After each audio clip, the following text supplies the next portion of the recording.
I'll be right there.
Okay. Oh my goodness. Hi everyone. Sorry that took me so long. Oh. Hi. Hello. Oh, just let me catch up. Welcome. I do still have my Telegram. I'm trying to figure out how to fix, because when I had my little freak out and I kicked everybody out. I got scared and overwhelmed with the amount of just energy that was coming towards me at the time. And so I ended up deleting everyone from the group. I'm very sorry about that. I haven't done it again. So, we're making progress. And I haven't shut the channel down again. So we're making progress. Hey, Ellie Goes. But hey, Dazzling Chick. I am trying very hard to figure out. Now okay, so there's like removed users, right? And I removed Scott and I removed Derek. And I asked them, I said, hey, now that I've taken you off of the removed users, can you rejoin my group? And they weren't able to. So I am currently trying to figure out how to fix that. To take off all the removed users and then make it so that those people can rejoin the group. As soon as I figure that out, and again, I am deeply sorry about it. I don't do it with intention. My mind goes somewhere else. And it's like, it's me, but I'm not thinking straight, So, yeah, we will fix that. Hopefully it doesn't happen again. My channel's stuck around. So, I have to put on the live chat. Okay, so hello, Dazzling Chick. No, I just need to explain it, but thank you for telling me I don't need to apologize. I just want to make sure that everyone understands what's going on with that. Okay. Hey, Dominic. Hey, Sad Monkey. Hi, Frank. Thank you, everybody. Happy Valentine's Day. Hey, Mojave. Oh, Marv says hi, too. Hi, Marv. Happy Valentine's Day, Marv. Okay. Let's see. Hi, Rock. Keltoy. Saint Valentine was beheaded by the Romans in 200 AD. Emperor Claudius banned marriage, so Valentines conducted them in secret. There's something else about Emperor Claudius.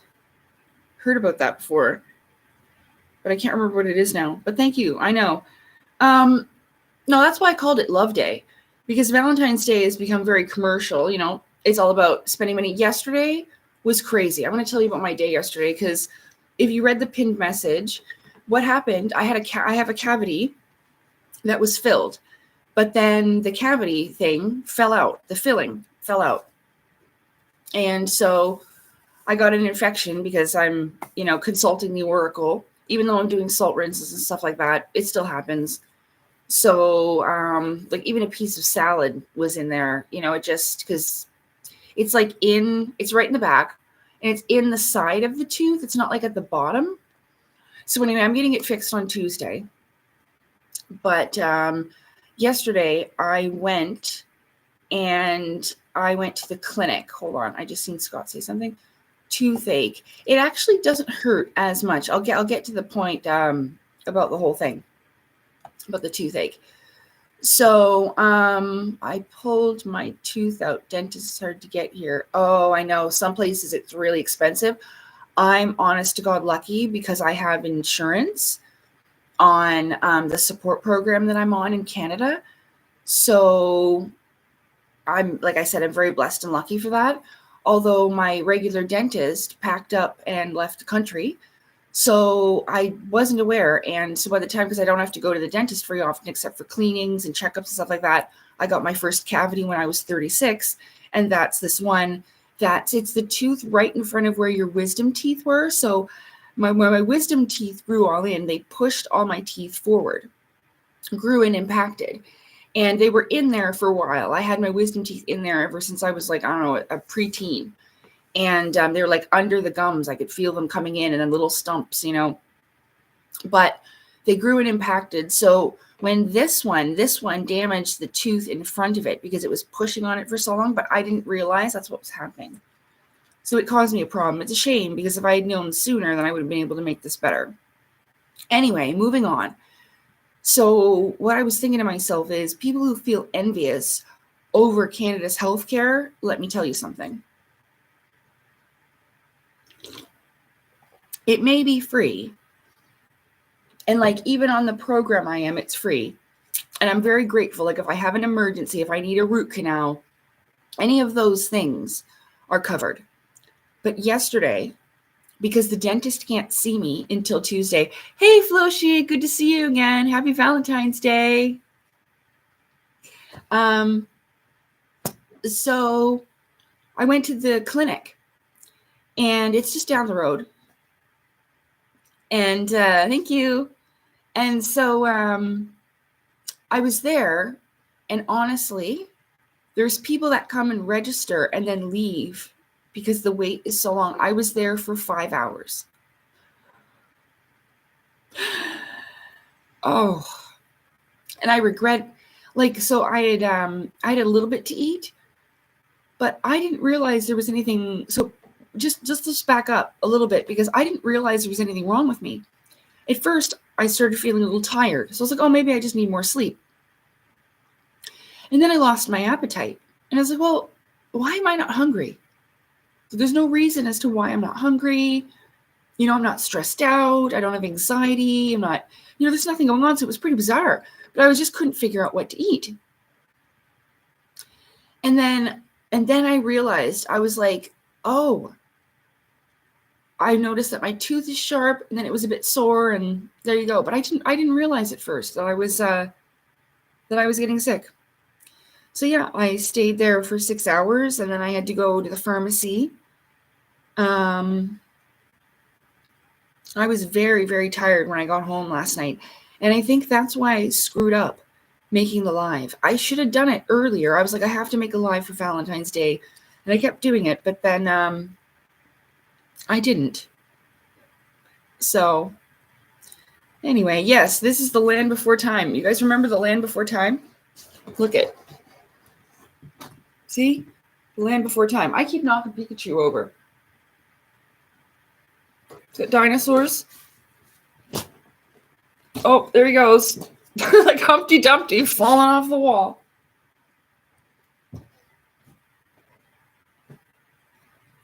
Yeah. So yeah, I know. Me too. I loved the Land Before Time. I used to cry when the little baby, this dinosaur's mom, when he passes away. Remember in the first one, his mom dies. That's so sad.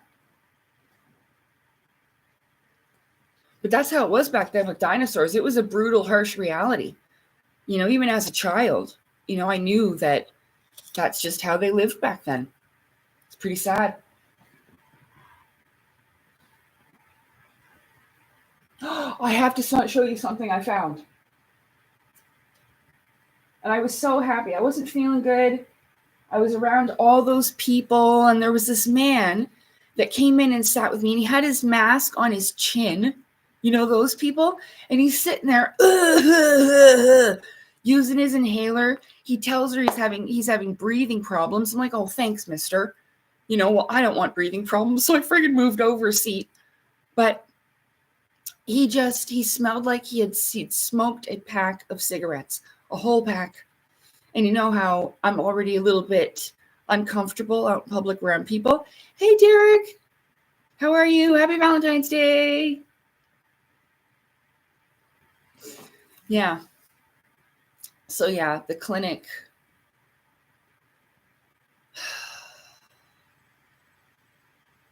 It was all right, though. I needed the medicine. I never go there. I hadn't been there in so long. They had a phone number for me that I was like, what? When she said the number, I was like, I don't even remember that one. It had been so long. So thank you. Yeah. But yeah, so I got my medicine, and I'll see the dentist on Tuesday, and we'll fix it up.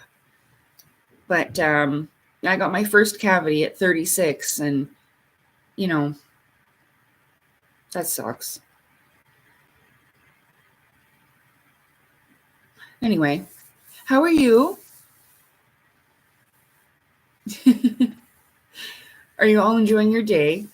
I know it's just another day, but I suppose, like I said, I called it Love Day because you could just celebrate love, and not just romantic love, even love for yourself. I've had a pretty interesting couple of days. Even if you're trying to just take a little bit of a break, the journey just doesn't stop.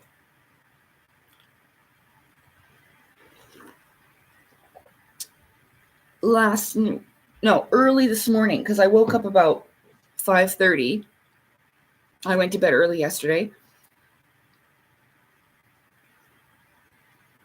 Oh, I know, David. That's what it was. Like there wasn't that many sick people that were coughing like that fella. But like, honest to God, why would you have it on your chin? You know? But I wanted to say something, but I didn't want to cause a thing. And then they, I was number 3, like my card was number 3. And they called number 3, but took this little boy and his family before me. And I was like, okay, it's a little boy. I'll let it go. But I was like annoyed a little. And I told her too, I was like, I saw what you did there. And I was like, I'm going to let it go because it was a child, you know? And they hadn't been there as long as me. So I was kind of like, I should have eaten more. But yeah, all the sick people. The only person that actually annoyed me was that man and his smell. He must have been just sitting around smoking all day and then decided had a cigarette before he came in because the cigarette was so strong.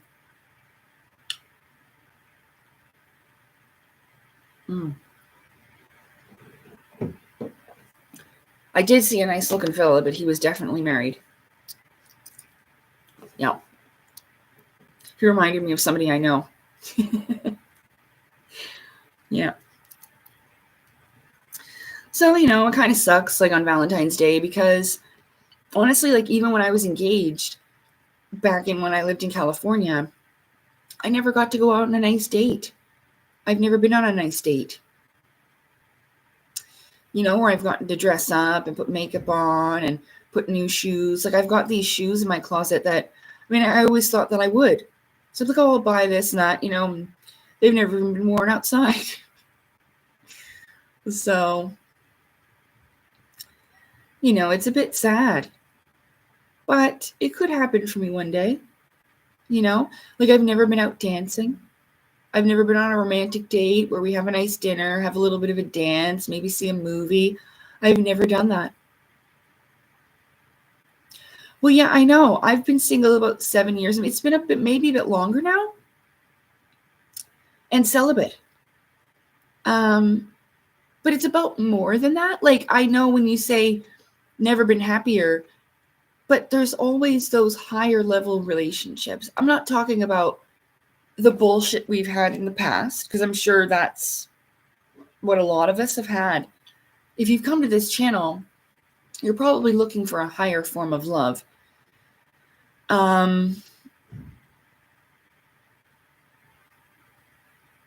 That's right, Flo. She never had a romantic date. I've talked about this before, about soul connections, about mind, body, soul connections, about chemistry, about passion, about intellectual compatibility, and things like this. And, even around times like this, up bleeding, I caught myself a few times being like, oh, wish somebody would ask me out, and have those thoughts. It's normal. But I too have been mostly fixing myself, doing my inner healing, getting right with myself so that I can get with the right person when it's time.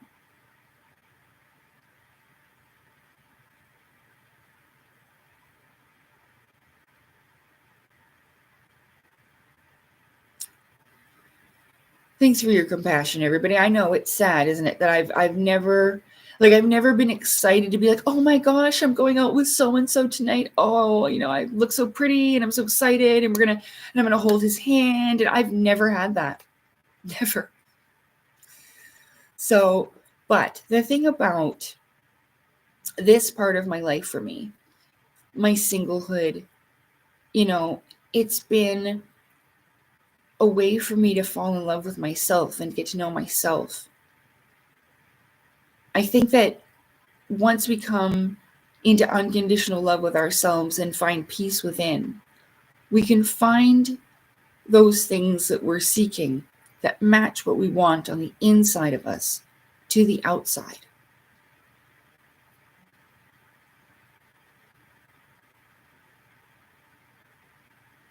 Yes, I've had a partner, but they just weren't very good ones, Floshi. I was even engaged. I was engaged many years ago when I lived in California in 2006. Okay? A real love, if that's what you mean, Drumans, yes, because love is more important than that. It is. It's real, unconditional, true love. A reciprocated, mutual feeling of bond and kinship. I think that,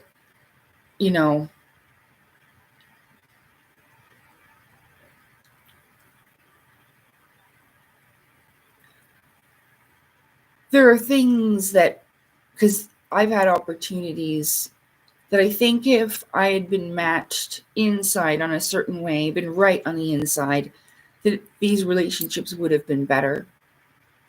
I don't regret that they ended or anything, but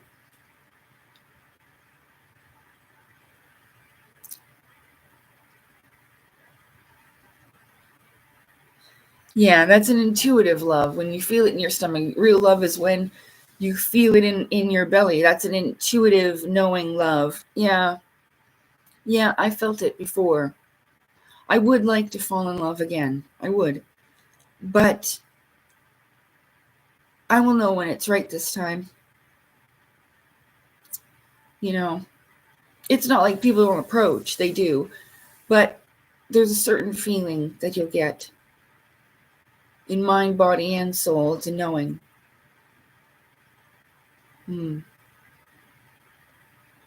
So maybe one day I will go on a nice date, you know?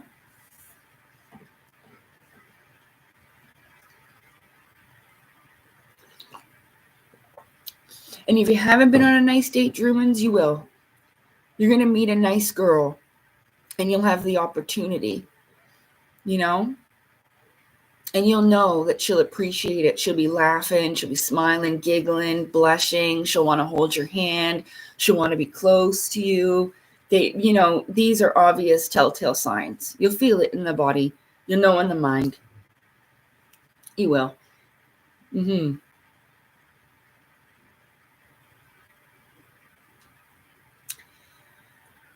Well,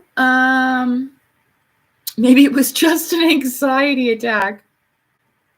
No, hun.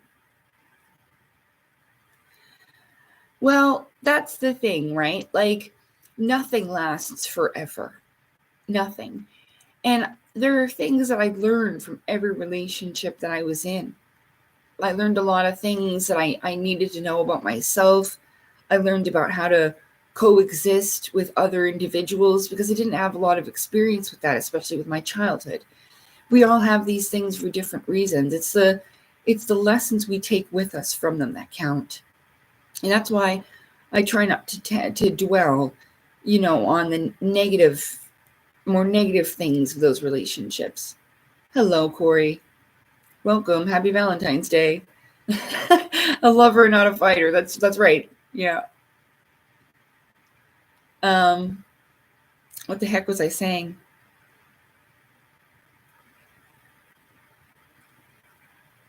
It's not just about butterflies, though. It's a little bit more complicated than that. I think mostly you will feel an inner peace and calmness. There won't be any anxiety. Conversation will flow very nicely. You'll just fit together like two peas in a pod. Hi, Marv. Did you hear that? Okay, what was that? Oh, nothing lasts forever. Nothing. Not us, not even the ground we walk on. Nothing lasts forever. But, because I could fall in love and have only a few months with my true love, one of us could die. But you will always have that with you. Always. It'll always be with you. It'll always be part of your experience. And if you had it once, you will have it again, knowing that soul exists. And then there's quite possibly many different kinds of loves that you can experience. I would personally like to be with the one that I go into my eternity with. I'd like to have one partner so that when I get to my afterlife, knowing what my afterlife is going to bring me already, I would like to adventure the universe with him, my true love, my best friend, my partner, my companion, not my sidekick, because that's kind of rude, because that makes it seem like I'm Batman and he's Robin. That's not true. We're both Batman. You know what I mean?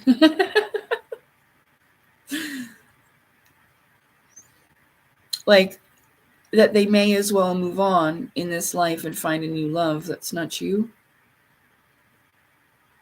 What do you mean? Couldn't it make your partner feel devalued if they know it doesn't last forever? Well, no. No, because you're going to cherish each other for the time you have. God, you could be with somebody and walk out the door and get hit by a bus. That's why it's so important to value every moment you have. Just like our lives. I think it's a lot about a learning lesson, That's what loss is. I mean, it causes pain, but it also it also has us remember all of the joyful memories that it brought.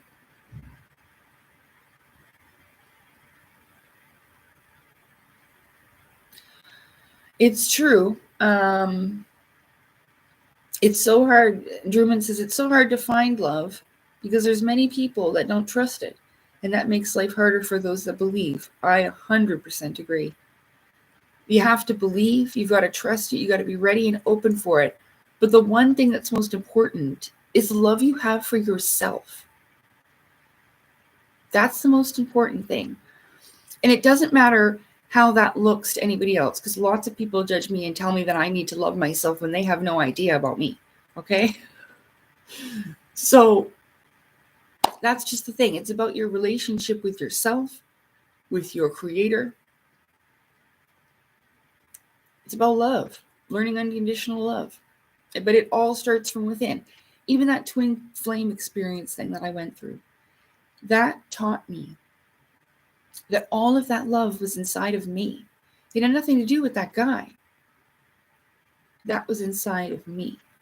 And it's a pretty incredible thing to realize. Like, for instance, over the past, I don't know, I think it was early this morning I said, because I was up early, but it was still dark. So that's why I was confused. Maybe it was last night. But no, it was still dark this morning.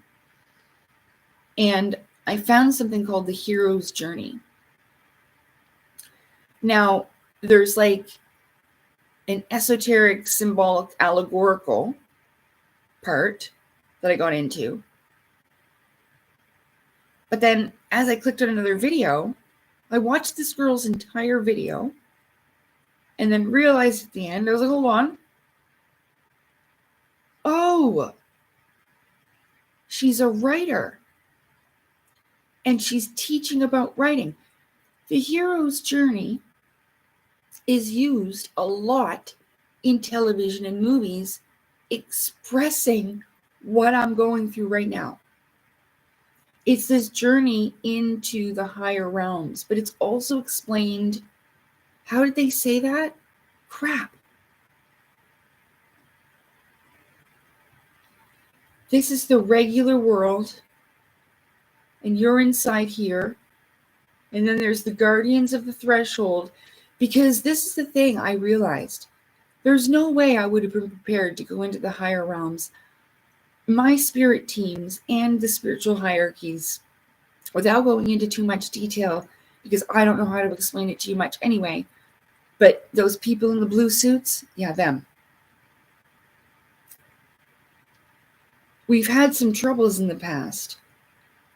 The reason why I didn't get in trouble is because I was unknowingly doing things. I didn't know what I was doing. So I didn't know how unready I was for that. And that's why I was so frustrated, why I couldn't break through that barrier. It was almost like something was stopping me. So imagine you're in a square, a little stick person. Oh, let me grab my thing.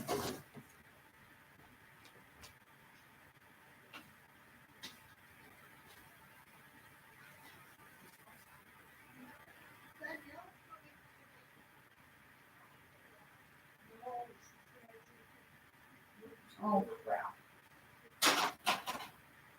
It's dirty. I'll just get paper. Hold on.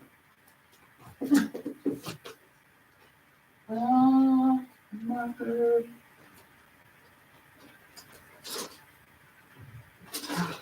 Good. Okay.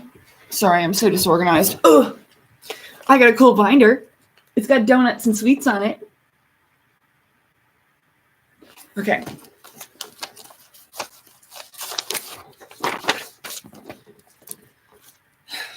Sorry, waste of paper.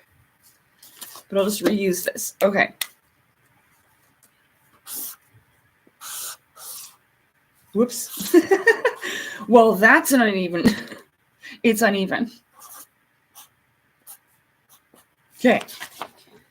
This right here is you in the ordinary world.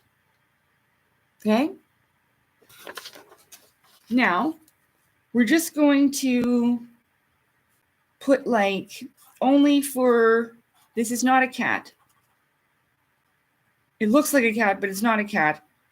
Oh, I even made it look like cat ears. Okay, these are horns. There. That looks like a little devil. Okay. And then we have the... Oh, whoops, that's way too big. Oh, well, he's got a gigantic halo.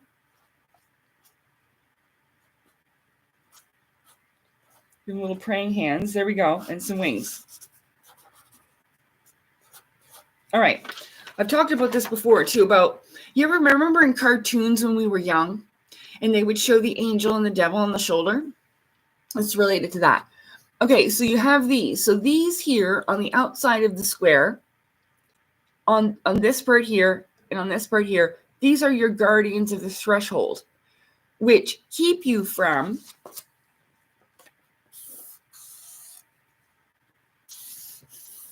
I'm going to run out of paper.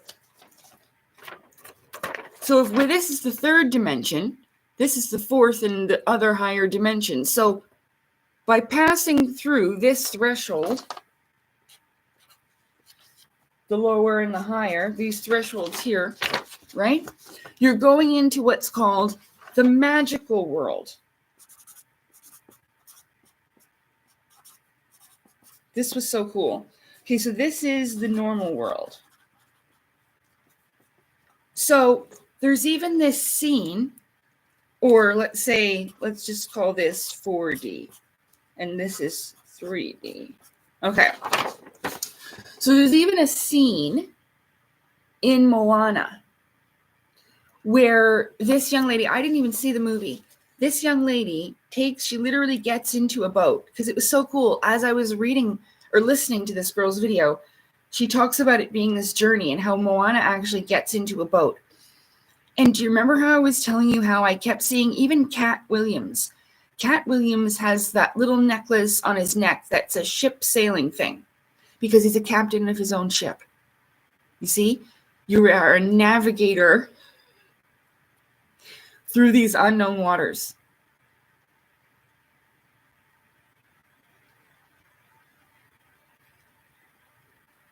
Whoops. Are you following? So am I making sense right now? Yeah, it's all in you, Bruce. Like that love, that all comes from you. And it can come for another person again. You know, it's so difficult and it's so painful when it's rejected. You know, I went through it very hard, and I didn't understand how it couldn't be reciprocated, you see. But I do think that was the most important part, because without that, I wouldn't have learned this unconditional love for myself. The forgiveness, the healing, and all of that. So pain does sometimes equal progress. So, oh yeah, so in her boat and whatever, and then her real journey begins. So that's what I was feeling that was happening anyway for me. That like I've reached this point where I've accumulated enough knowledge that I'm ready to cross that threshold for real and have this journey really begin. Remember how I told you how my dream was on the 111, January 11th? When I looked at my hands and I realized, I said to myself consciously, oh, I'm dreaming. Oh my gosh, remember? And then I went for that door. So that's the thing. But this isn't going to be like this for everybody at the same time. But if anything, I am living proof that you can do this rather quickly.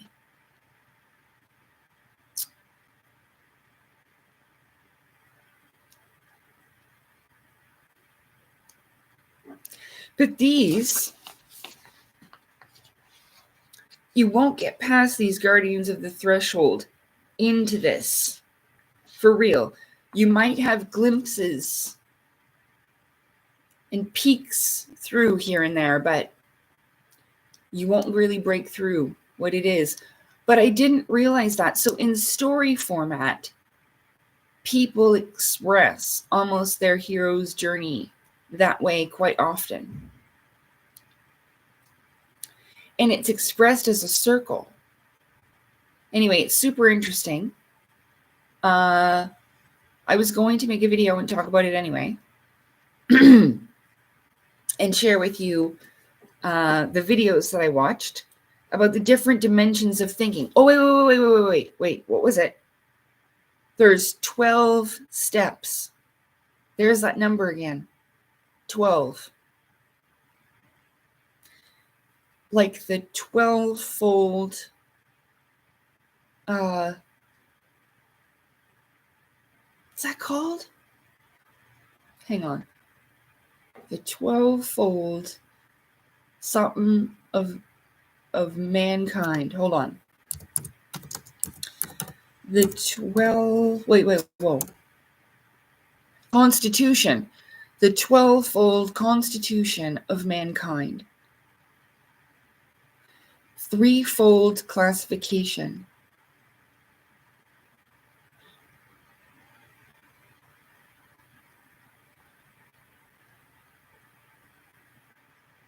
Again, where does it take me to?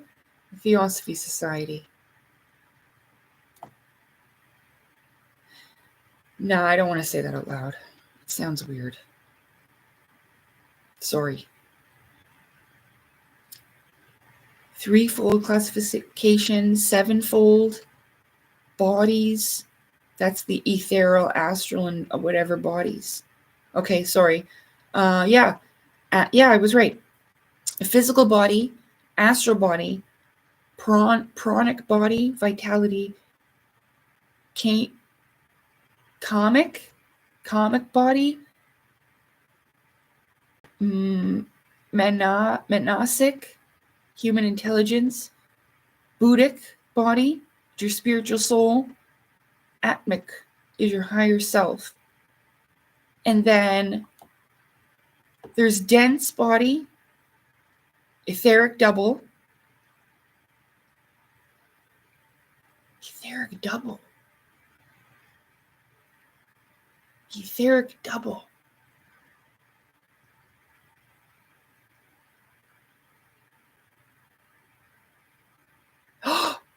That was the Asura. That's why that lady's video with the doppelganger got my attention almost, what's that? Intuitively. I was drawn to it. There's a reason. Then your emotional or astral body. Oh, is that why it works with emotion? Oh. Through which emotions are felt by both coming from the... Oh. This is really freaking interesting, you guys. I'm sorry. Oh. The mental body and the casual body, the vehicle for the higher ego. What the hell's a higher ego?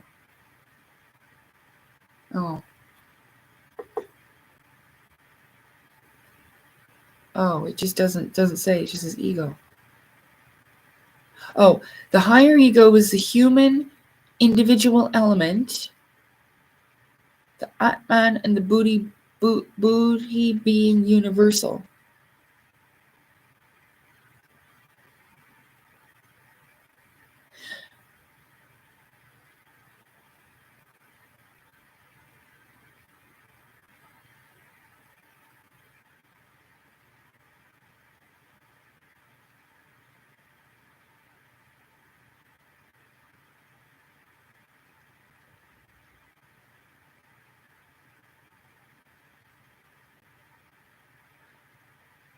Oh.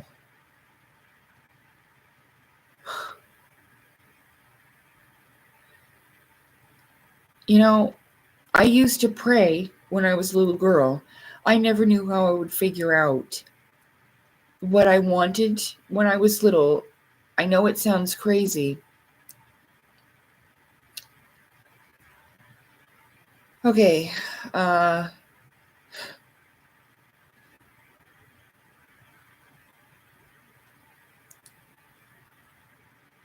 And I suppose that's why it's so difficult to talk about and why people choose to write about it. I definitely could write visually expressive stories with information in there that would express my journey. I actually did that in 9th grade with a book that I started, but when I finished it, I realized that it had a lot to do with a big part of my personal spiritual journey, and I realized that all the characters were me. And then I was like, oh shit, I'm not ready for the world to see that.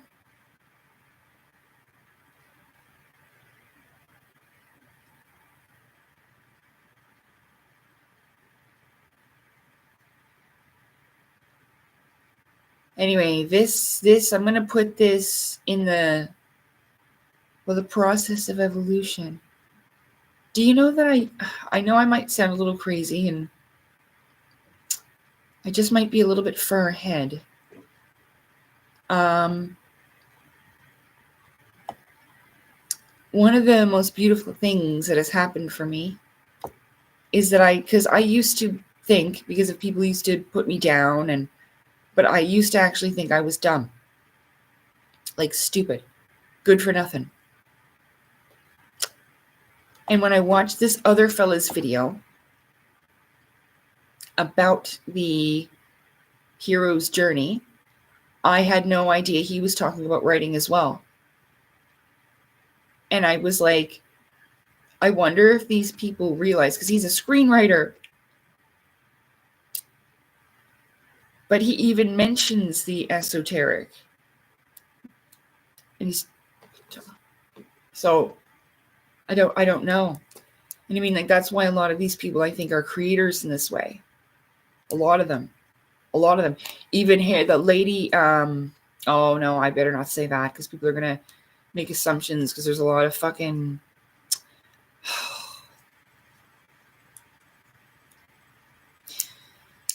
Oh, those Hollywood people.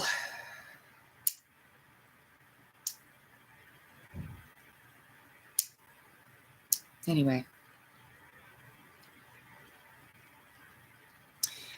Well, yeah, for every creation, there's a creator. What was it that I was reading? Oh, so there was 12 steps in the hero's journey. Then we went to the what did I say? The 12-fold constitution. Oh, I forgot to give you the link. So I'll give you a link. Here's this thing. There's also 3-fold and 7 there as well. This is such a cool little website. Oh, thank you, Scott. Well, I honestly think that crazy is just something that you don't understand yet. Even for me, sometimes when I say, oh, that's crazy, then I remind myself, well, maybe it's just something that I don't understand. You see? Hello, goat dogs. Sorry if I haven't greeted you and you've popped into my chat. I just got caught up there for a second. My journey is going quite fast, so...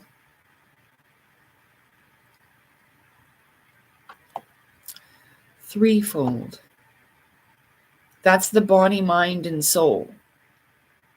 Okay, so you go through threefold and the 7. Okay, I'm seeing like the 7 chakras. Maybe?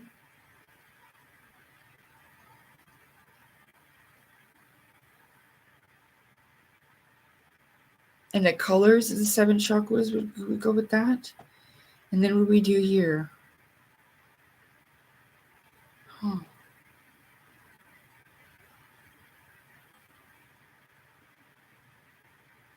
Anyway, that's amazing. I'm going to figure all this out soon, because you have to align all of these different bodies.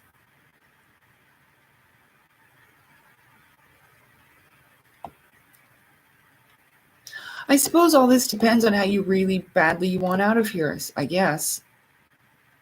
That's what really kind of drove me out, like, forward, is that I want out. because this is too, like, I've kind of, risen in consciousness, and it's a maddening waste of time for me now. Then an inner, and you know what I learned from this other lady's channel? It's that psychic schematics one that I like with Leighton. I did not realize this. The spine, your actual spine, is the sun, and the fluid inside is the waters and the moon. That's so cool. That is so cool. I didn't know that. And that's why, like, it's kind of like your stem.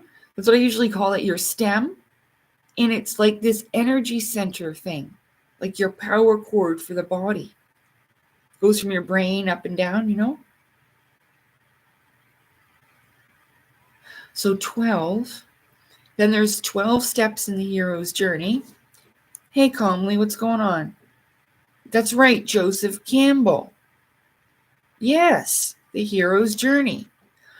But it's not only something that's about writing, it's real. There's 12 steps of the that we go through. And this is like the guardian of the threshold thing that I was talking about.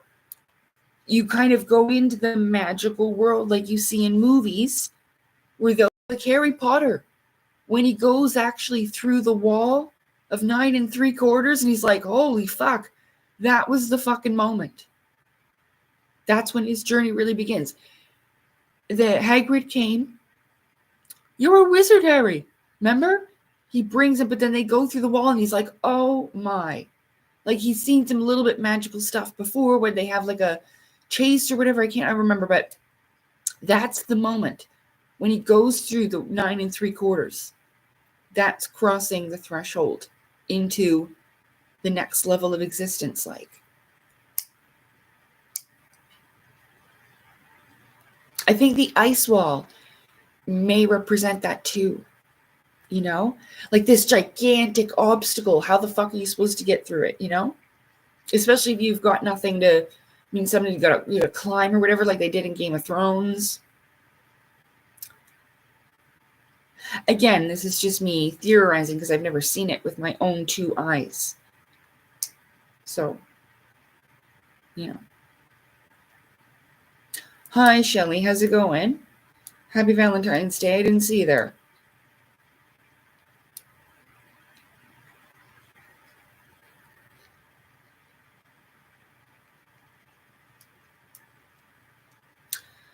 So, yeah, the hero's journey. 12 steps. And 12 adds to 3, right? There's something with the 333. There's something more with that. It's something to do with the alignments of the bodies.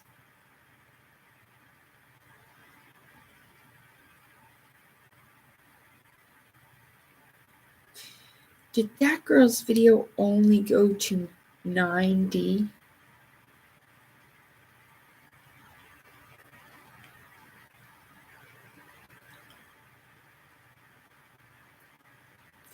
Let me just pull something up here for a second. I remember there was a video that might have just been a little bit too advanced for me. And it was when I realized that about the magicians and the creators. I think that's still on my Telegram. How do I find this again? Oh, my history. Oh, my throat hurts.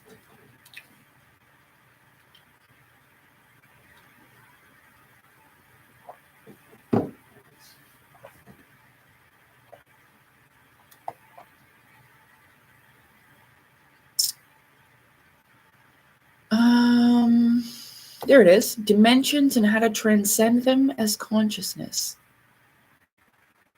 I added it to my dimensions and density playlist. Oh, hold on. We've got to skip an ad of a useless product that I'll never use and don't want. Okay. So here's the link for it if you want. Don't know why it's so long. And I'm going to read it to you.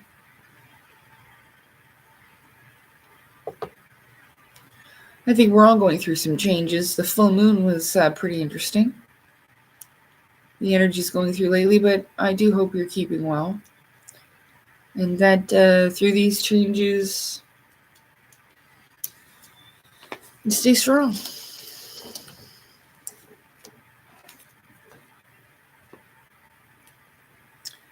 So what was I doing? Oh yeah, I was going to read you this thing. Dimension. It's also points of view. It only does go to 9D. I knew 9 was God. 333. 1, 2, 3, 4, 5, 6, 7, 8, 9. I've always been drawn to that number. So first D is no consciousness or unconscious. 1D. And it is like a black hole is the opposite of like a sun. If it's all taking, as the sun is all giving. There's parasites. Her hand is right there. So I can't see. Hold on.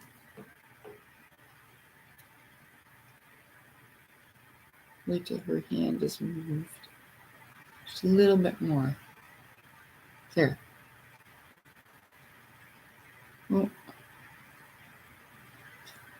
Oh, like energy harvesting. And then 2D is narcissists. I am what I have. So they associate themselves by their materialistic possessions. And it's usually a combination of 2 and 3D people, which are matrix people. 3D matrix people are I am what I do. Remember that guy who came in here and was like, I make $300,000. How dare you, a year? How dare you talk to me like that? Do you guys remember that? And I was like, I don't care how much you make. Get the fuck out.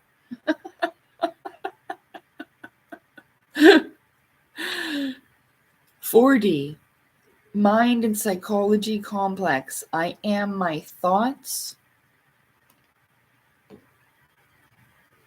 What does that say? I don't know. 5D, stillness and power of now. I am the now. 6D, reality creation. I am the creator. And it was level 6. I remember. And I was like, blah, blah, blah. I just freaked right out. That's when I first realized. And anyway, I'm not trying to make anybody look bad or whatever. I was just, it was hard to take. So 7D is I am all multidimensional. Overview of all these lower dimensions. Then I am all that is 8D. Access to all information. And then I am 9D is the void, and it's the God consciousness. Extremely interesting video. I put it in the chat, and I suggest you watch it. And now I want a juicy pear that's just for me. Oh, and I have cantaloupe.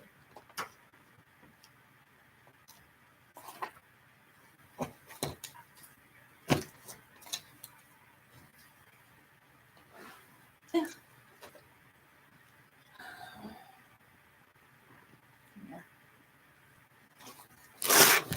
Ooh, that was awful nice. Okay, so I'm going to get a juicy pear.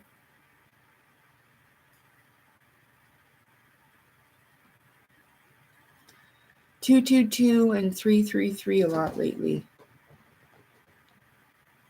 Hello, fella. Oh, smelly. Hey, my baby.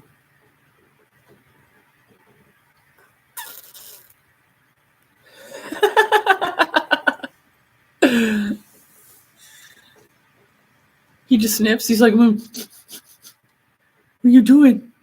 You a weirdo. Mommy too. Mommy weird. Oh, I love you. You smell like outside. You do. You smell fresh.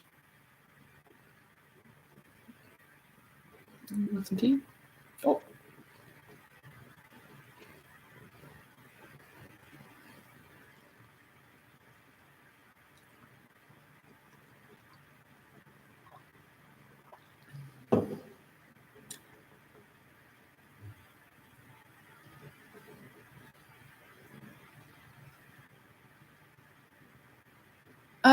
222.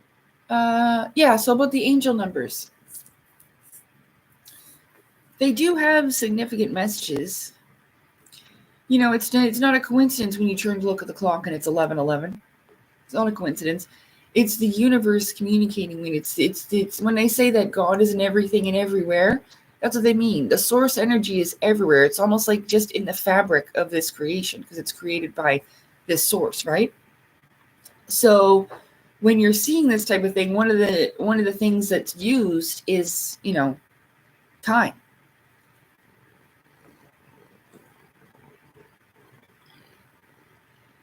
I actually have some cool. I was thinking, I know, I could use some of my oracle cards, and remember I got those new number cards. I could bring out my wishes. I could give you some Valentine's Day wishes. But I'd like to get a juicy pear and some cantaloupe.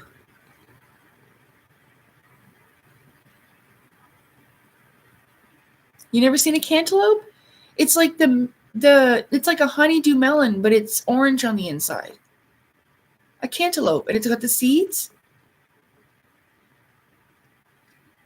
They were on sale for it was almost $5. I'm like, oh, a sale for a fucking melon.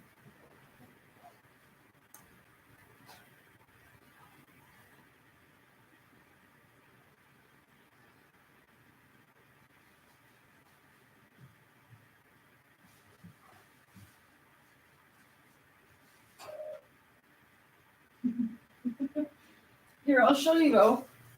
I'll show you. Look, I got grapefruits. There's 3 big old grapefruits in there.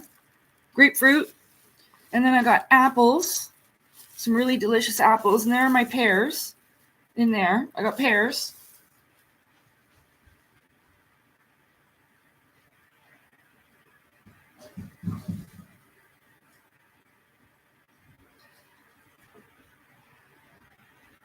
Because I wasn't well, so I bought some fruit. And I got a juicy pineapple. It's a pineapple, Salem. Oh, oh, don't. That's sharp, buddy. That's a sharp leaf. A pineapple. Now I'll show you what cantaloupe is. I'll get my cantaloupe. You don't know what a cantaloupe is? This is a cantaloupe. See? It looks like that on the outside. That. And then that on the inside. Rawr! It looks like a mouth. See? It smells so good. It's a cantaloupe.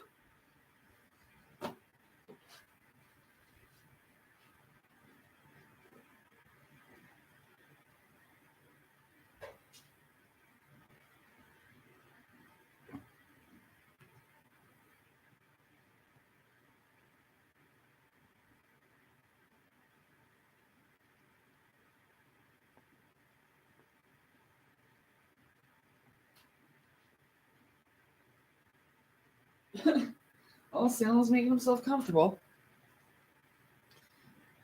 Oh, I hope I don't get more sick. Oh, I hope that man doesn't get me sick. Fucking him, stop coughing. I mean, I tried to have compassion, but put your mask on. That's just mean. You want everybody else to get sick, clearly. Whoops. Almost knocked all of my stuff over like Jenga.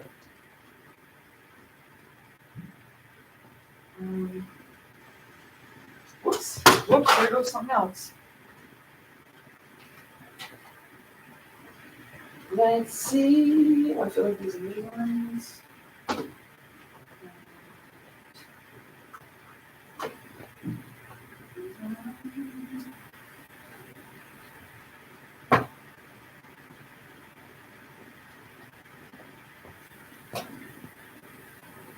We'll give these ones a shot.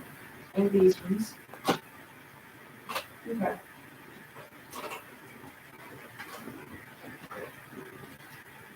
Oh. Oh, we're not doing that today. All right. So, got a little bit of oracle cards here.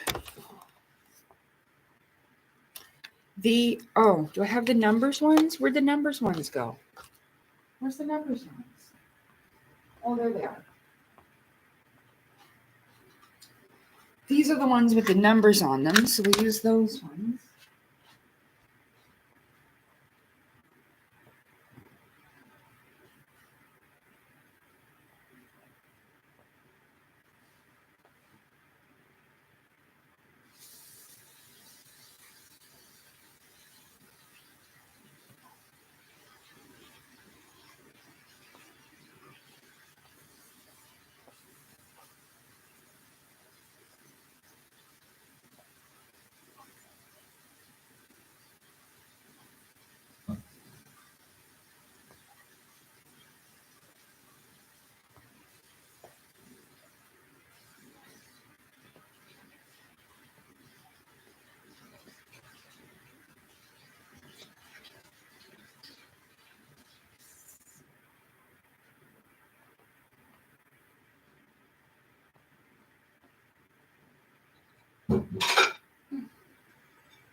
See? You eat it with a spoon. I gotta wait till it warms up a little bit, though. That's why I like warm melon.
I don't know.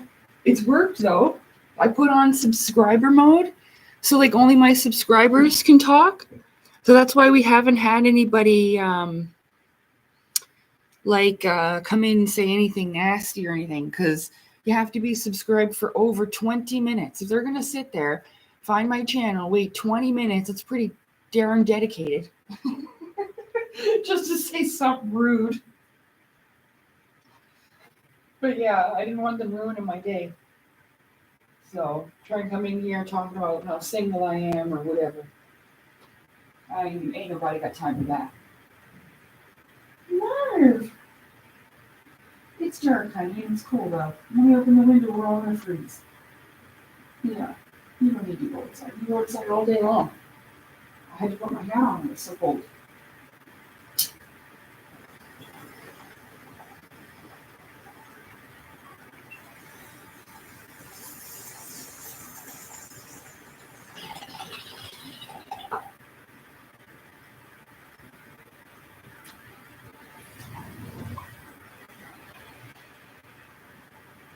I'm gonna show it one more time.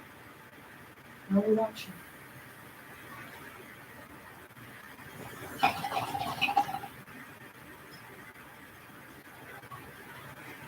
Damn, I have a headache.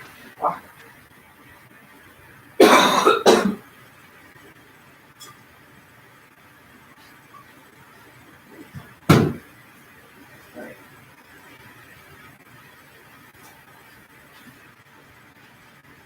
Well, Salem's sleeping. Salem.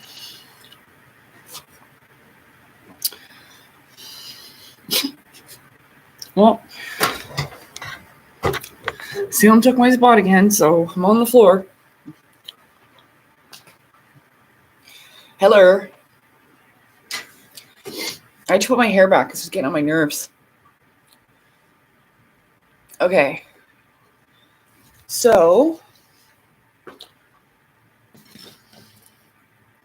melon.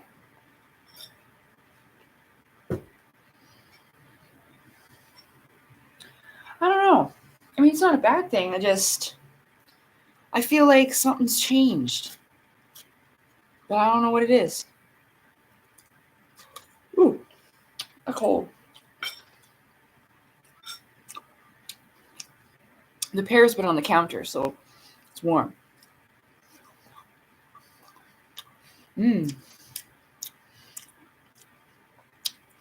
Hi, Derek. Happy Valentine's Day.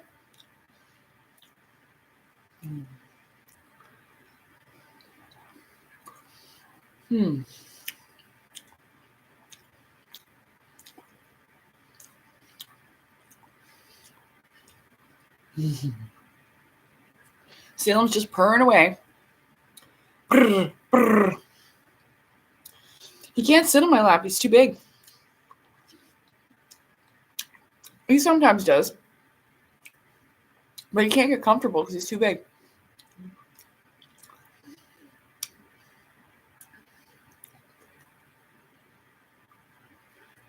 Oh, yeah. I saw that. I don't like it when the cats are fighting, though. When they put the GPS on the cats. And then they go outside while they fight each other sometimes. I don't like that.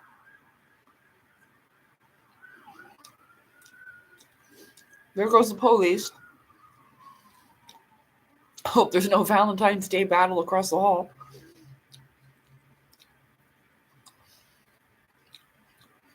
Dun, dun, dun, dun, dun, dun, dun, dun, dun. That's the relationship you don't want.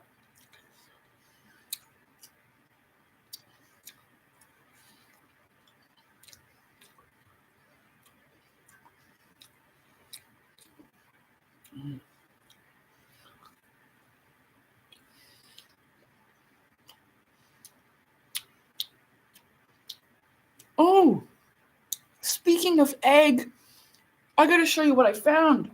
Look at this thing.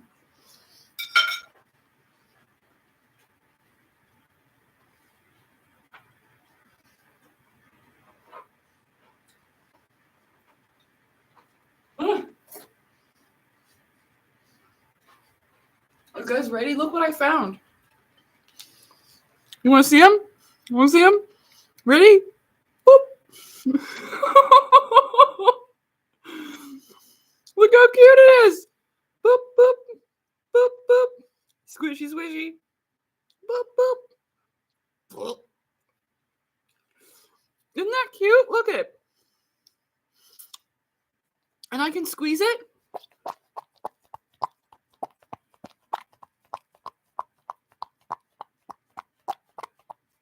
Isn't that cute? Boop, boop.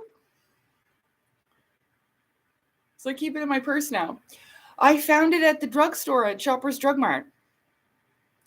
And it was just sitting there in a little package. And it was looking at me, and so I had to take it home. Look how cute it is. It's a little egg.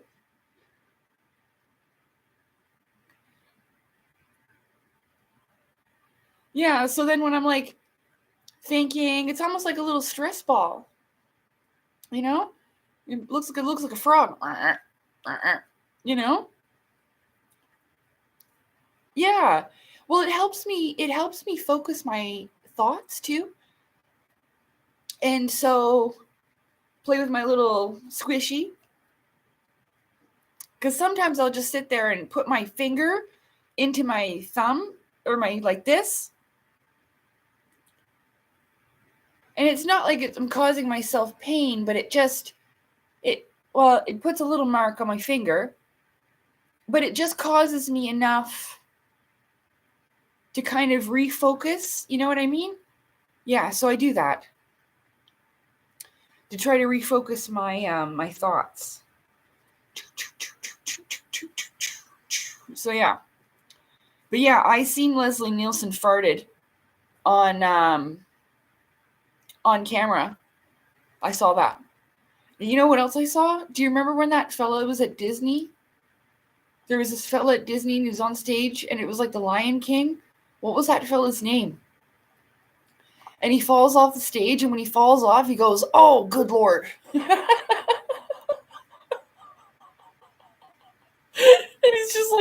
he's like walking, and then he's like, whoop, and he's fucking gone. That happened at Disney. But I forget who that happened to. Let me see. Like the three-finger technique. Yeah, Oh, the poor thing. That was by Jack Vale. Some of those videos are really funny. He made like a fart machine.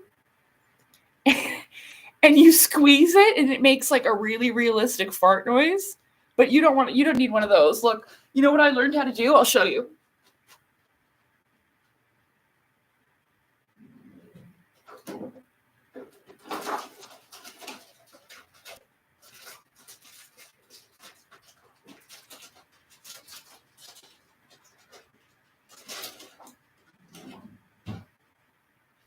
All you don't need to go spend any money. Look, all you need is a straw. Are you ready? Watch this. I learned this from a YouTube video.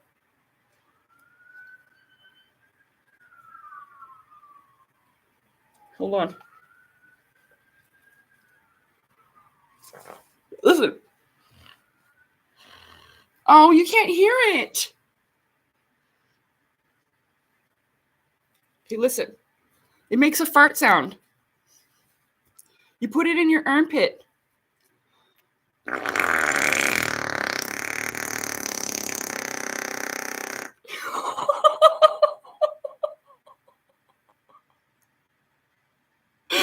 Happy Valentine's Day romance.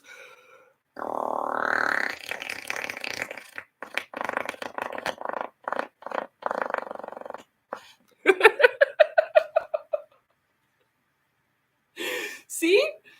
Fart straw. That was a really good one in the beginning, wasn't it?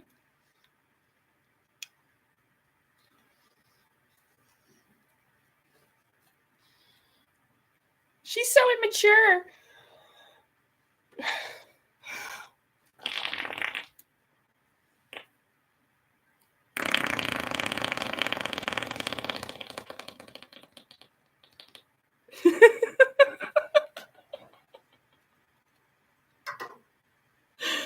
So there. That's what oops, sorry, Salem. That's what I do when I'm home alone by myself.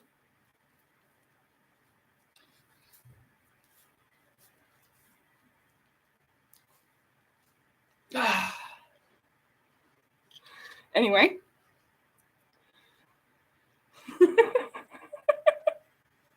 So yeah, just get a straw. Go around doing that in the shopping mall. And people will think it's real farts in your armpits.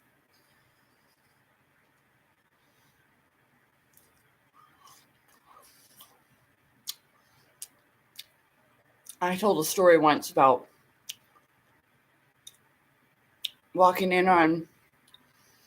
My dad brought me over to one of his friends' houses, and they were playing cards, and they had older kids than me. And they kept making me go away. I didn't want to. And so I went back to hang out with them. And all the boys were in the basement room under a blanket. And they were lighting each other's farts on fire. Yeah. I've never forgotten. They're like, Lacey, get out. Get out, Lacey. Like, what the fuck are you doing? I'm like 10 years old. It was so weird.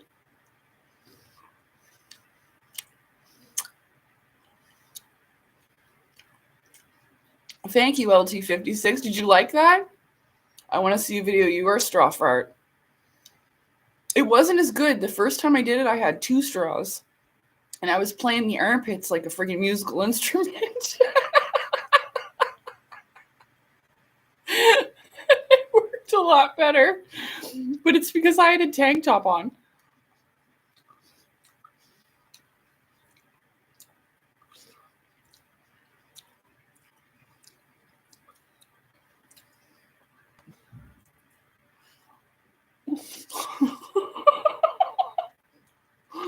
Good. That'll either do 2 things.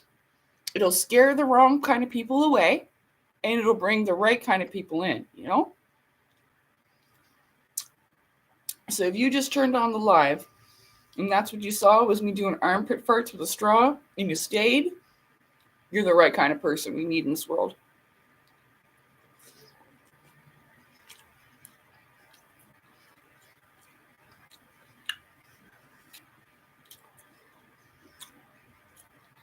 So how are you doing? How's your day going?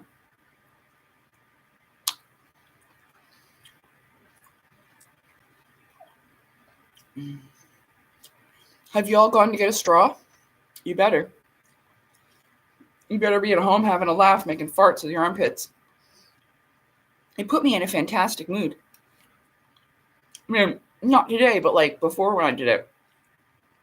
Just go get a straw. This is a juicy pear. Woo! Shit.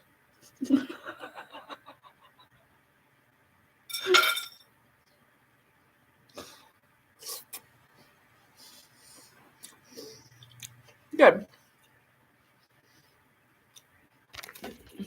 Oh, there's a hair stuck to my thumb. I'll have to throw that out or Marvin's going to eat it.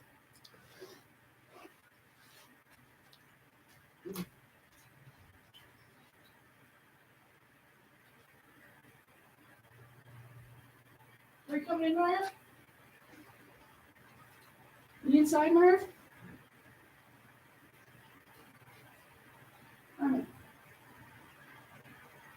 Marvin. So you're inside, Marvin.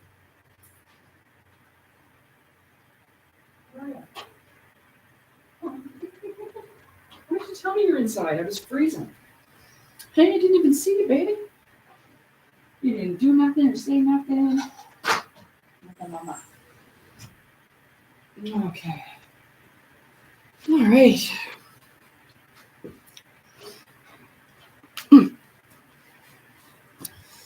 Okay. I had mixed pakora. What's pakora, David? Last night. I have no need for straws. Mixed pakora. What is pakora? My upstairs neighbor's eyes do look glassy, though. I don't get it. I'm sorry.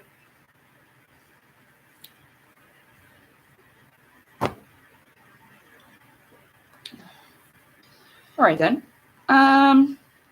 Who's talking about angel numbers?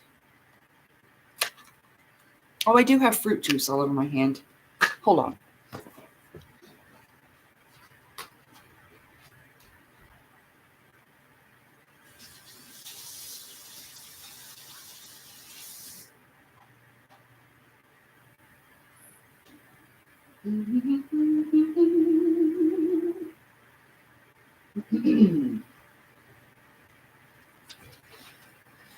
Okay, land before time.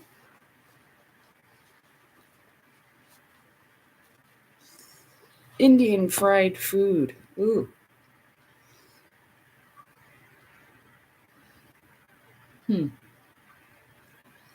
Fried food.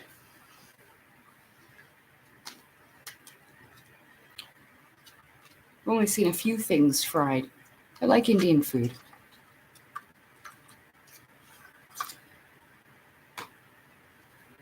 I can handle a certain level of spice.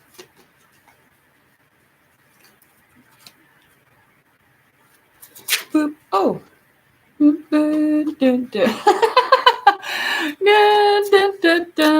was 999. See? 999 flew out. It says release. Endings are new beginnings in disguise. An ending symbolizes the closure of one door and the opening of another, which is true. The whisper is reminding you to release and allow. It is in the release where the magic happens. True dat. The affirmation is, doors open for me where others have closed, bringing transformation to my mind, body, and soul. There's that 1, 2, 3 thing. Remember I said?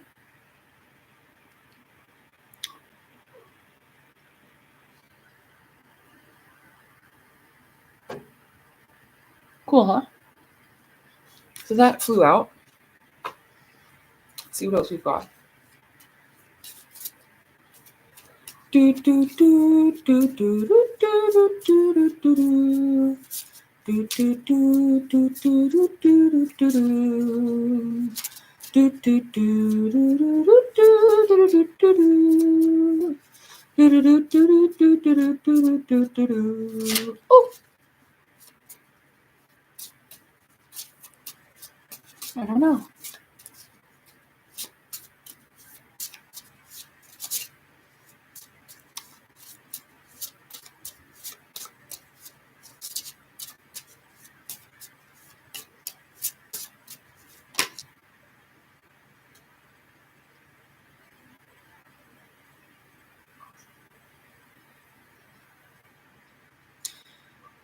There's 2.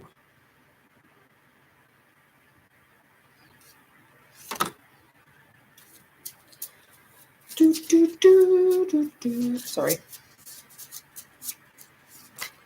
Oh, well, that can't keep happening. They're slippery. Okay.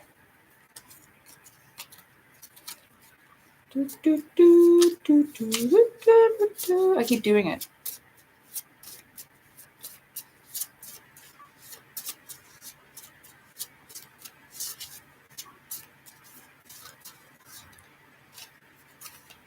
All right, well, whatever.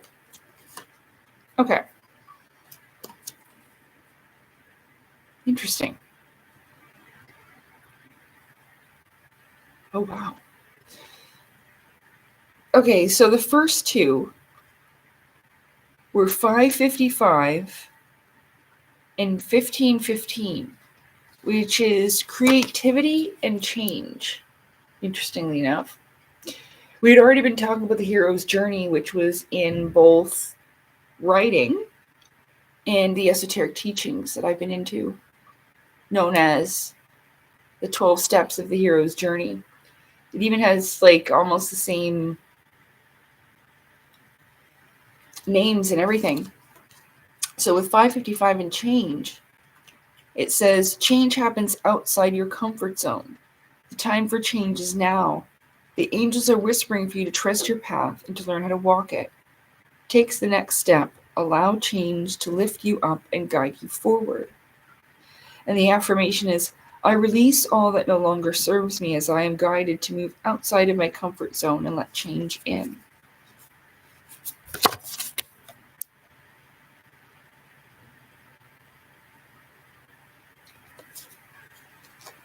And then we have 1515. Keep accessing the creative connection that you feel to the divine. Oh yeah, I was supposed to make a video today.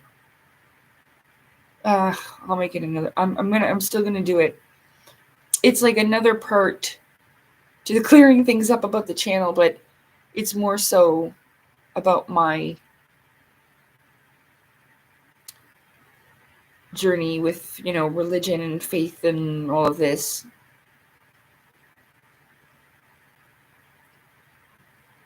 but it has to do with my connection to the divine creator most of all. So it says, the whispers speak through your creative connection, allowing you to express the beauty that is within you and connect you to the love that is around you. Remember how I was saying about the emotional body and the astral, and then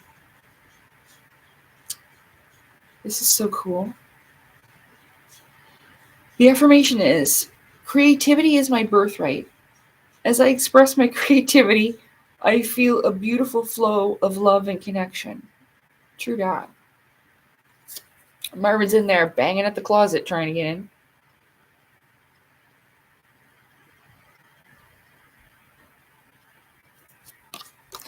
And then the next two was transformation and alignment.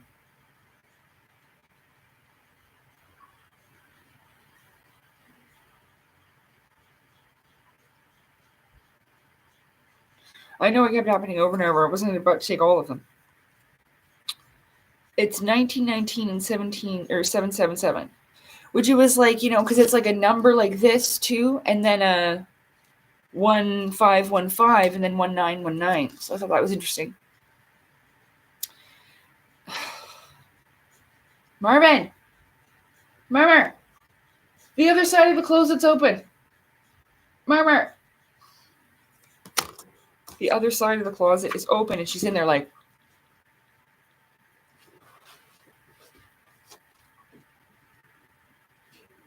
So lazy. Okay. Okay. Transformation. It is asked that you take notice that you hold within your hands the power to change your life. Within this realization, you feel your sense of purpose and your connection to new beginnings.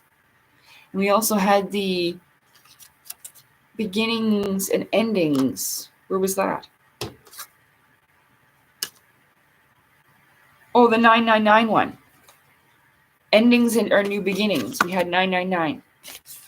I came out first.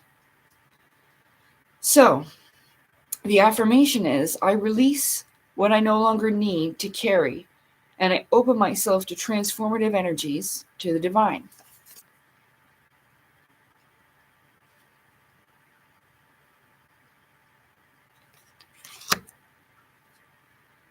And 777, alignment. Your progress is recognized and your alignment is here. It is within your reach. The whisper is reminding you to stay the course and feel source working through you. Your gifts are being recognized. Oh yeah, I've been drawing in other people like me lately. The affirmation is, I blossom and bloom as I use my gifts. All things simply align as I feel the feeling of the divine. That rhymes.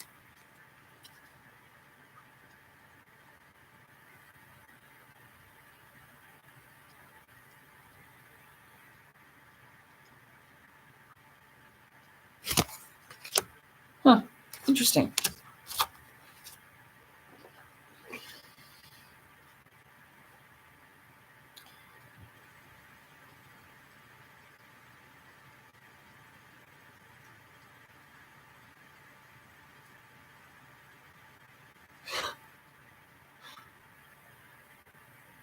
On the bottom, it says it's 911, but it says courage. And it says a doorway has opened for you. And while apprehension may be felt, allow courage to flow. As in, you put your best foot forward. You are being encouraged to let curiosity lead you and know that the divine has your back. That's cool as heck. The affirmation is, I allow courage to prevail as curiosity leads me through new doors. Or what's another word for a door but a gateway? Ooh.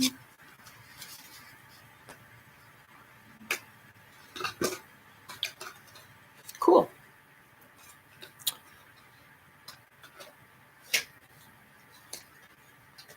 I don't know if I feel like doing it anymore. Let's see. What would anybody like wishes?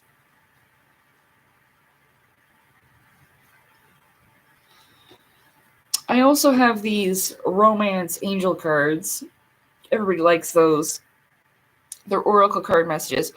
Or if you have, speak, friend, and enter, like the door in Lord of the Rings. Yeah. I have these too. So if you have a question, and I can pull a card of those as well. If you want. Or you can have a wish. You can do that.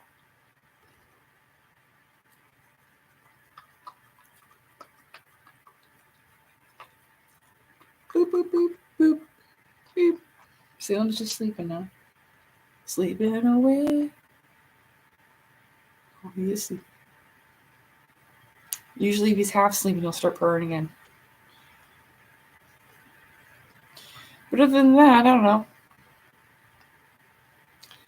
don't know.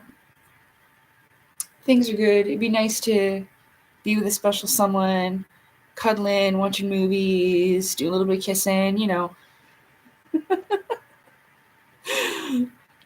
But this is fun too.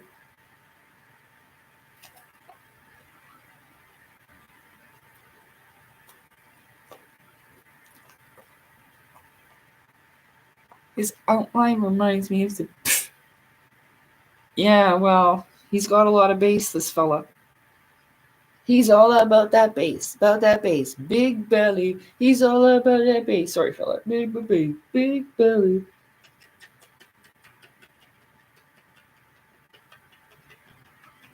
Start up the purr machine. Sorry, bad. I'm sorry, bad. Oh, good boy.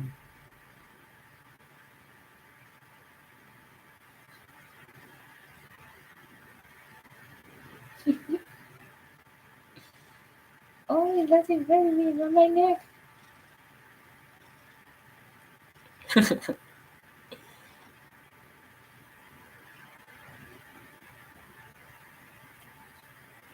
Yeah, Scott. Yeah, I know. That's a shame about that.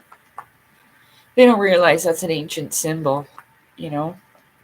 It actually has to do with the 4 worlds, the 4 directions.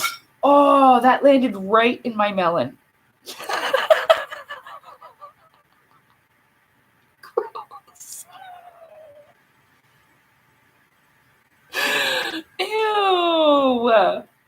Look, it landed right in my fucking melon. Look, it's all wet now. Oh, man. That's what I get. I wash it. Like, it's not like I didn't wash it. I washed it when I got home and everything. Because, like, when you're playing with it, it sounds dirty, but when you're playing with it outside, you gotta wash it after.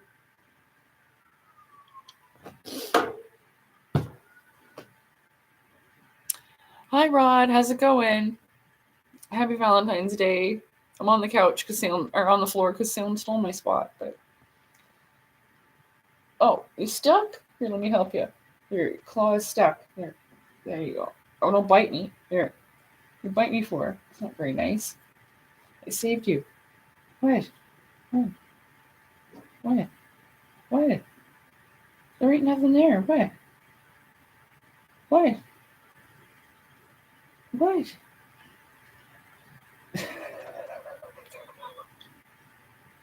What?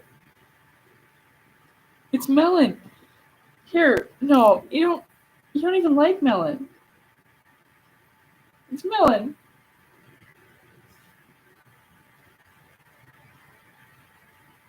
Okay, go on then. I'm gonna take the seat back. Okay. Ugh. Ugh.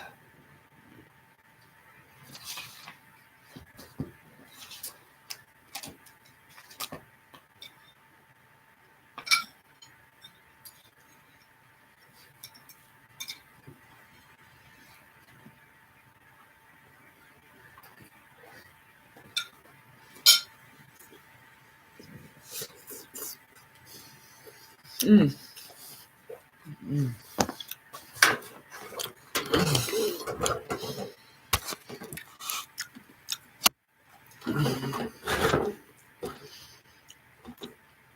Protect your melon.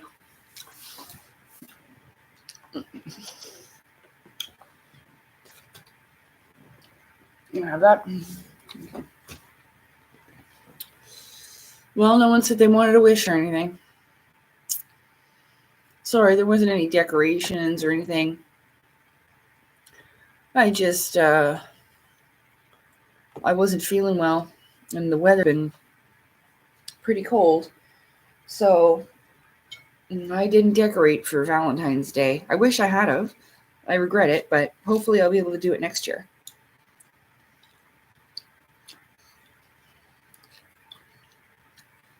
Yeah, I'm still eating it.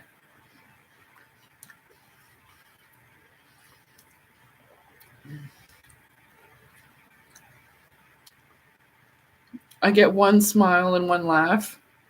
That's it? Well, thanks, Rod. Appreciate that.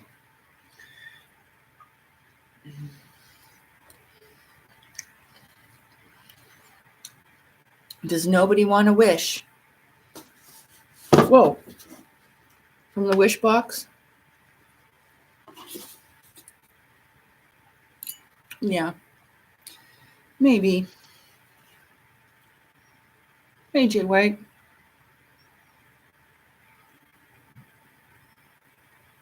It's a good day for rest. It was crazy out there. The traffic was crazy. The driving was crazy. Bet your restaurants were freaking crazy.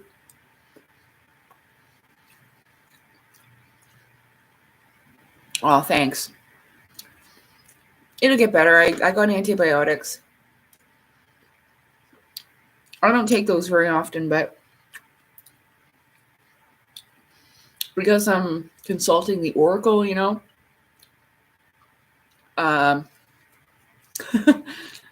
smoking the old vase, you know what I'm saying?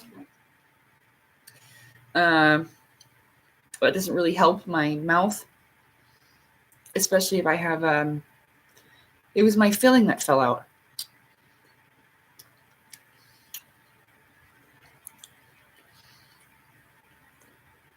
And I didn't notice it fell out at first. So I started feeling sick. So I got some delicious fruit.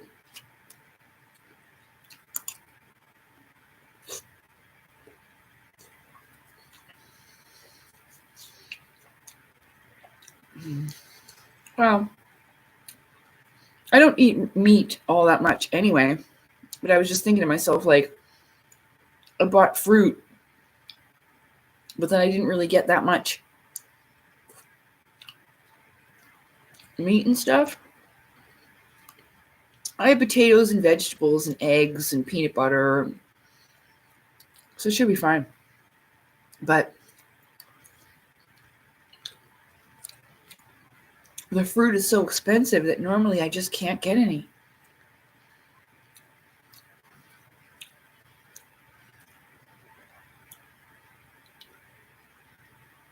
That's how Jack Putter got caught impersonating the cowboy in inner space. I don't know what that means. 3 wishes, good day. I don't know. I don't know what that means. Sorry.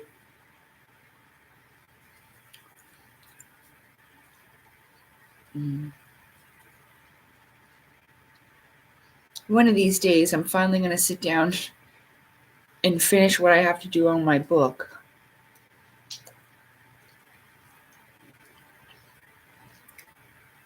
I'm going through something right now, though. It's not a bad thing. It's good. I don't know. It's like, I guess it must be, this stage is like integrating. If you watched my Xenosaga video, I'm at the point where, like, I haven't quite crossed into these higher realms per se, but I've definitely done like the integration of the shadow, which is like when I show that union merge part with telos and cosmos, which is quite beautiful. It's also very sad.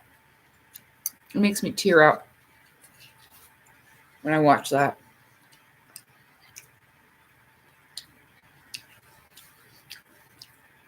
Not many people joined me for my video, which was so important to me. It made me happy, but that was okay because someone that told me they would go, she showed up. And so it gave us, I guess, an opportunity to more discuss it. And I was really grateful.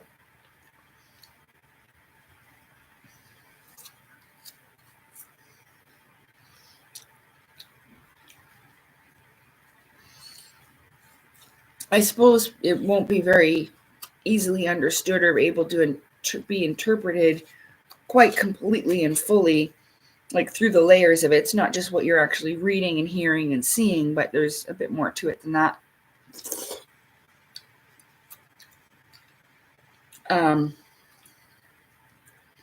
That's okay. I feel good.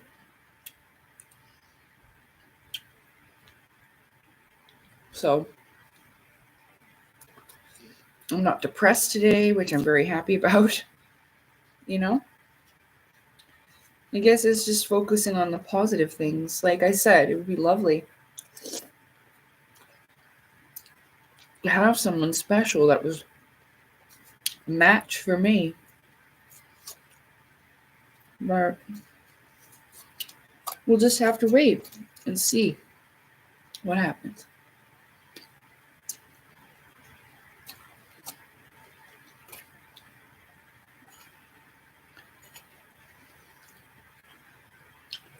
So yeah, integration, and then we'll see. I don't know. Maybe the people on that ship will come back.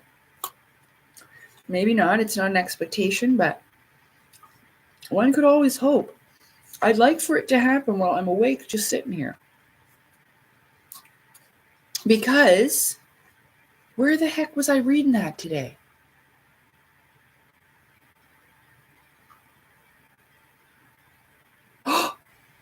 Oh, I remember. The light bulb came on. Okay, so I was a little annoyed today because I was thinking to myself, when you watch my video that I made about the presentation, I didn't make that. I found that. And that's one of the best videos I've ever found like that, that's connected to this Russian book of alien races. But even in there, and I could find the exact time, there is a picture that is drawn, and it's a human person, but they are an older version of humans, and he's got a weird looking head. And I was like, I saw that exact same person in this alien book of races that Elena Denon made, which I know for a fact that she got some of the things in there because the fella looks exactly like this. See the weird looking head he's got? Sorry, my finger's going the wrong way. See the weird kind of shaped head he's got? Okay, these are the different humanoid figures or whatever, but look, right above it.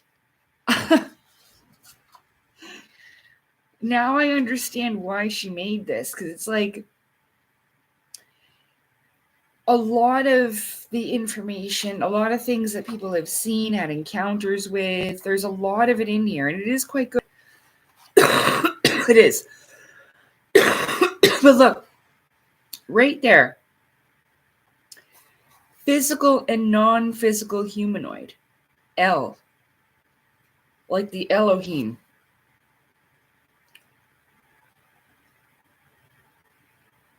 She definitely knows.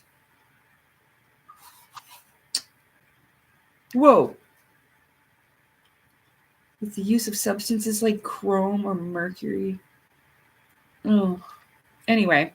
I mean, but this is the thing. Like, you got to understand that it's her creation of it.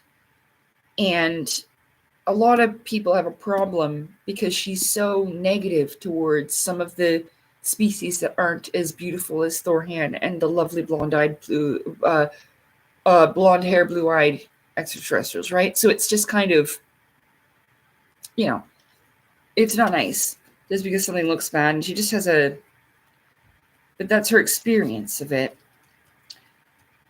So you got to remember that people put their own feelings part of it. And that's why I don't want to read about how other people have experienced these beings.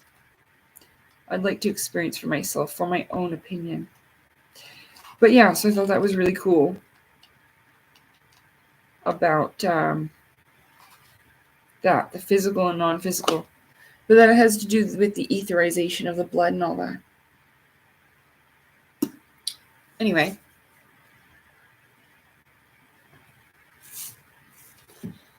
James Marsters, I met him.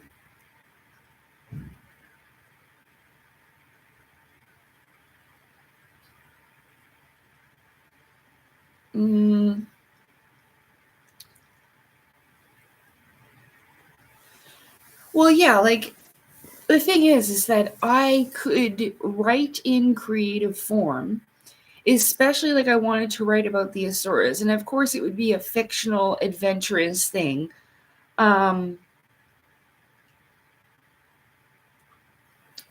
I'll make that very clear, that I'm basically just using my imagination to express something in a story format that happened more energetically, I suppose in some physical aspect too, like the thing with the radio, and stuff like that.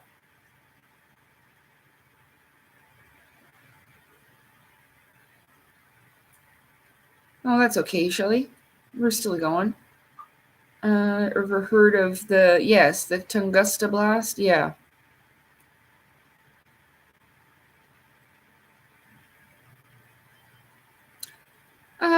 I don't know. They talk about that in these texts and about with the UFO community and stuff. It could have been anything, an asteroid even. I don't know enough about it, to be honest with you. But I know I seen all the trees. I didn't know what happened then. But it was a meteor exploded. Yeah, before it hit the ground. Yeah. It's quite possibly because of the heat, and we don't know what it was consistent of, like what the thing. So if it blew, then it could do something like that. But I don't know. Why? Are the UFO people saying it was a UFO? I got no room for this.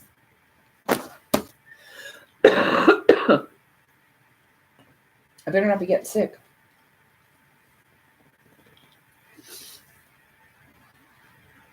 Go to the doctor for something, then come home with something else. Great. I can't believe that guy just sat there and did all that coughing and didn't put his mask on. He was just sitting there on his phone. Like, put your fucking mask on. God, I was annoyed by that. I should have said something, but I didn't because he just looked like one of the mouthy men that would have made a scene. Smoker, mouthy, wants to say. When you should just be like, you're right. You're right. I should put my mask on so that I don't fucking make everybody sick. No. Mouthing off.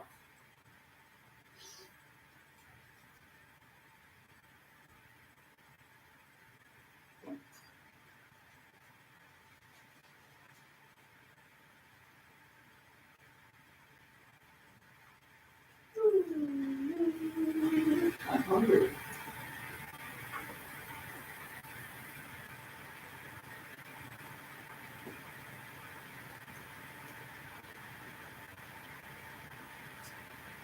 I'm hungry.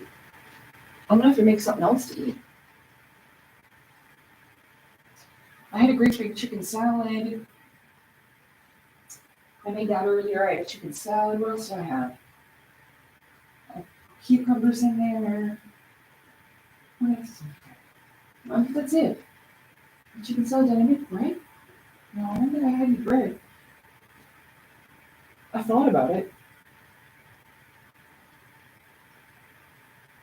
Oh, I made some curly fries. That's what it was. I was like, I thought I ate something else. No, I had some of those spiral curly fries, man. They were so good.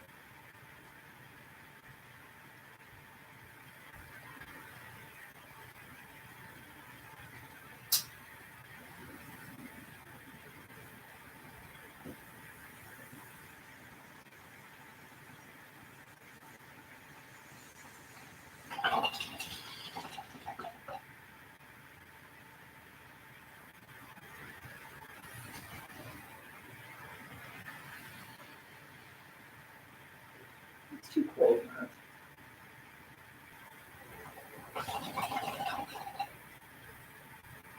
You just outside, baby. Yeah, you were just outside. It's so cold out. God, now.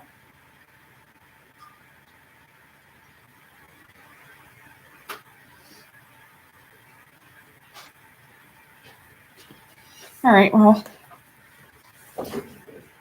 Ugh.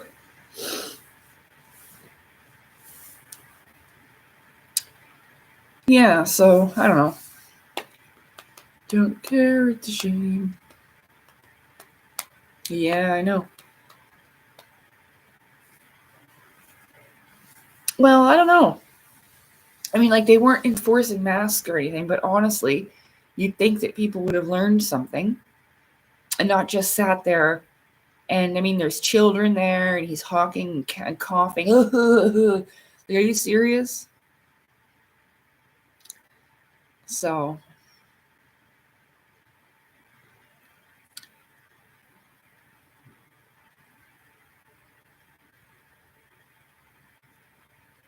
oh no. You blew up your cooker. Well,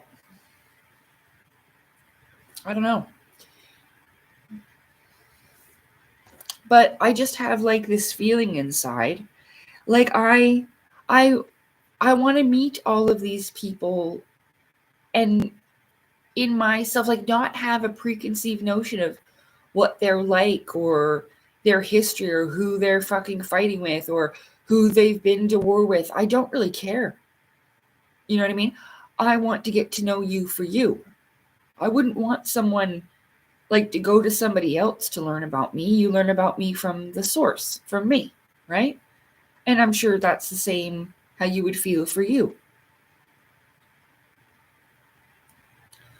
So that's kind of why I didn't read it in Claudio's books. I didn't read a lot of it from Elena's because, I just feel like, alienism can be a thing too. And people will start making associations and assumptions about people they've never even met, just based upon, the thoughts and opinions of others that have had about them. And I do understand it's about forming thought perspective about how other people live and exist. I get that. But just as I was saying with Elena's book, she speaks distastefully of some species. And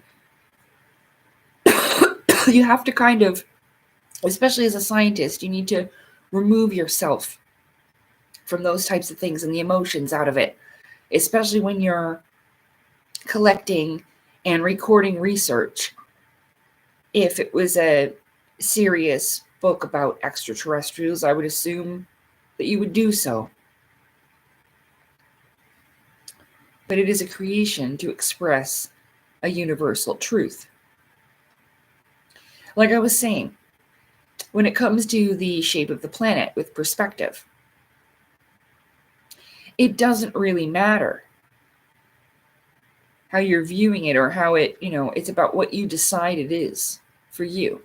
That's all that really matters. You don't need to convince anybody else, because they're always going to have a different perspective.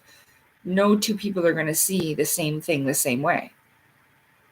So I think those things are important.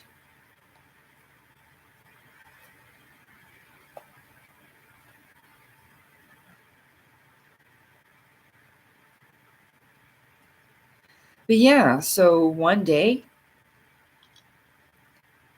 I am going to meet these people. I don't know if I have to pass away or not. I don't know. Because I saw that craft while I was in this body, sitting at the computer just like this. I looked out the window and there it was. So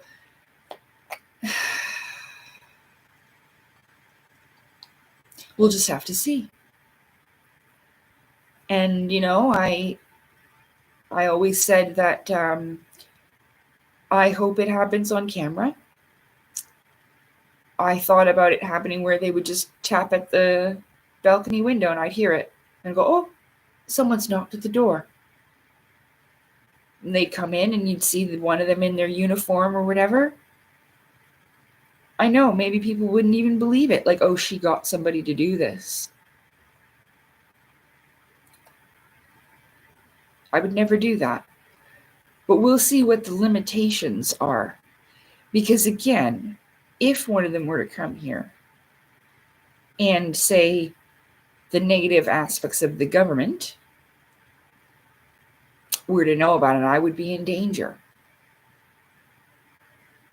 My home could be in danger. They might even try to blow me up. So, you never know, right? Or it might be so that this advanced civilization makes the rules anyway and tells them, you fucking do that, we'll blow you up. I don't know. Because they are above them, this federation type of thing. And it's a thing, but I just haven't met them. So I don't know. But they were the ones observing me in that craft in 2017. It was for this. It was because I was going to be part of this. And I knew that ever since I was a little kid. I said, I know it sounds funny, but don't think like Superman or Batman when I say superhero, but I just knew there was this group of superheroes, these people that were trying to save the universe, basically, and that I was going to join them someday. They were out there and they knew about my existence and I was going to join them someday. And I figured out what that was and found my way there. And I had no idea how I was going to do that. I just always had faith and belief that I would. That it was my destiny, it was meant for me, and that's kind of, it's kind of a little bit, what's the proper word? It kind of leaves me a little bit like, wow, the kind of mind-boggling or shocking feeling. Because you definitely didn't expect that. And I realized that this isn't going to be for everybody. So it's very lonely. But as I was saying, I found some people, 2 actually, a guy and a girl, 3. I don't know I didn't get to watch his video yet because I fell sick. I said, I found it that night. I said, I'll probably have to wait till the next day. But that was when I fell sick. But I do remember it was Gnosis something or other. The channel. Nice person I met. And then a guy from the UK and Leighton with psychic schematics. The other guy's Okaro's Wisdom or something. He commented on my extraterrestrial video. He's a really nice fella. Really smart, wise.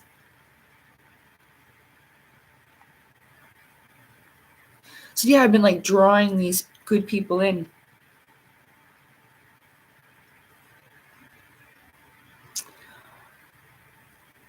Well, they're not really aliens, Shelley. They're alien to us because we've never met them.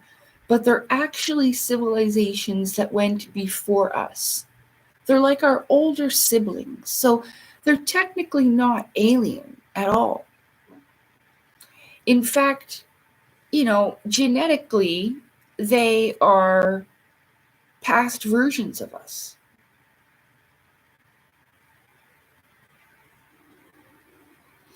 You will. you don't need to be depressed.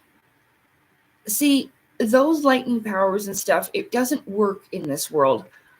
I was thinking about the videos I made in the past today, especially the one about my superpowers, and I really struggle with that. I've gone through sad stages of depression because my life just isn't like that anymore. I can't do anything about what's going on today, and I don't think I'm supposed to. I feel as well that I don't think I'm supposed to.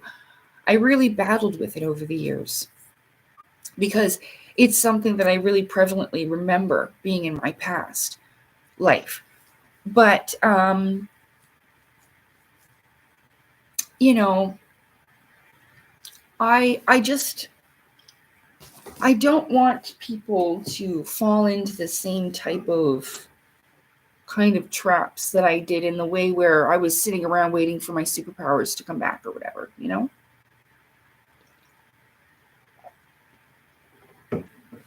Because this is almost like anxiety, whereas you're putting an expectation of something to happen in the future, and also in the other direction where you're kind of dwelling on the past. You know, you can't bring it back. It's gone. What was, and now you are at where you're at. You can't bring that back. And that's something that isn't easy to accept, but I think it's very important. Even if it does return, it will not be the same. Which is sometimes a good thing and a thing of melancholy or nostalgia. You look back on it with fond feelings, but understand why it can't be that way anymore. And I don't think that I would want it to go back to the way that it was, because I was very different back then. But I think in my desperation for world change, you know, I think this is, and I'm sorry to have to bring this up, but we'll start off here where, you know, I went through that stage where I was hoping that the aliens would come down and save us all. This is not going to occur. Okay? They're not coming. Not in that way.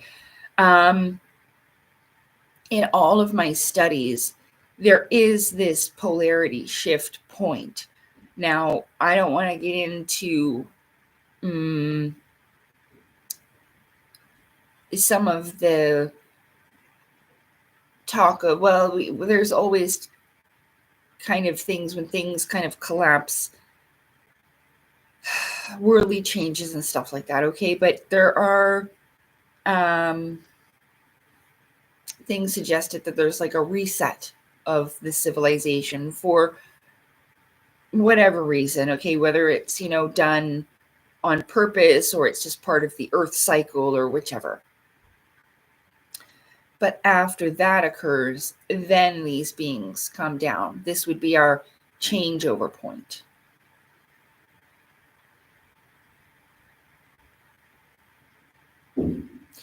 Well, no, but sometimes that's what I mean. They may not be versions of human like we are today. But look at this. Look at this here. Because these people, like her, where'd she go? She looks very human, but just slightly different features, kind of a slant in her eyes. Slightly different features, but they're past civilization. She could have been, this is Elivar. After Tilly settled on the third planet of the system. Hang on.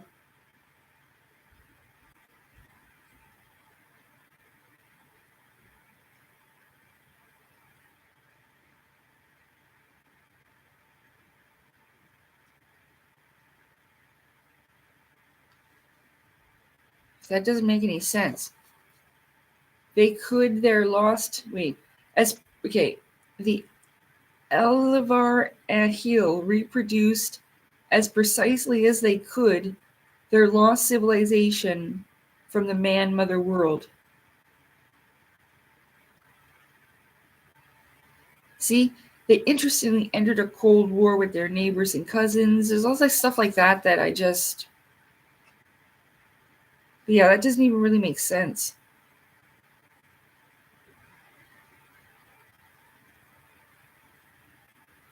Am I reading it wrong? They interestingly, wait. But the element who reproduced as precisely as they could. Third planet. Maybe that's a mistranslation. She's French, eh? So maybe it was a mistranslation or something. It's fine. I feel like I'm reading it wrong.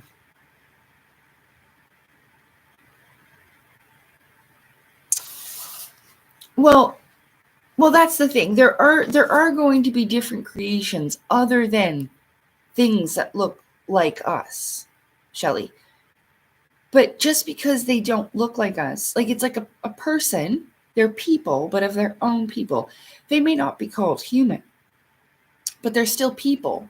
And sometimes the containers that these beings are in, their bodies, is all they need it for. They don't need to particularly eat the way we do, and sometimes even breathe the same way we do, and things like this.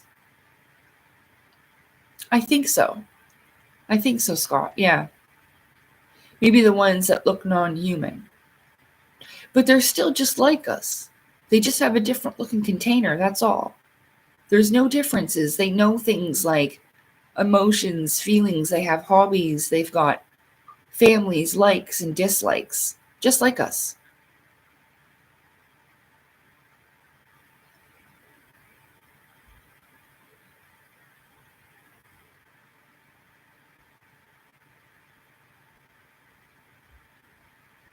He's here still to stay. Okay. All right, Shelley. Yeah, I mean, I'm not saying that they're all good with good intentions and positive purposes, because they're not. Think about the type of people that we have in this world. Well, it reflects out there. And sometimes in larger groups, it seems, where they've collectively gotten together with the same purpose and mentality, right? Like opposing forces, I suppose. It all has a purpose in the grand scheme of things, but I'm not saying it doesn't exist. It's something that I spent a lot of my time on. And I find that when you focus on the lower realms, you will be in them. And I spent a lot of time there. I have had my experience there. I've met different types of beings there, and I'm very sure that I've experienced enough of it. So I'd like to move on to other things. And that's just kind of why, I'm a little bit not in that mindset anymore, which is a very good thing. See, I'm not sure if I made it clear enough yet. This is why I knew I was going to have to make a couple of shorter videos and stay on one topic directly, but yeah, I don't know if I've got the energy to go into it.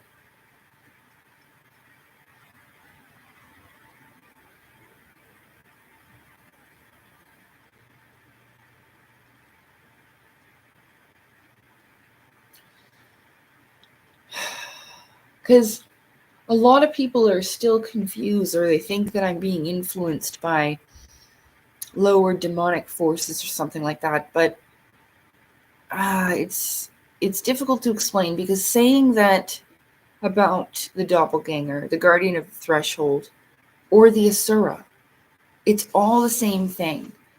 And even though, this is going to help me focus, even though, so it's essentially me that was created in a parallel lower dimensional world as an Asura, but I didn't know it was me. All the energy that I'd put into that caused its creation, almost like it crawled out of the mud, being born out of the mud. I just seen that, almost like an orc.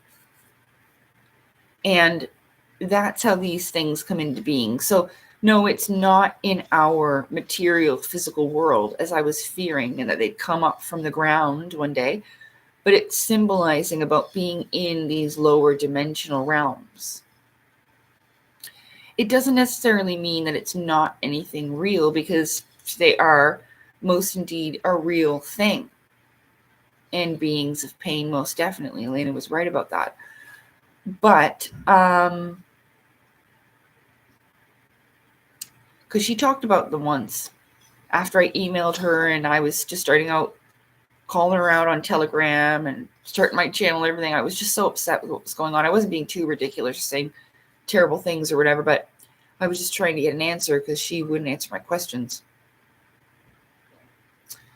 And what was I talking about? Hey, Mern, what's going on? About the beings of pain. Yeah, and then some people are talking and asking her about these elongated skull beings, and the ones that I saw, and I knew they were talking about me. And then she goes, yeah, they're beings of pain. She goes, oh, I don't want to talk about it. And that's why, because it will bring you down into that element. But then once you realize all of this about this kind of parallel you, a mirror, it's almost like looking into the mirror and seeing your darker self, your darker half, or your doppelganger. I didn't realize at first that doppelganger meant like an evil twin. But I can definitely see how it is that. And that's why I was always wondering why the Asura was so much like me. Everything kind of just fell into place and made sense after the whole Guardian of the Threshold and the doppelganger thing that I saw. So the Asura does exist somewhere. But they can only get in here if I let them. So I don't think there's much to worry about it. I think that in general, the calling is an egregore, if I didn't say that already before.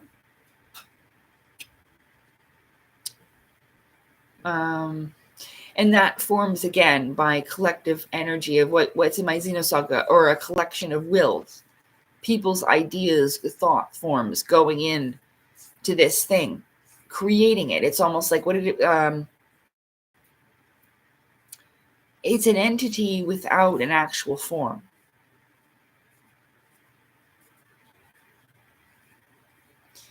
Well, I've been putting out videos and I've been making content.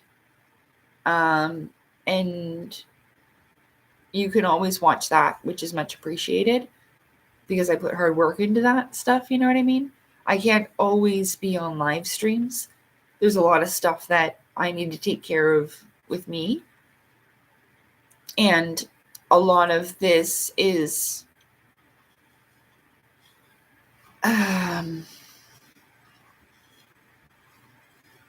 very exhausting. So I don't have a lot of energy to do lives all the time. But yeah, if you'd like to hear more and see more of me, there's videos that I put out that you're more than welcome to watch.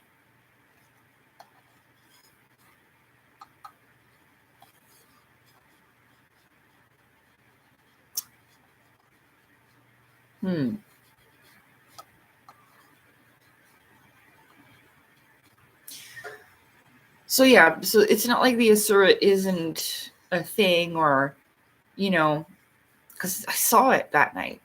I thought I fucking saw an alien, but they're not aliens. Essentially, it was me. Everything, in fact, in your reality from outside of you as the observer is a reflection of you. I watched some really cool videos today.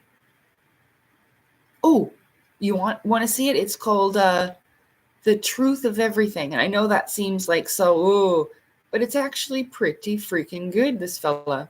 Not very, it's, here, hang on. Oh, that was in my armpit. Well, it's not like I'm fucking dirty. I just took a shower, so.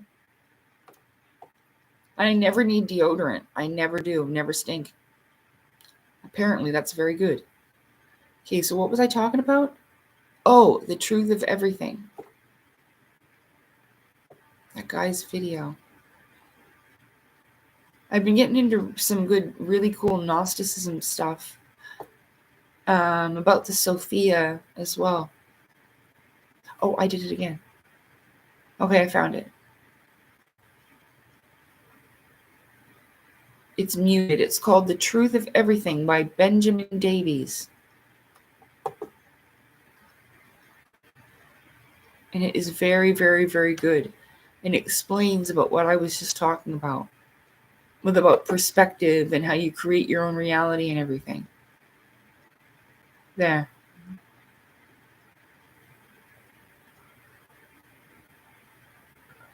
Oh, excuse me.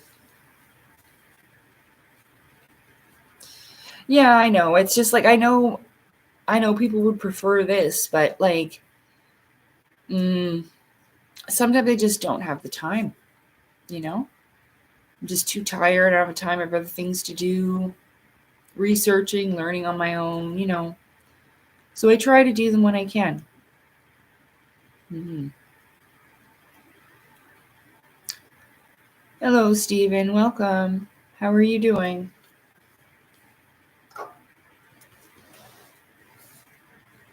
I want chips. I do. I'm hungry.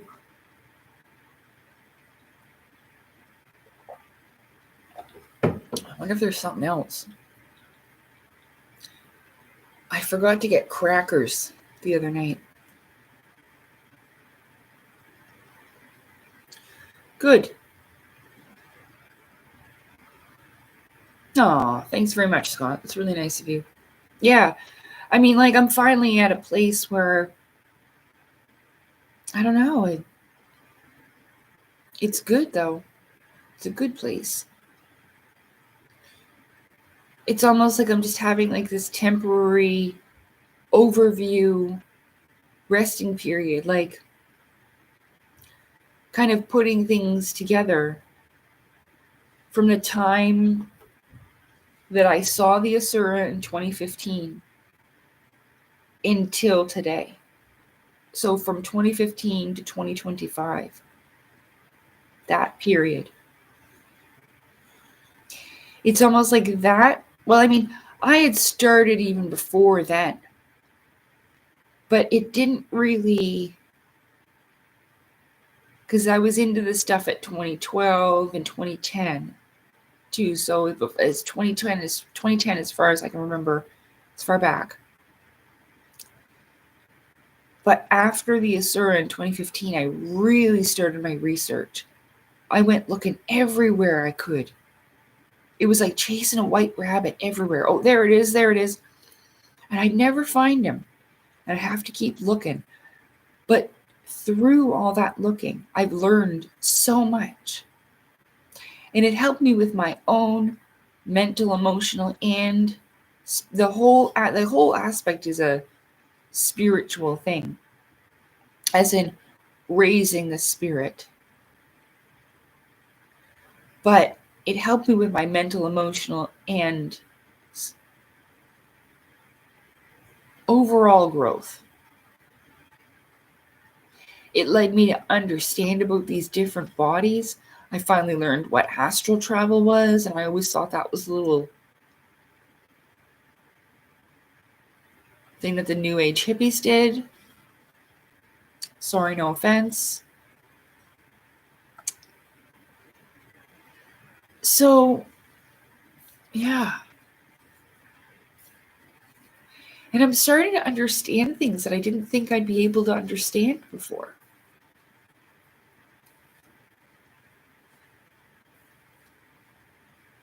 That person that did that box with the guardian there, that was so cool. The hero's journey. Yeah. So it's going to be interesting as to what happens.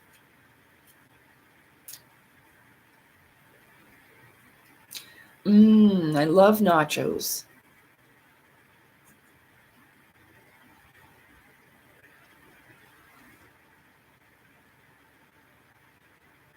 Yeah, David, yeah. That video, that one right above in the chat, that explains that. Send that to your friend. Sometimes, like, especially people that know us, they won't take us seriously. They'll be like, yeah, whatever, David. I know, people do that to me too. Not all the time. Not much anymore these days. I don't know anybody, but it's happened in the past. It sucks because Lee's called me to go for a drive with her, and I wanted to go, but I couldn't because I told you guys I was going to come and see you. I wasn't ready to go anyway, but because she called, and that's why I was a little late, because I was just about to get in the shower, but I wanted to call her back to see what was going on. And yeah. Hi, John. How are you? Good to see you. I hope you're well.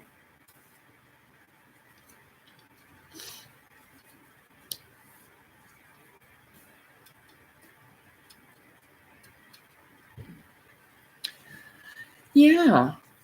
So, I don't know. Slowly, like, I'm working my way up. Oh, I did some, I've always done that, though. So it's not like I don't do anything workout, because I always do some dancing. And I had fun the other night. I was dancing to, this my shit. All the girls want to be like this.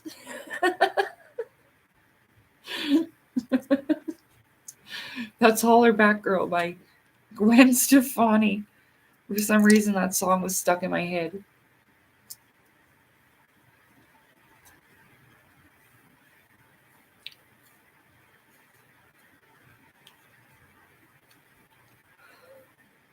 Yeah, I'm doing good. My medicine helped me feel a lot better. My eyeball was sore. My ear was sore. All right here on my face, in my face bone, right there, was sore. And then my tooth right there. And I was right puffy. And my eye felt like it was being pushed out. But now it's a lot better. So.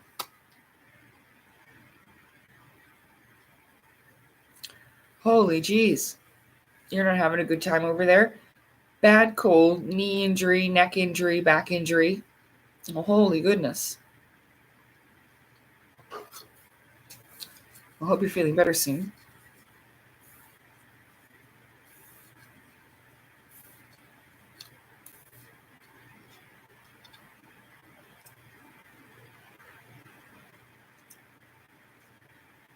A prolonged moment of clarity. I suppose so. Almost like, well, what I call it is something that I've called, I didn't actually know what that meant when I was a kid. I started writing this story when I was a kid called Future Connections. And the story itself is irrelevant. But the name of it, because I made all these connections that didn't make any sense to me in the past, now, like, as I am in the future. Like, because I didn't know what the Asura was back then, but I do now. You see, so it's a future connection. Yes? Mm-hmm. So it's kind of like that. But it feels kind of like, well, I guess clarity, but it's more than that. I can feel it. Almost like gearing me up to like this next level of something. I can feel it, and I was feeling it before.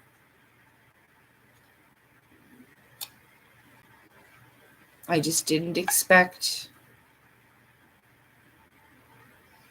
I didn't expect that. See, a while back, the people in the blue suits came to me. I know this is going to sound funny at first, but, well, a little bit sad. But I had this lucid dream where I was conscious and I was in this room. It was the second time I was detained. My second detainment. The first detainment I talk about in my book. The second detainment I haven't yet. I've talked about it on the channel, but didn't write about it.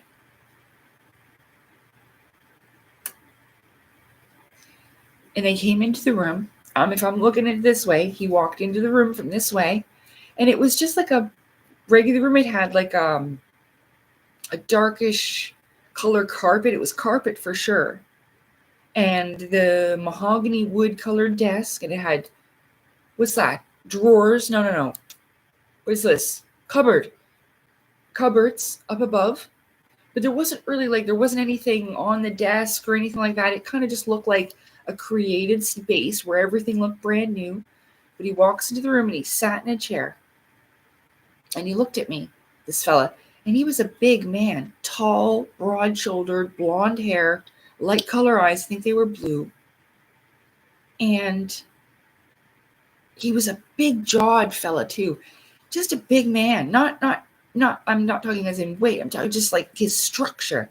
He was a bigger guy. And he walked in and he was dressed normally. He didn't have one of those blue suits on, but he still looked like one of them people from the blue suits. He was dressed in regular clothes. He kind of looked like, but he didn't have the white coat like a doctor, but he was dressed professionally, like with these brown colored slacks, like doctor's dress pants, and a nice, like kind of a golf type of shirt with the collar like this and the buttons. I mean, he looked nice. And he walked into the room and he sat down and he looked at me in the eyes. And he wasn't happy about it. He was like, he went like this, and he's going to put his hands down like this, and he goes, and he looks up at me. And he said, you've gone insane. And they were like distraught, like sad about it. Like, you've gone insane. And I was like, well, I swear on my life and my soul this is true. I was like, well, I know, but can we fix it? Then I woke up. I swear. I'm like, yeah, I know. Like, it wasn't even news to me. I'm like, yeah, I know, but can we fix it? And then they did. They helped me fix it. Because there was a point where I was all about the culling. And I thought that's what I was supposed to do. And I was preparing myself for this. And I really was. Like, I had lost my mind. But we fixed it. Look where I've gotten to. We fixed it. I was like, can we fix it? We fixed it. We did. So yeah, I swear it's true. Yeah. You've gone insane. And they weren't happy about it. It was a sad thing. And it was sad. But I was like, yeah, I know. Like, I was totally aware. I knew things were fucked up. And my subconscious knew too. And so, we were just like, well, can we fix it? And we fixed it. So here we are. Shit happens. You can go crazy, as long as you've got your map to get back. That's all. That's it. So, and I'm very grateful. Because like I said, I'm where I always dreamed of and wanted to be. It may not look like that on the outside in life, but that's the thing. All of this is, I don't, whatever. But yeah, it's kind of like made my dreams that I've ever had growing up as a child come true, You turned into the skid? The fuck is that, David? I don't know what the skid is.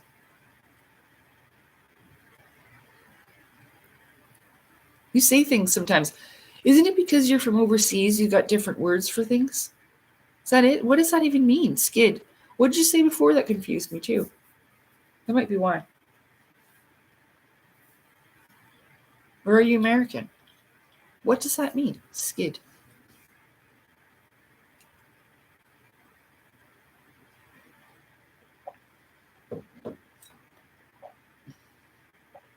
Oh, a skid. Shh. Oh, okay, I get it. Oh, I can't drive. I always thought it would be best not to. Just because, because of my CPTSD, I sometimes used to get passenger rage. I don't anymore. For the longest time, I wouldn't sit in the front seat. I'd sit in the back. Yeah.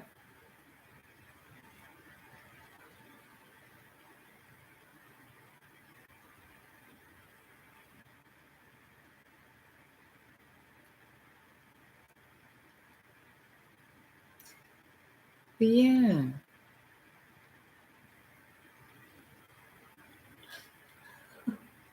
Well, it's a good thing. It's a good thing, David. They've done a service, I suppose, to the country if it's that bad. I know, like, I didn't want to. I would always be so worried about other people's driving. I would always be so anxious. So I just thought, you know what? Fuck it. I'm not going to bother. I'm just not going to bother to drive. You know, one of my ex-boyfriends tried to teach me one time, and it was kind of fun. But honestly, his vehicle was too powerful and it scared me. He had a 2008 Dodge Charger, and I didn't even press the gas.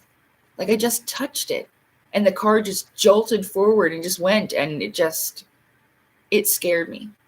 It did. It scared me, and I didn't want to drive anymore after that.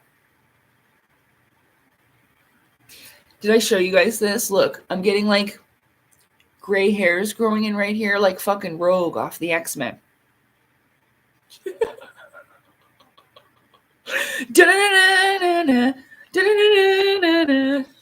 Oh shit.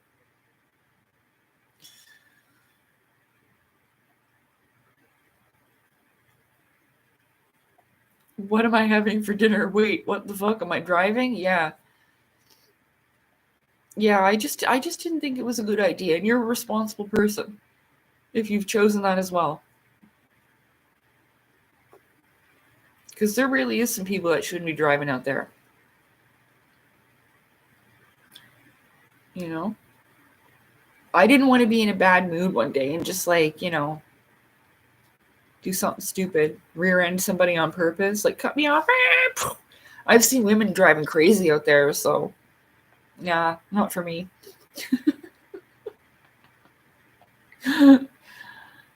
I've driven since 13. Now I don't drive because of not having a car, but I'll drive if I need to. Good for you, Shelley. Good for you. There's some women that are totally fine, comfortable, and cool to drive, and they've got no problem with that. You know? But I don't know. Are you? Are you really watching the X-Men? That's awesome. Da-na-na-na-na-na. Da-na.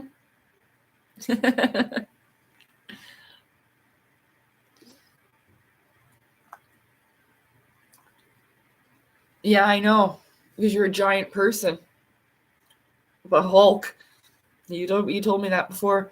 Yeah, I know. And you know what? It's not even worth it. Like, the other day I was out on Monday, I believe it was on Monday, I went for a walk, and everybody was honking at each other.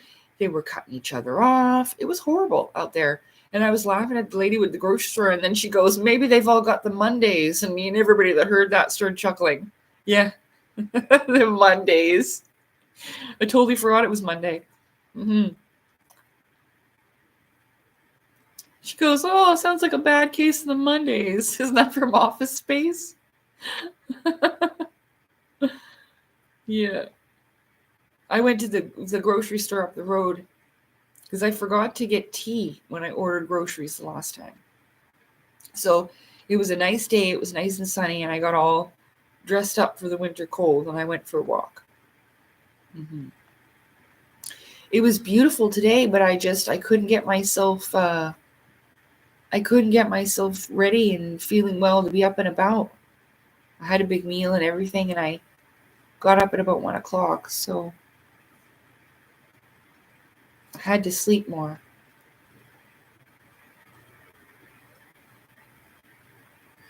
But yeah, so I don't know. It's been a nice day. Do you guys know what caramels are? Let me show you something. I think this is just a Canadian thing. I want one, but I also want a pecan tart.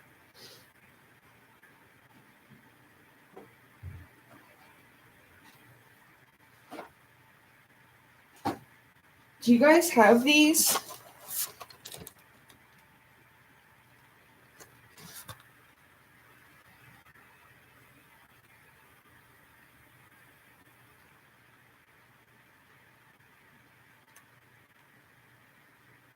Do you have these?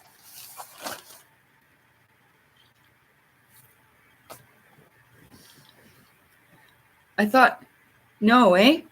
Yeah, I'm pretty sure these ones, it's not like a wagon wheel or the half moon. I'm pretty sure these ones are just Canadian. Yeah, look, it comes two in a little package, almost like a whole.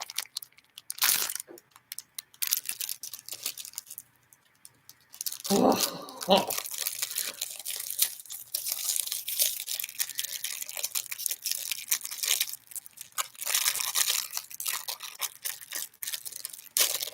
Gotcha.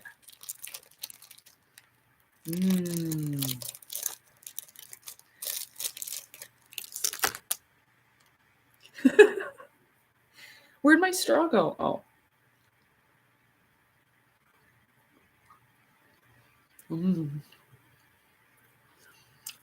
It doesn't have like caramel dripping out of it. Like, what a freaking lie.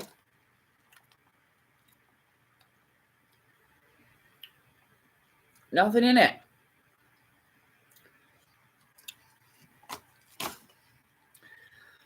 It's good though.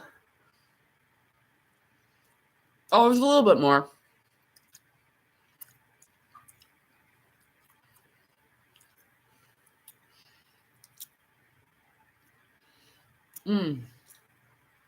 But I think these ones are just Canadian.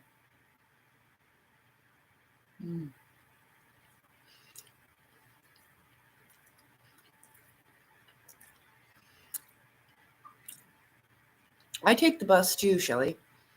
I take the bus. I don't like it that much. I don't know why people do that though. Like, I understand they must not be able to smell themselves. Because some people go out and they just stink. Like, really bad stink.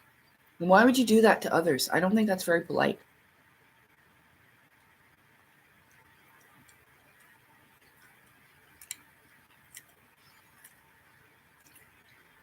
You gotta try. You don't just piss your pants and then go out in them.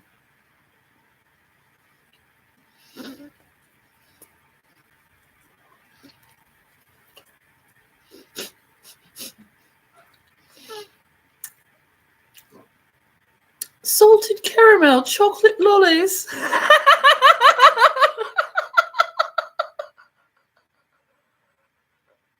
Sorry, David. Remember how I said you use different words? Chocolate lollies. Harry Potter.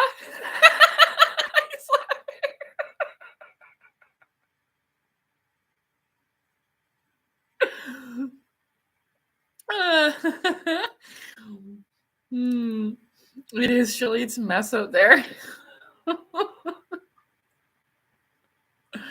Thank you. Expelliarmus. That's right. That is so funny. I like doing accents. It's fun. I'm not making fun of people. I love people with accents.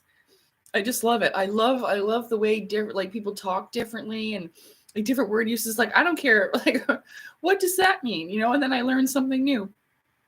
Jenny's mother was British.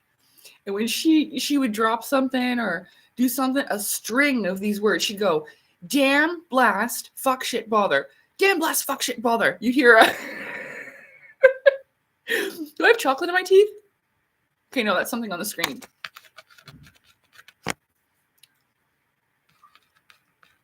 I keep thinking about something in my teeth, but it's not. Okay.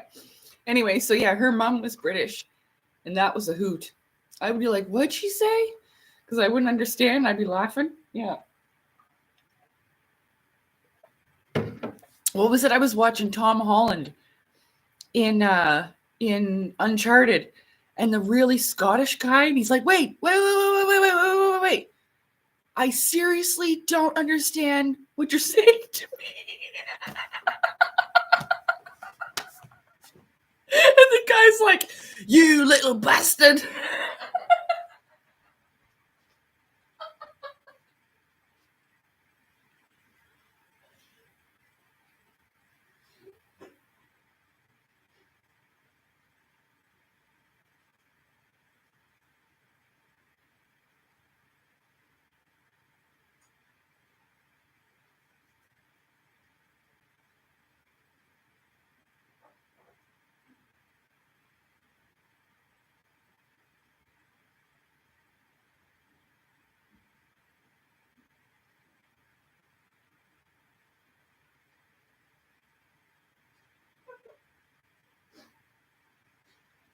That was funny.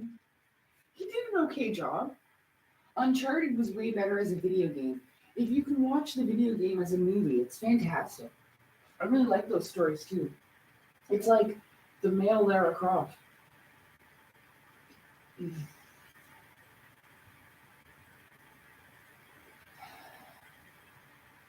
The comic book with Lara Croft was way better anyway.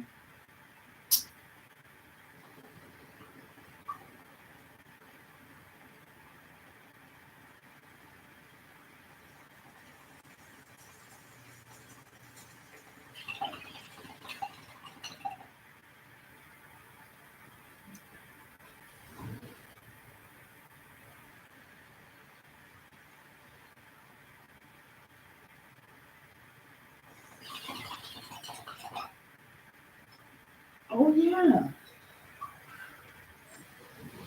I was gonna say, hold on.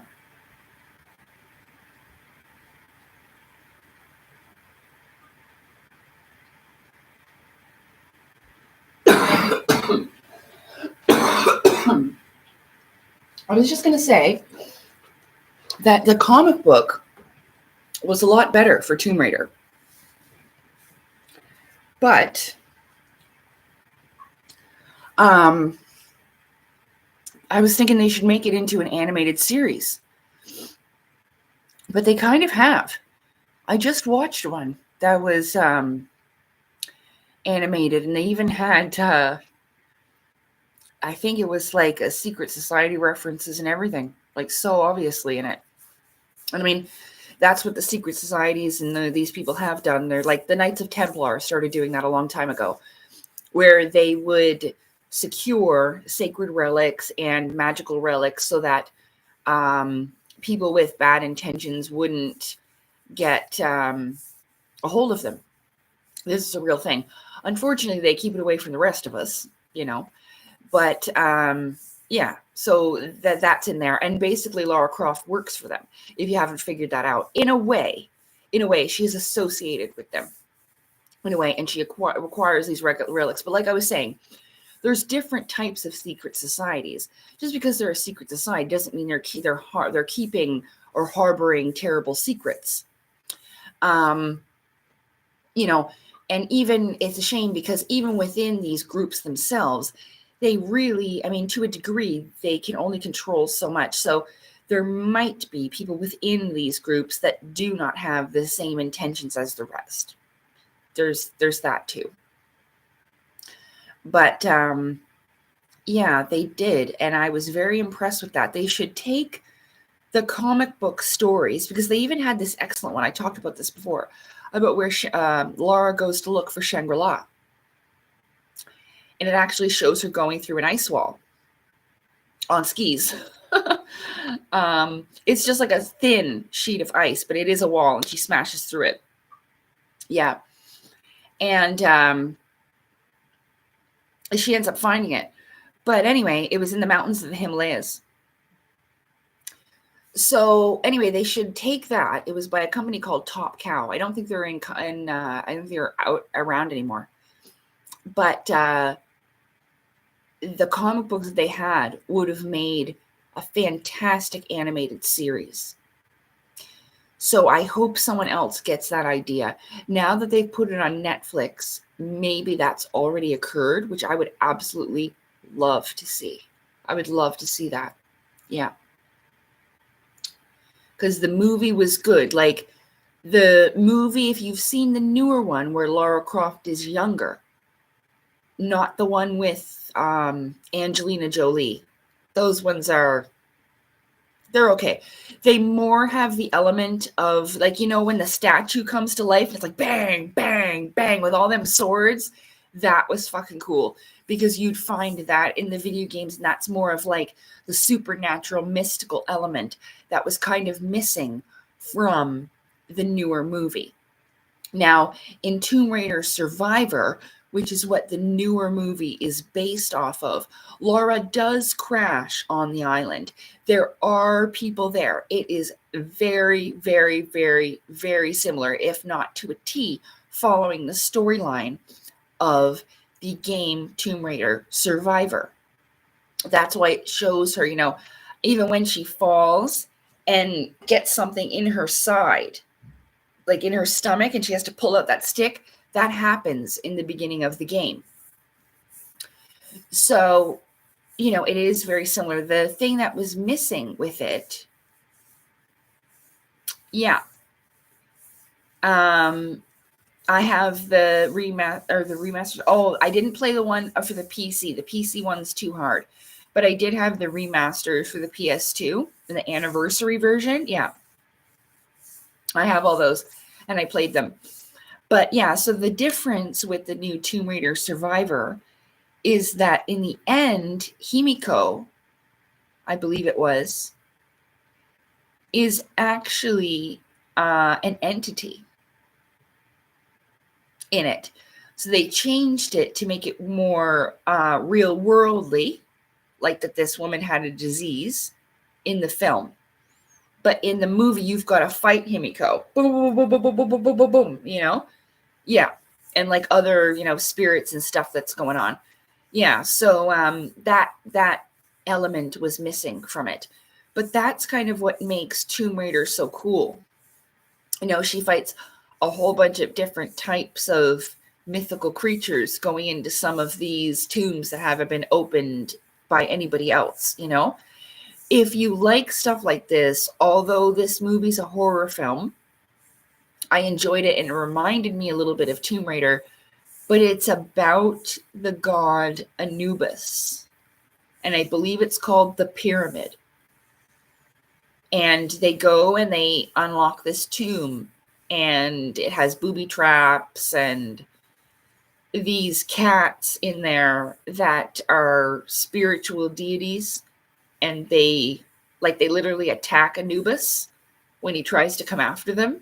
So it's pretty cool. They're guardians of the spirit realm, but they're very scary. And and that reminded me of that.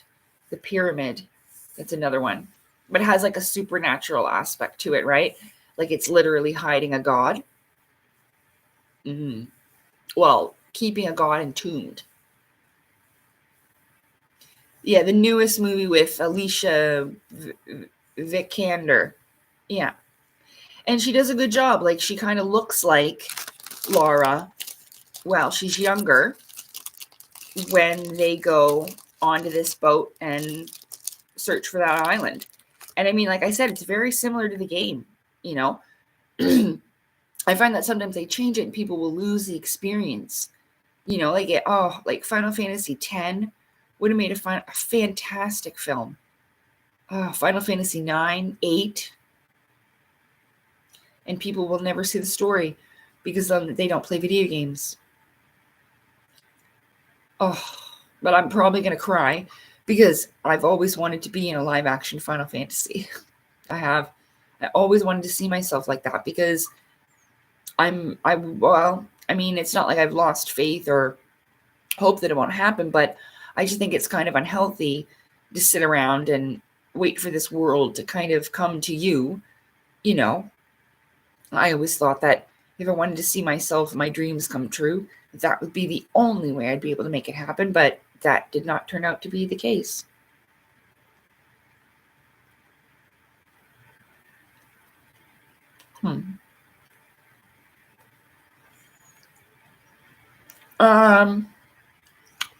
The new Tomb Raider movie, Shelley? I thought you said you watched it. Oh, you've seen the one with Angelina Jolie? You didn't see the new one yet?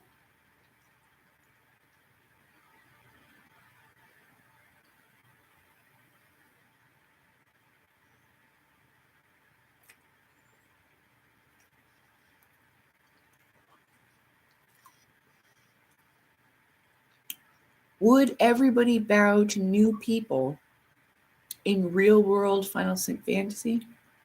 Oh, the Pyramid movie? That's a scary one, Shelley. Are you sure you want to watch that? Hey, JB, why do you keep popping in and just being like, hope you're well? Hi, good to see you. I'm well. Last time you popped in, that's all you said. Happy Valentine's Day. You going out on a date tonight?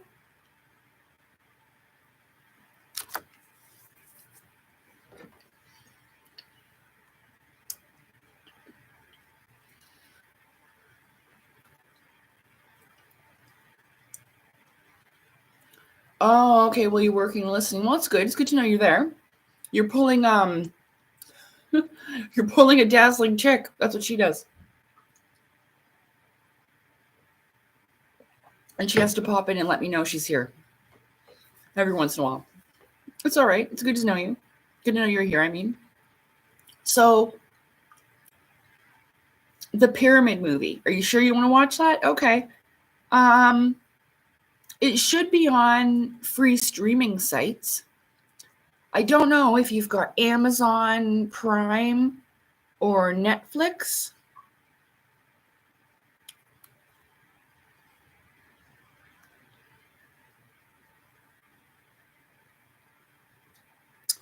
Yeah, I know. I know that about you. It's okay. Mm-hmm. Yeah, I already knew. Uh-huh. Okay. No, that's all right. Netflix. Okay, well, we'll check there.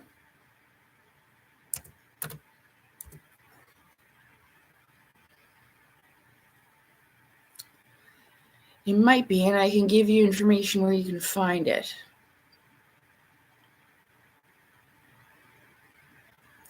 The only reason why I pay for this is because sometimes I can't get those free streaming sites to work at free. Ooh, ooh, ooh. And I don't like it. I don't like being frustrated. And I know I have control over that. It just, if it doesn't work, I just want to watch my show and eat my dinner. It just, with my eating.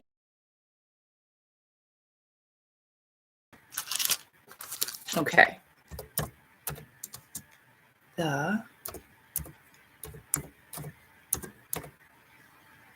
Oop, I spelled it wrong.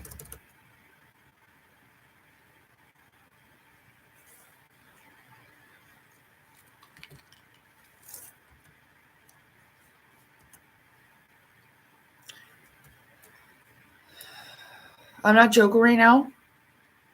I can't remember how to spell pyramid. Pyramid.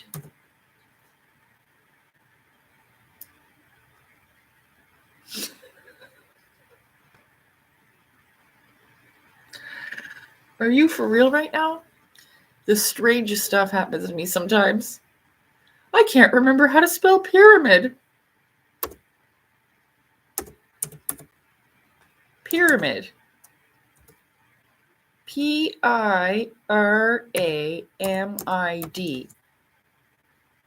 Is there a Y? But I was spelling it with a Y and it wasn't working. Oh.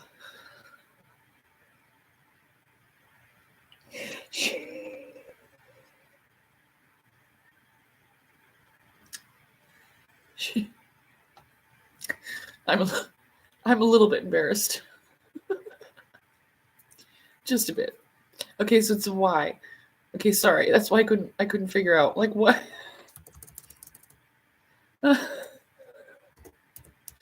well.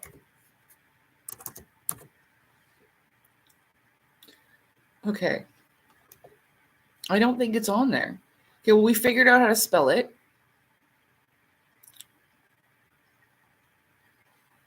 Goodness.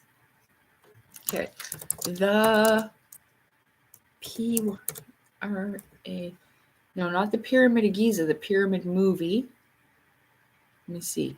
Yeah, that's the one. In 2014, American found footage supernatural horror film. Let me see. Yeah, inspired by the Egyptian god Anubis. It's from 2014, directed by Gregory Levassier. He's French. Gregory Levassier.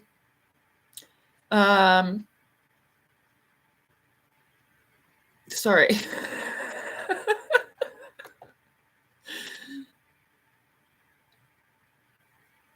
Yeah. I don't know. I mean, I could find it on a free streaming site, but I'm not sure if I can share those on live streams.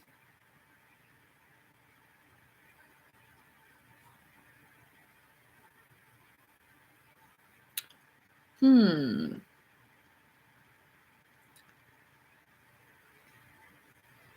don't know. It's not on.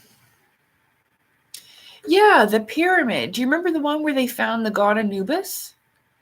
How scary that was, the creepy ass kitty cats.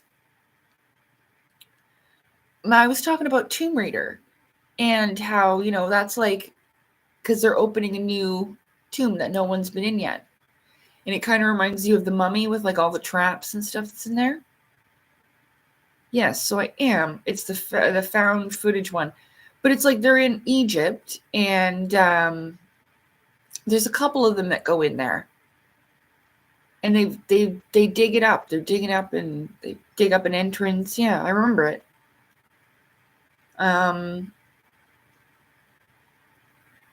Yeah, they will take down your stream. Yeah, I figured they will. Yeah, so you can't share, but there's a couple of sites.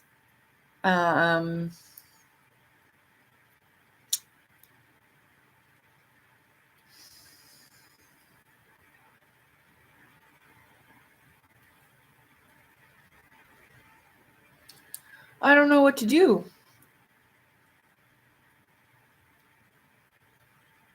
Oh, that's awesome. Yeah, JB does really good videos.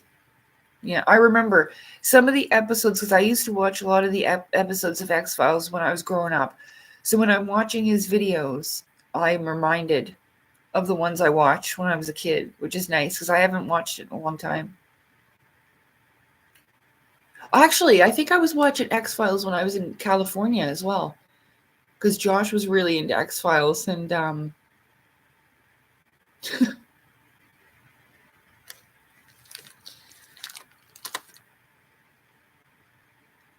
never mind.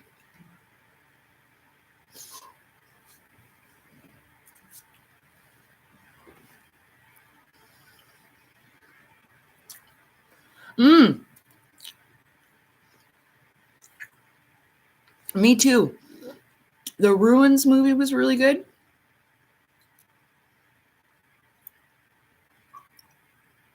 Oh, it doesn't feel dated.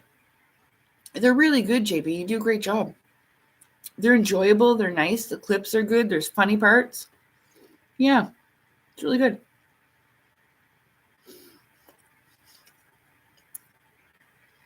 The Ruins was good and the Blair Witch. I remember that from so long ago. Scared the shit out of me.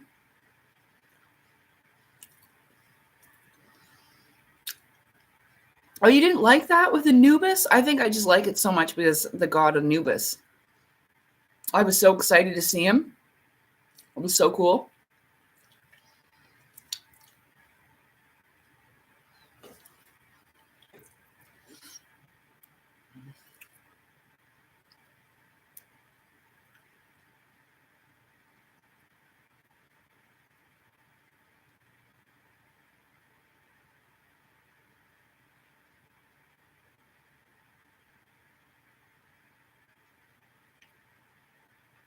I don't know how old I was. I don't know. But I remember watching X-Files when I was younger. The Outer Limits, Unsolved Mysteries, all those channels of the show. Rescue 911.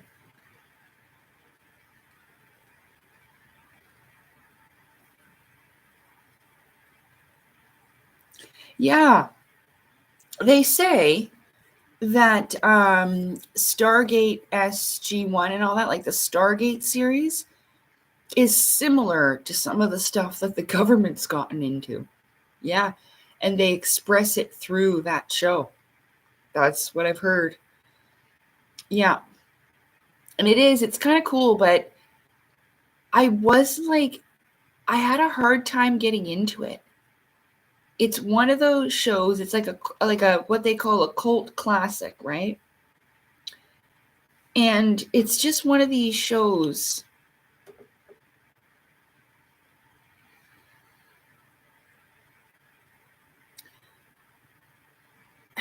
I guess it does it for you or it doesn't, and I just really couldn't get into it. I'm not saying it's not good. There's nothing in particular that I really remember about it because the actors didn't capture me, or maybe I didn't watch it enough. I don't know. I thought the whole concept of the Stargate was really cool. There are. Hello, Chris Kerr. There are Rescue 911 episodes on YouTube, and probably Unsolved Mysteries as well. Yeah, Rescue 911 with William Shatner, which is so funny because when I told my story about calling the cops on my neighbors again, that's exactly what I thought of in my head. I just saw William Shatner, and I went and I found one of those pictures from that show. Hi, how's it going? Happy Valentine's Day.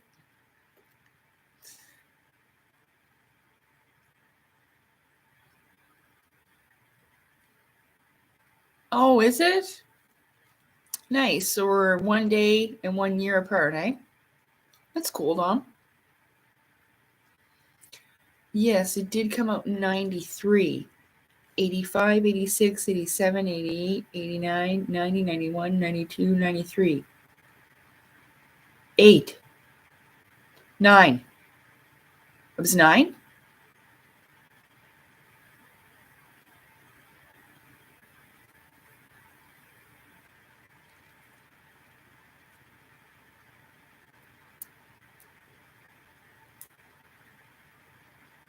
Two special episodes. The Stargate 1 show did 2 special episodes. Yeah, 8. Yeah, thanks, JB. Where they did an SG1 show inside the SG1 show that we were watching as a cover story. Yeah. Oh, yeah. They tell you the truth all the time. All the time. It's actually quite shocking. But here's the thing. Remember when I think I talked about this in my clearing things up about the channel, because when it came to Xenosaga, I was reading something about the Zohar, but it had nothing to do with Xenosaga.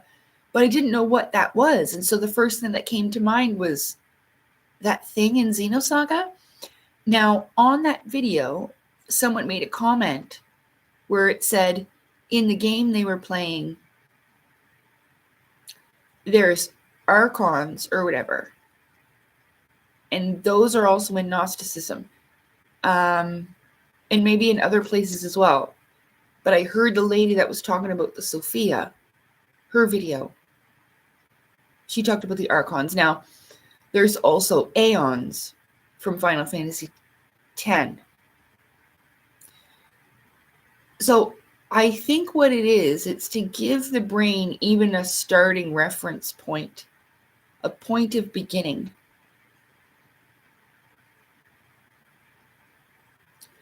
Because they're definitely, it's almost like a preparation for the mind. So your brain has, somewheres to go when you hear these things.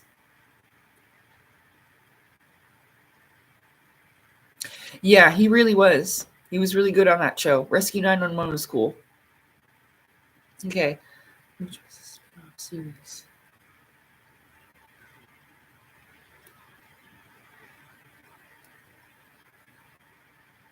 Oh, yeah. Yeah, so JB says The Lone Gunman, which was a spin-off series of The X-Files, had its first episode about a terrorist plot to fly a plane into the Twin Towers. This came out maybe 5 months before 9/11. Oh, yeah. Oh, yeah. I believe it. They do stuff like this.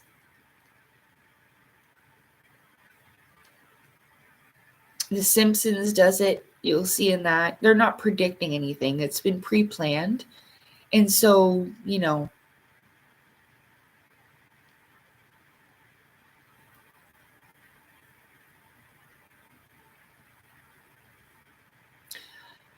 I can see how, it can be seen two different ways in two different perspectives. I don't know.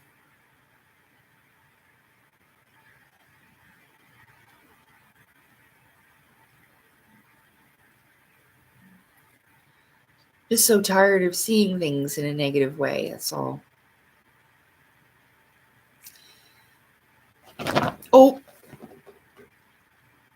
forgot what I was going to say. Oh, well, you remember when the newer X-Files came out, how much truth they had in that, you know? So that was, a lot of people were pretty shocked with that one too, you know, about how, especially in the beginning episodes, weren't they talking about some type of illness in that too, in the beginning of the X-Files? Yeah. So I don't know. Well, I've heard multiple times that it has something to do with like a universal rule. Like they have to tell you what they're going to do before they do it, even if it's in a subtle way. And then they can say, well, we told you. Just like in the movie Defending Your Life, in the trailer of it, it says Hollywood has been trying to tell you the truth about the afterlife for a very long time. Yeah. What are you doing, bud? Oh, you want the straw? No, here. Last time you sniffed this, you gagged. It's because, like, he's got a weird thing with consistency. If I drop a slice of cheese on the floor, he gags. Like, he does. I'll drop a slice of cheese and he gags. So, put your paw there. You'll turn off the thing. You want this? You want this? You can't have that. You break it. You can have this straw.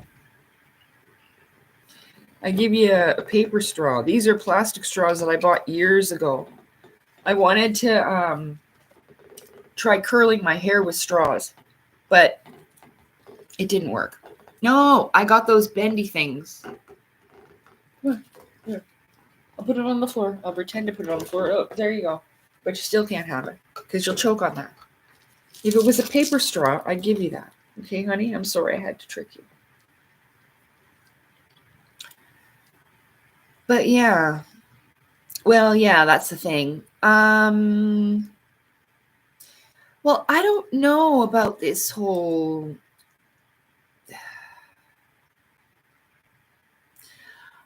I'm not saying that, like, evil acts and what we would generally term as Satanism or being that... I'm not saying that doesn't exist or this. I just think that you got to be careful about what you're going to label, because a lot of people will say what I'm into is Satanism. See what I'm saying? Like theosophy, Gnosticism, anthroposophy. I have a problem saying that word. Sorry. But like, you know, the teachings of Rudolf Steiner, Manly P. Hall, Helena Blavatsky, these things, they'll say that's Satanism when it's not, you know? So, but I do understand, like, okay, I still have that paper. I can just use the other side. So, if looking at it this way, because this is how they represent it, there's the cap of the pyramid, which has been removed from the lower half of the pyramid, right? Which they have their all-seeing eye in the center, like this. You've all seen that, right? So this up here would be the ruling class who knows what's going on, is watching all that goes on down below. This is where we are, the rest of us. So, Salem, honey, no. Honey, no. No, here. Here, go. Go take it. There.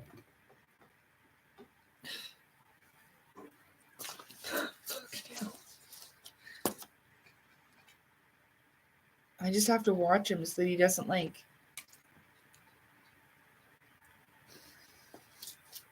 Okay, so this is where the ruling elites are, or the 1%ers, you know? And the rest of us are down here. The 99%. So, what's going on is that there's something even above them. which is what I will term here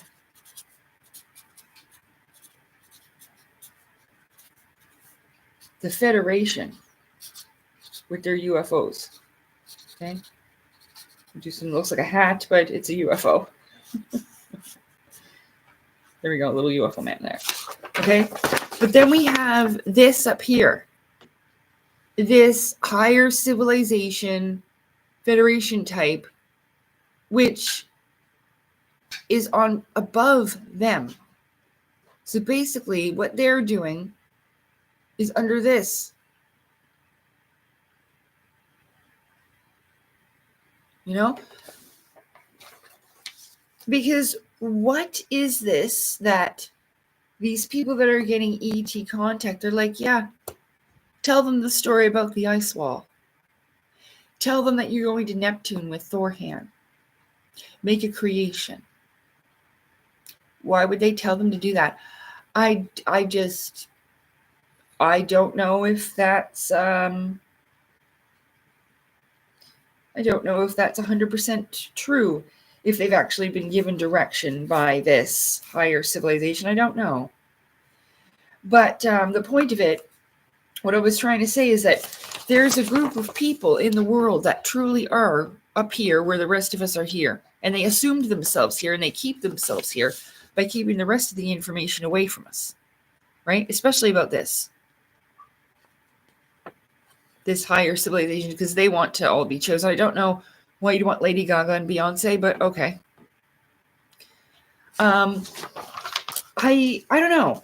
I think a big part of it is that there might be a lot of deceit and mistruths and misdirection on purpose, because a lot of people would want to be the only one to get there. Like, oh, I'm with them now. I'm an extraterrestrial now, and you're not. And we have things like this going on as well.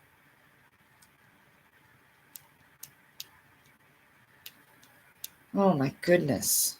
But there are these people, and these are the people that are practicing these really negative, nasty things. They do. Weird ass sex rituals and crazy ass sacrifices and, you know, all that stuff, that horrible, horrific stuff you hear with the kids, you know, and adrenochrome, yeah? Yeah. But I don't know. Like, there could be, if there is a higher federation, there could be a lower one. Almost like, you know, the Sith and the Jedi. So we also have the Sith with their UFOs, which could also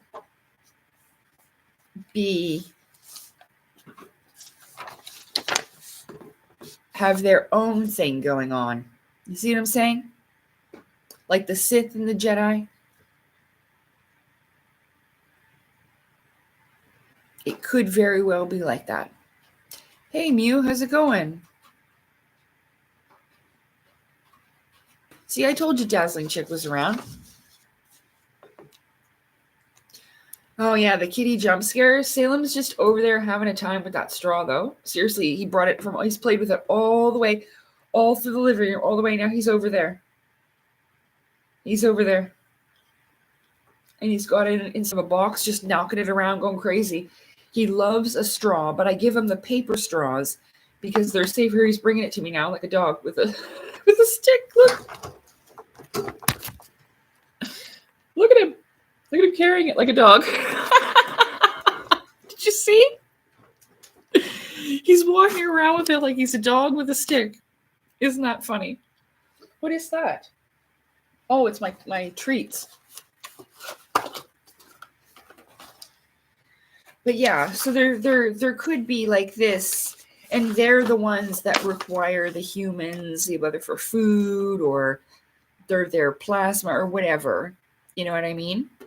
And so out in the outer realms, that's why we have maybe these two factions kind of battling each other for the rest of us here, and even though these ones have had mostly dominance, because I can't understand for the life of me why they would be focused on money or people who make the most money.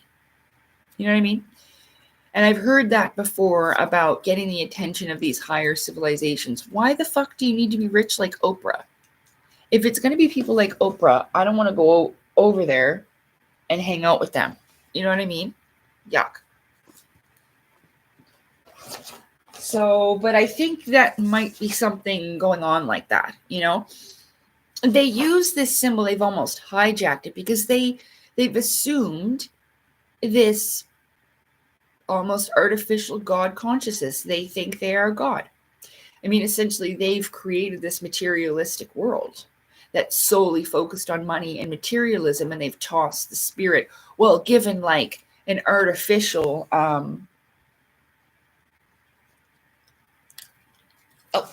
all right, that's enough now. Right, that's enough. It just went like he was chewing on it, and I seen him gag, so I don't want him to have that. He could hurt his mouth. I'm just gonna go put it away.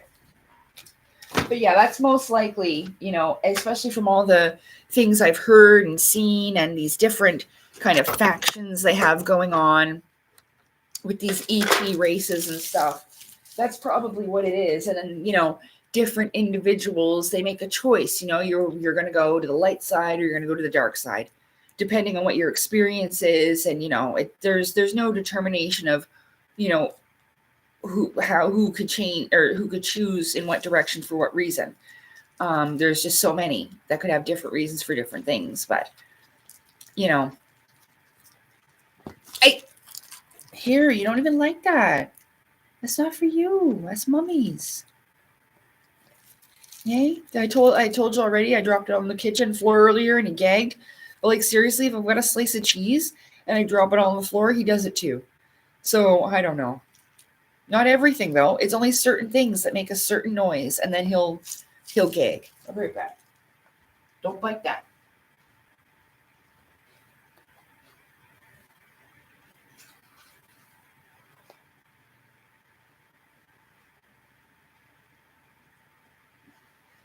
What are you doing? I see you. I see you. You can't have that. Hey.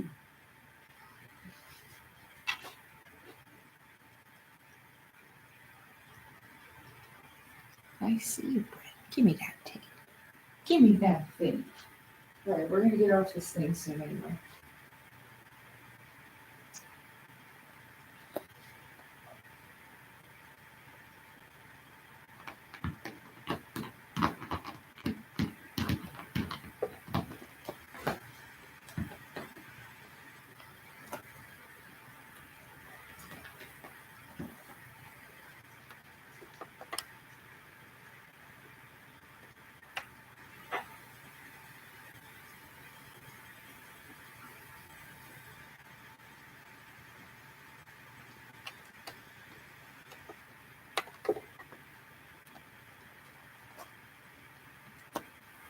I'll tell you. Hey, get down off of there. Did you screw up my video?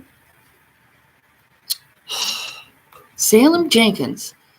My boy. There's nothing even on there anymore, my boy. Get down, please. What you want now? I put the straw away, bud. I did. I put it in the kitchen and I threw it in the garbage. I'm sorry. Anyway, now I forget what I was going to tell you. Shit. Maybe forget. Something about, oh, damn, I forgot again. Hold on. Oh, the best UFO footage I've ever seen, hands down. The best UFO footage, if you want to see something impressive, look at the Turkey UFO video footage. The Turkey UFO video footage is in my opinion, some of the best there is. The best I've seen, anyway. That's so incredible. You can even see the little beams on the inside of the ship. On the inside. And I think the reason why they use those is because those are more easily disposable, expendable. You know what I mean? Like their bodies are easily recreated, those little beings. So they use those to not put their own lives in jeopardy, which is smart in a way. Those little beings are artificially created, so it's just kind of like a little robot. It's not like they don't have rights and feelings or whatever. I'm going into that more about, well, Evie's a little bit different, but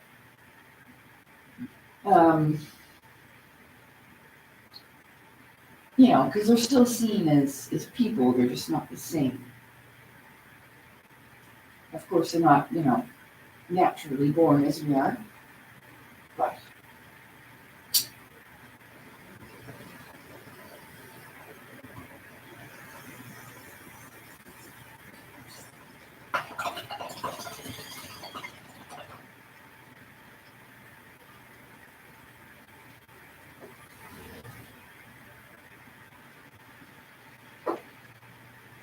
yeah, you can see the round blue heads inside the ship.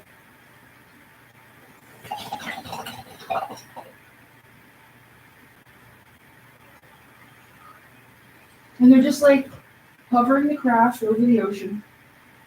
Not sure what they're doing. They're probably looking back at that guy as he's looking again.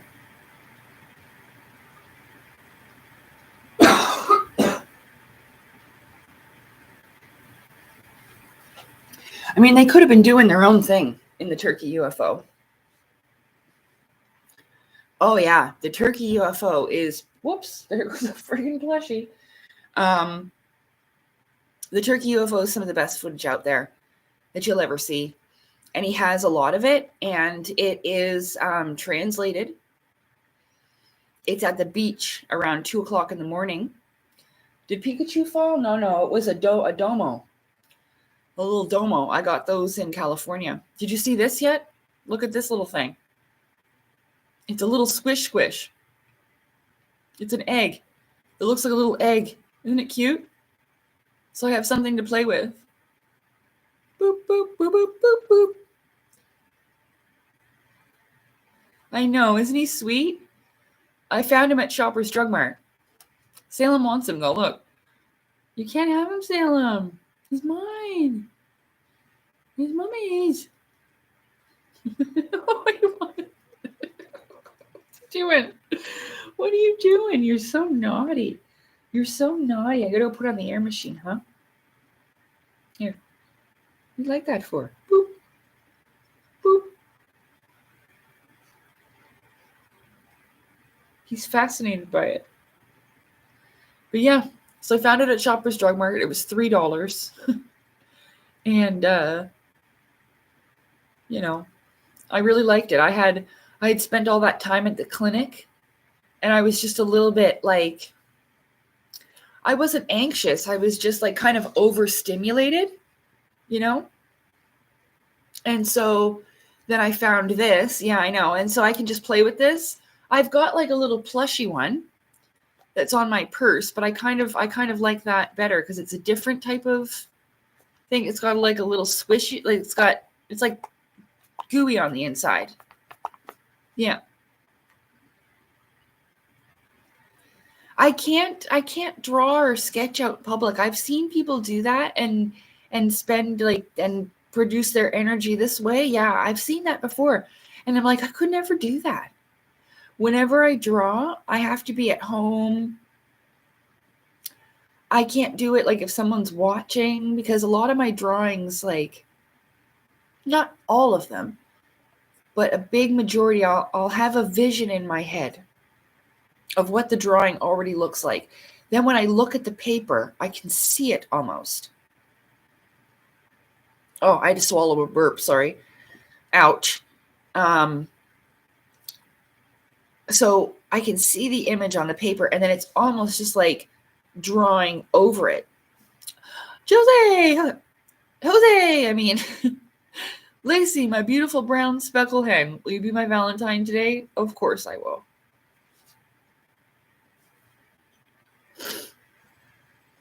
Thank you. It's always nice to see you. What was I talking about? Oh yeah, sketching. So then yeah, I draw the pictures like that. But even so, like I can't think of anything to sketch or anything when I'm out. My mind just can't work that way. It does when I'm at home. Yeah, it's weird. You're welcome. Yeah, I know. I've seen people do it, and I'm like, I wonder how they can do that.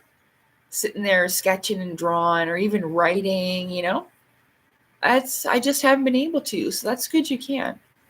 Because like then you can like sketch outside in nature, birds, and stuff like that. But I don't know. I think I've always just been a little, especially because I'm by myself and I get so into my art that I won't pay attention to what's going on around me. And that kind of makes me nervous. And I just read in my town, and I have not heard something like this before. Somebody recently broke into someone's house at knife point, demanded to steal shoes because he lost his. And it was a new person to this country. Okay. And so I'm not trying to discriminate, nothing like that. But now there's some scary stuff. People are getting shot. That hasn't happened before, Not like that, So it's not just this. It's not the safest place anymore. Salem really wants my egg, but I don't know why.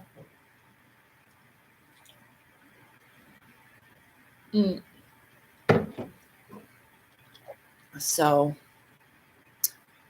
yeah, I suppose so. Dissociate from what's going on around you. But see, when I do that, I just, like I said, I fear for my safety. Salem, you're gonna pop my egg. No, stop it. He must think it's a toy for him. But it's not, Baba. It's a mommy toy. Yeah, it's a mommy toy. Oh.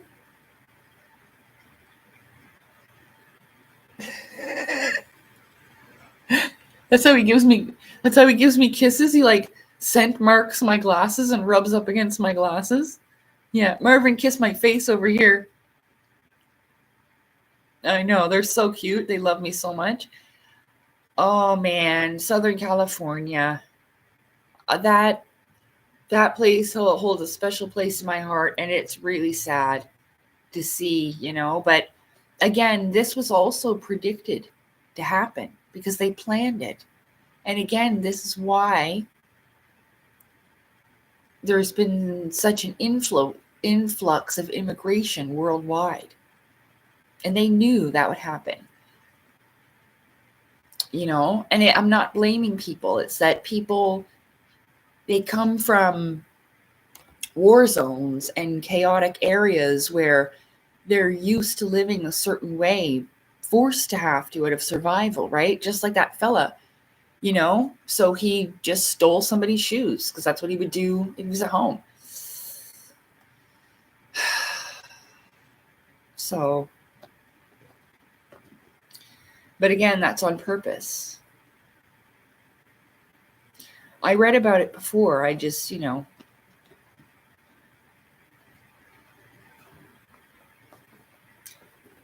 But yeah.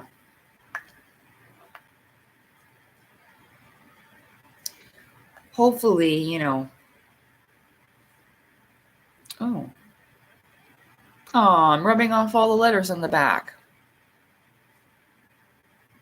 Oh, well, bound to happen, I guess.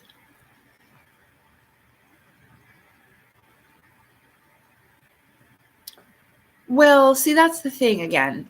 I've talked about that before with Trump. And it's that he was chosen to do this. That's his role that he's playing. So regardless of who the face was, they would have chosen somebody else who was just like him. But he fit the part that they needed. So again, even how now it's come to Canada, like no one really cared about Donald Trump before in Canada. Oh, that's America's business, and that was it. But they weren't satisfied with that. So they have to upset us. I know, accelerated spiritual evolution. It is part of our, yeah, you're right, David, it is. It is part of our accelerated, it's called forced evolution. In my perspective, but yeah, accelerated, sure. But yeah, so now they had to do the Canadian tariffs and taxes, and oh, Donald Trump's coming after us, and oh, we need to fight back, and oh my goodness, I've never seen anything more pathetic, sad, embarrassing. Wouldn't be me. There's no way I would ever be playing those stupid ass games. Now we've got I think it's Doug Ford, who's like the premier of Ontario. He was like, oh, I'm gonna fight back against Donald Trump. What a gong show. It's just stupidity. So it's just, theatrics, theater. Because there's a video that goes back about 9 years when they tried this before with like the taxes. What's the matter, Marvin? What's the matter? What are you doing? Go get Marvin. Go get Marvin. Hey? Go with that Marvin. Hey? You go get her? She wants to play. But yeah, that's what that's about.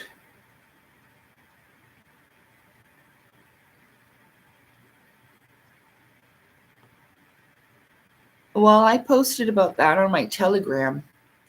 What I feel about that. I don't know. And they're probably gonna blame it on China. The big C word, But yeah, they'll blame that on China, like they have been. Right, there will be a drop of truth in it. I think they're going to do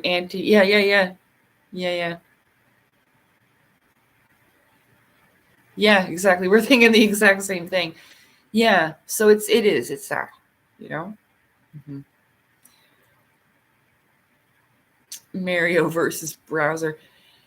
Yeah, Bowser, yeah. No, that's what it's for. So they're upsetting the Canadians, getting all our feathers ruffled up and, stressing us out even more because food prices are going to go up when we already can't afford food. That's why I had to choose between meat and fruit, So whatever, I'll get other sources of protein, whatever. I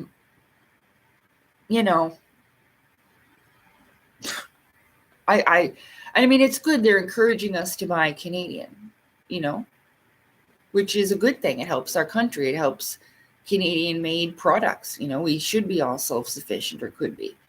It would solve a lot of our problems. But a Luigi?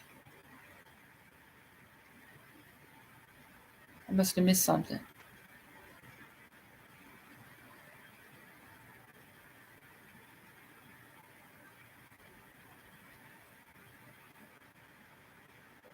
No, I don't know about that, David.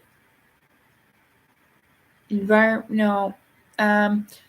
So with this, can I get away with saying C19?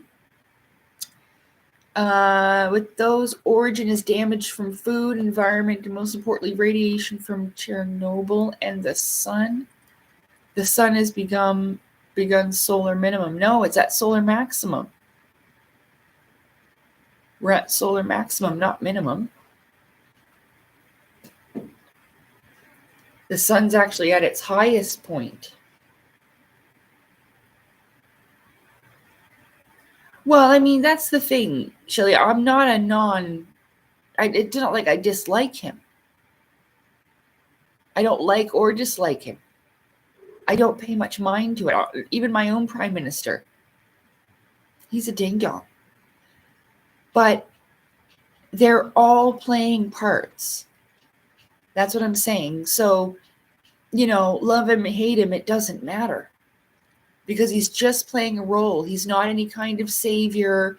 No president at any time has done anything that he wasn't told to do by the people above him. Okay? They're puppets. Just like the prime ministers here. Same thing. It goes everywhere in the world like this, though. Yeah. So let's just try to all get together as people and not let these things divide us like they want it to. Right? See it for what it is. The Simpsons is not predicting anything. Hi, you want your supper? Hey, it's time for more food, eh? Yeah, I know. Brr. Yeah, I'm going to have to give them more food, so...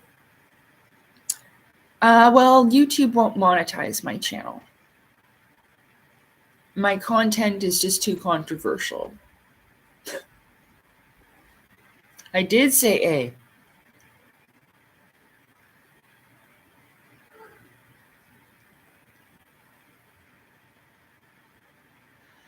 Well, it's about the money, right?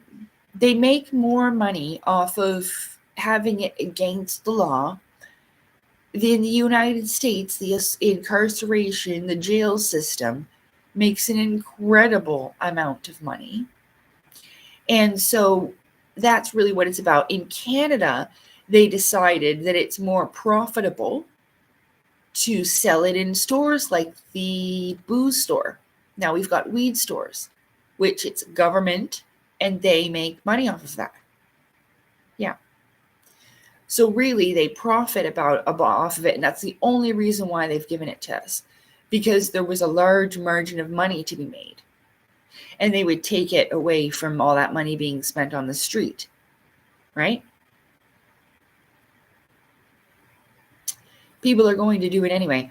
I know it sucks because in the United States, it's not legal still. There are some states, I know, and it'll ruin your life in the U.S. These types of things definitely need to change. That's the type of leader you really need to have, see America have the changes that it truly needs. Our whole world needs better leaders that actually love and care about the people and hold people in love above money and materialism. You see what I'm saying? What more they can gain or how good they can look. We don't need people like that anymore. And this is what we've had. The hell? Oh, I was pulling my own hair. This is what we've had for so long with these guys. And these people are the ones that I have a problem with. With their weirdo music stuff. And they're just, yeah. And they think that they do have this right. They're better than everybody else, A lot of these families, these bloodlines have practiced inbreeding and stuff. They really think this is how they keep the bloodline pure. It's not. They're totally ass backwards, these people. But really, I think that it's all a spiritual test anyway. So that's just what they've chosen. That's just the role they play in this lifetime. I'm glad it ain't me.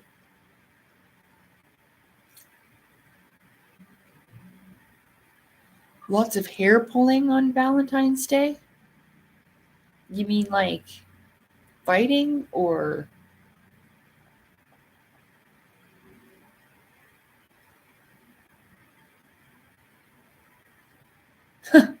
I don't know, Mew. When are they going to let us be paid government-backed superheroes with fancy tech like we're all the Avengers?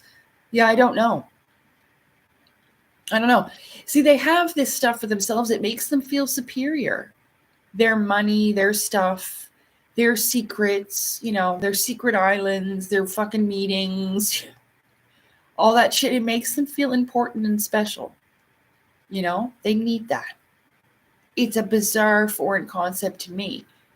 And it's not like I don't see my worth and value, but that's definitely not how how do I explain this? That's not how I view abundance. That's not how I see somebody of like power and greatness. Nothing about that idiot Jeff Bezos inspires me with power and greatness, okay? Remember how I said in the live stream, they were talking about how people liked, what's his name, Ryan Reynolds. Remember that? And I was like, oh, Ryan Reynolds is a fucking asshole. Do you remember? And they were like, oh, I loved him in this and that. Oh, no. Now stuff's coming out how he's an abusive boyfriend, and I was right about him. He's an asshole. Yeah. I can just tell these Hollywood people. But again, and what it is truly, they are the profane. They've taken information, sacred wisdom and knowledge, universal truth, and used it against us. And what's that word? Dirtied it. It starts with a P.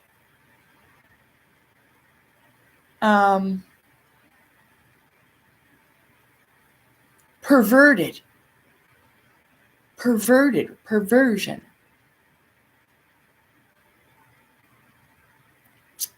Over-sexualization. Draining of the sacral energies, the creative forces. That's what they do. Like parasites. Like, remember the video I was talking about? With the lower consciousness? But these people think they're higher consciousness. They think they're the best. They think they're the aliens. It's an illusion. They're not. They're exactly the opposite of what they're presenting themselves to be. Just like these royal families. Oh, look at us. We're so fabulous. Yeah, but they're inbred and half their cousins look like this. You know what I mean? Hey. Yes, like psychic vampires or energy harvesters. Yeah.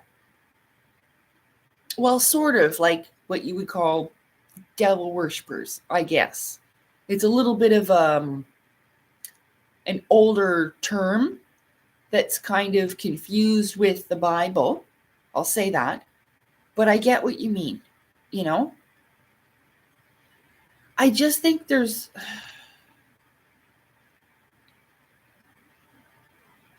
it's just not enough. It doesn't give people enough. And that's because they want to be kept in this controlled and division matrix. They want people to keep reincarnating here so they can keep this alive. And these people can continue. This way. These people can continue with their shit, as I was trying to explain. But this is like the Dark Federation and the Light Federation, or the Jedis and the Sith.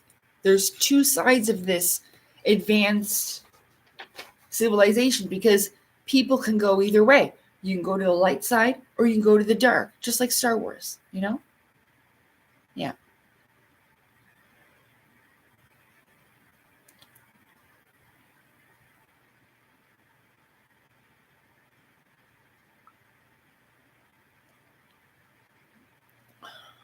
Let's see.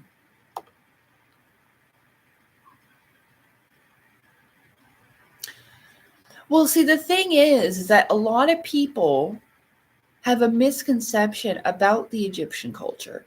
Egypt didn't worship the sun. It worshiped the power behind the sun, which is basically the universal deity, the supreme deity, or the Most High, the divine creator. They weren't worshiping the sun. The sun was just a physical representation of it, of the life giver, of, you know, that shines down upon us all, but it's bigger than that. So it's not necessarily that Egypt was bad. It's just there was a plan implemented for faster ascension at that time, which you can research into. It's called The Great Destiny of America. He Wanted My Pen by Manly P. Hall. And that's what that's about. That even the Freemasons have been a part of this as building America and the West. They've all been part of this, about this kind of forced evolution or accelerated evolution, like Mew said. Just the same meaning, two different words. Just like devil worshippers, it means the same thing. It might cause people to have a little bit of an assumption as to what they're referring to, because it kind of sounds like the Bible, right? Not trying to judge or anything. I'm just... So hang on. Well, let's not argue. Okay, Shelly and Jose, let's not argue. Got to leave that at the door, right? We're all people here. It doesn't matter who we voted for. You know what I mean? Or none of that, okay?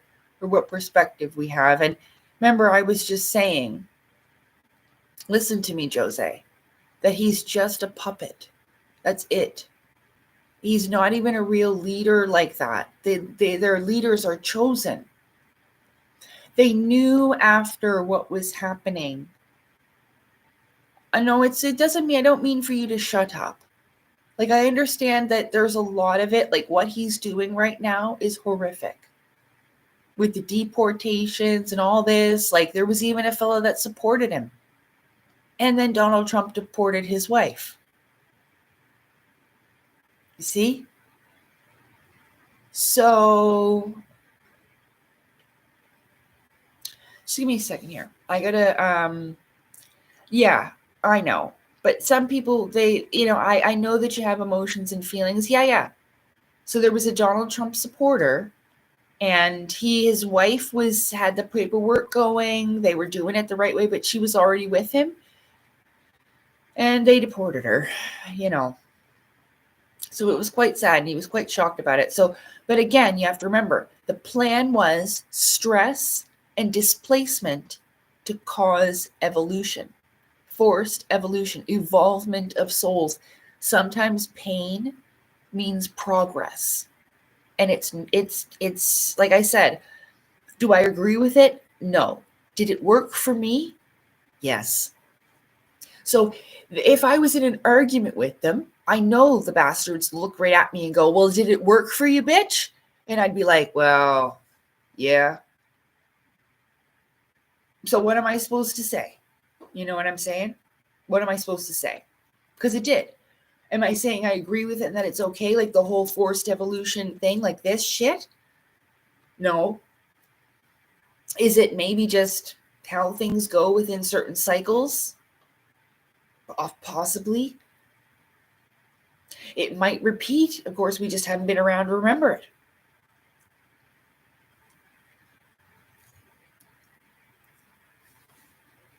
Come on now.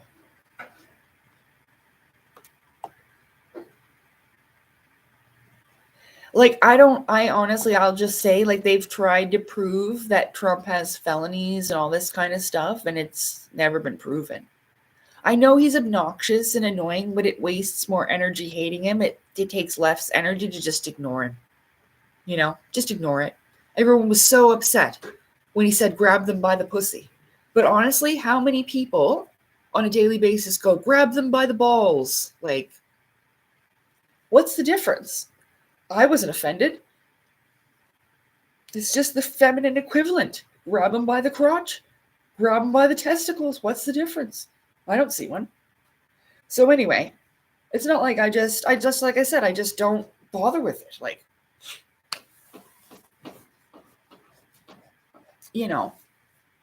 it's true though, right? Like, that's the term. So should men be offended? If I was to say, I'll grab them by the testicles, am I like, a lady chauvinist? Like I'm a malenizer? Like I'm a womanizer? You know what I mean? Is that what that means? I don't think so. I think it's just a term of speaking. I know that he gets under a lot of people's skin, but again, that's his job, right? And I mean, Biden, again, another one, was a character to play. He was like another George Bush. So, but that's what they're for. They're supposed to emotionally upset you and get you to fight with your neighbor.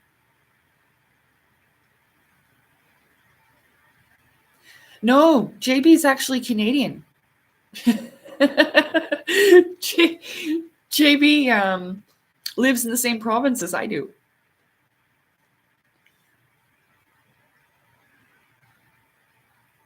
See, that's the thing. There's been a lot of propaganda and lies to upset people on purpose. See what I'm saying? It's, that's one of their tricks and games. They've been using it on us for a long time, and it works. But see, all these people, like they're just characters. They've been chosen beforehand. That's why you can track a lot of these bloodlines back, and they're all fucking related to each other. Yeah.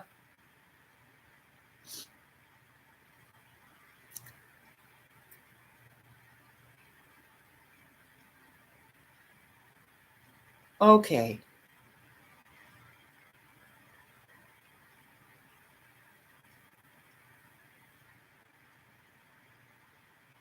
But I'm good. I'm glad you know, Shirley, because I didn't want to offend you or anyone. I'm not meaning to offend you or being like, oh, she doesn't like him or she's a hater or I've chosen a side, because I really haven't. I can see from where everybody stands. But really the best thing to do is just ignore it the best you can.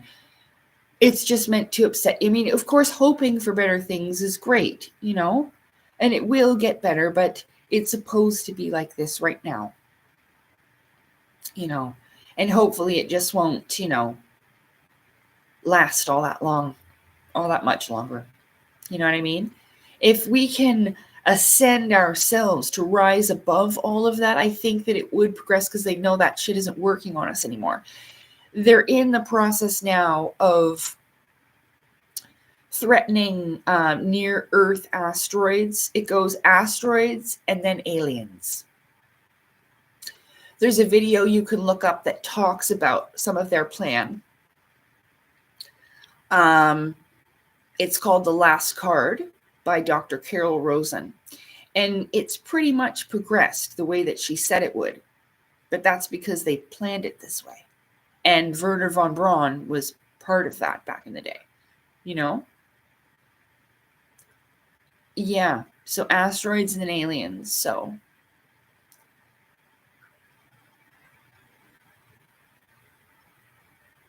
Well, that's the thing, right? Like, if he does, Corey, if that does happen, if certain people are pardoned, again, that's to upset people. And they're also trying to show you that those people are still very much here in control of the show. But I'm sure there's a reason for that. Like, it's supposed to be, there's some things that, there's some things I just don't know, though. So, like that video that I talked about, that preacher in the beginning of it, that's why I just said, even if you could just watch 15 minutes, you'll get some value out of it, because he says, make a circle with your hands. If everybody will do this, it's not a magic spell or anything. You can do it after me. We'll do it twice, okay? So you make a circle with your hands and you say to yourself, inside of this circle is everything that I know, or this is the known. But then you look outside your circle, all of the unknown or things you do not know, right? And be aware of that. There are some things you know and some things you don't know. Or it's almost called the collective unconscious, I believe. It's almost like, or the saying of where there are I know there are things that I know I don't even know. So it's like in the third. And that's true. But yeah, so inside the circle is everything that you know in your awareness, your conscious awareness. But then there's the unconscious awareness, things that you just aren't aware of. It doesn't make you less than, it doesn't make you stupid for not knowing something. You just didn't know it at the time, and you have an opportunity to learn it.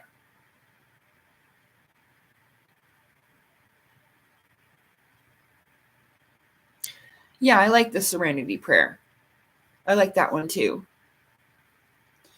So yeah, I use that one. The wisdom to know the difference. God, grant me the serenity to accept the things that I cannot change, like the past, like with my parents and things that have already occurred. You can't time travel and you can't change them. And then to accept the things I cannot change, the courage to change the things I can, and the wisdom to know the difference, right? Yeah, I like that. I've always liked that one. Yeah. So, yeah, you're funny. No, but I mean, like, it doesn't matter about the size because it's like almost like a zip file. So you could contain a lot of things inside the circle, right? But, and I liked that. I was like, wow, when I was watching that fella's video, he really moved me and got my mind where I enjoyed the heck out of that video. And it was, it was a little tough to listen to sometimes, but he made it easier by saying, I love you, so many times. And I knew that he meant it and that he was doing it for my best, my highest good. And I just knew, like, other people hearing that, it was going to be difficult for them as well. So, but I thought that was really cool, and it's true that there are things that you know, but there are things that you don't know, you don't even know, you don't know. You see what I'm saying? So there's that. And that's what I'm saying with this great destiny thing of America, that they really did plan this. This is what they have meetings about. And they plan what they're going to do. And they probably laugh about it,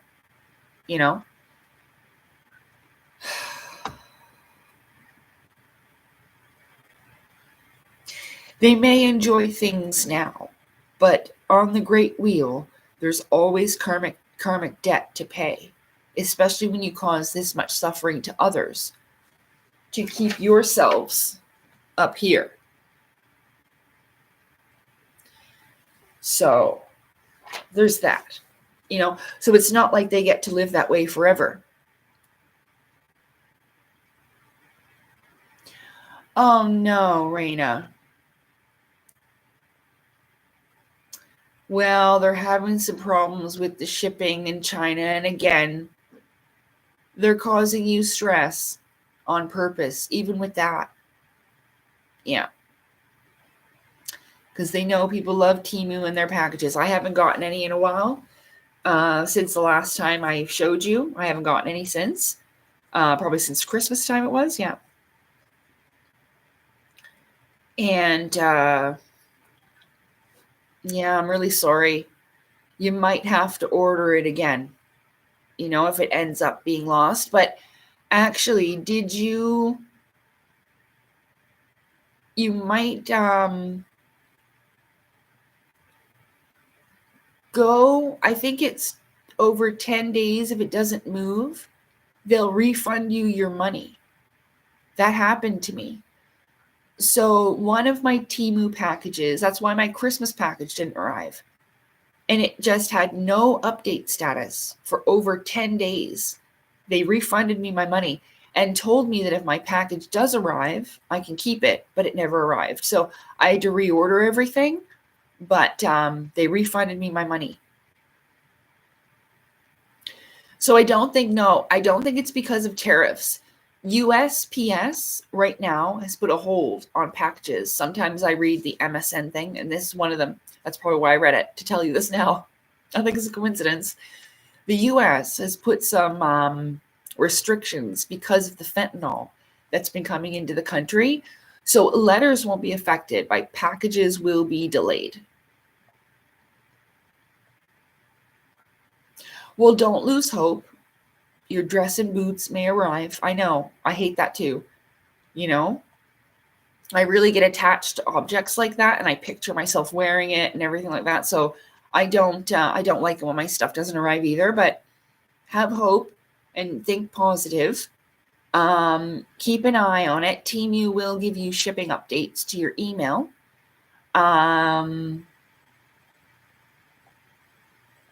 Yeah, I know. I'm sorry, JB. It's a real disaster up here too. Like, really bad. Like I said, we need different types of leaders, and that care more about the people than they do profits. And unfortunately, the hospitals make a lot of money off of people who are suffering with drug addiction and mental health. So he's alive, and I'm very glad. Yeah. Yeah.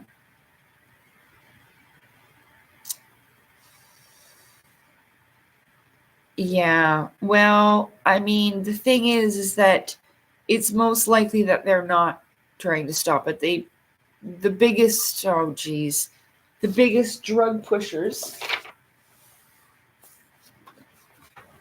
and the ones that did the most of it, especially with the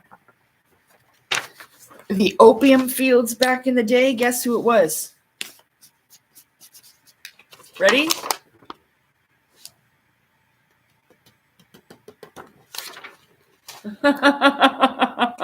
So, I mean, you're fucked if you do, you're fucked if you don't. Honest to God. That's who was doing that. And they probably still do it today. Yeah. Your own government. And I mean, it's not like it's just there. This is happens everywhere. Yeah. Yeah. And they do that on purpose, you know. You have to remember, sick people make money. Healthy people do not make money. Sick people do. How fucked is that?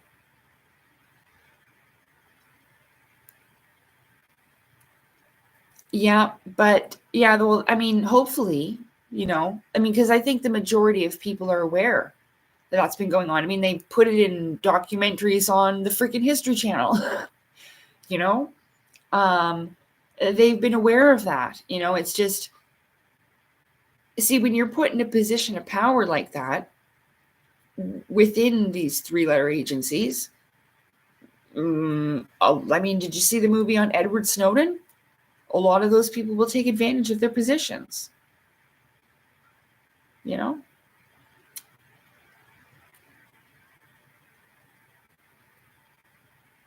So, well, we'll see what happens, but I would just, focus on like the things that you have power over and control over, which is yourself. Because really you don't have any control over anything else. And like I was just saying, it's all been planned,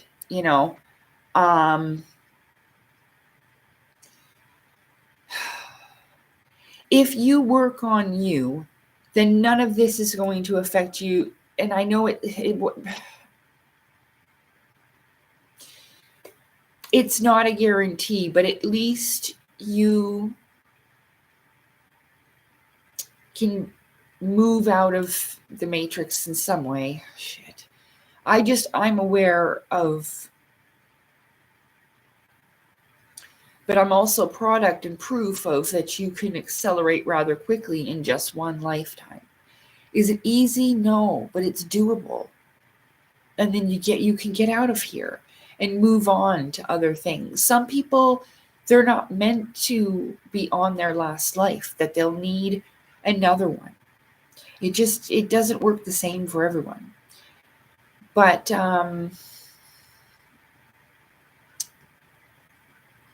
like I was saying, the turkey UFO, the guy had it on one of those old style video cameras that you saw in America's Funniest Home Videos with like the time and the date in the corner and everything.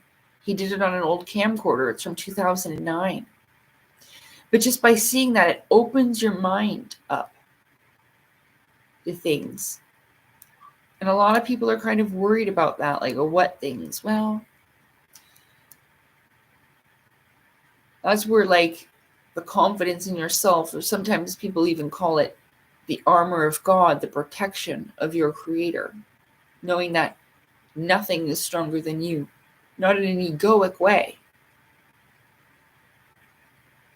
but that the cause of your creation and destruction only comes from your prime creator or divine creator, right? This type of mentality gives you the ability to walk with confidence through even the darkest of things. You might be a little bit scared, but you usually succeed this way. But anyway, I'm getting kind of tired. Thank you. Hey, Mike. I'm getting kind of tired and my neck hurts.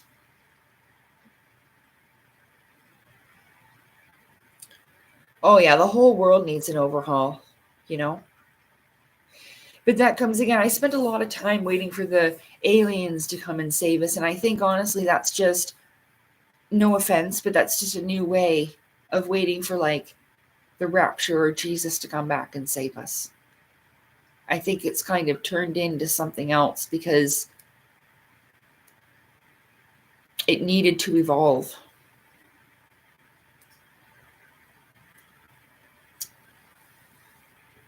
And that's what I wanted to make my third video about. Is because somebody already called me a non-believer, that I've got no faith and blah, blah, blah, blah. But it's not about that. What I've learned, the science behind things, has reinforced my faith and belief. It's given me a knowing. It's not about knowing he's going to return, but knowing people like that exist. The science behind it, that's what I wanted. So, yeah, it's really late for you. 9 to 10, 10 to 11, 11 to 12, 12 to 1, 1 to 2. It's like 2 o'clock in the morning for David. So, thank you so much for being here. You've got to go get some sleep. My voice is getting, I don't want to go. New people are even, no, that's the thing.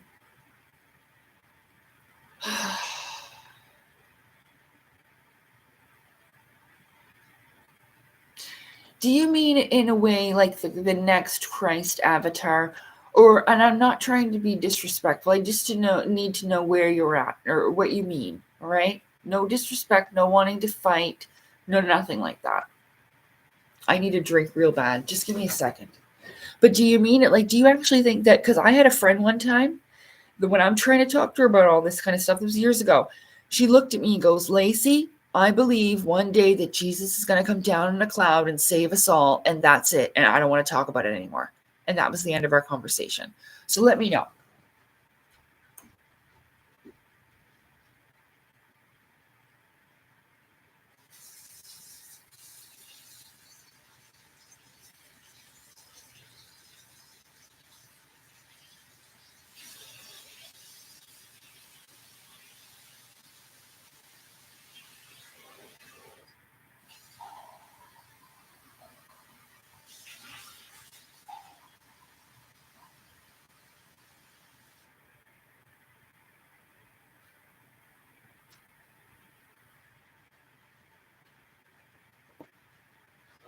Because I've already brought it up, so I might as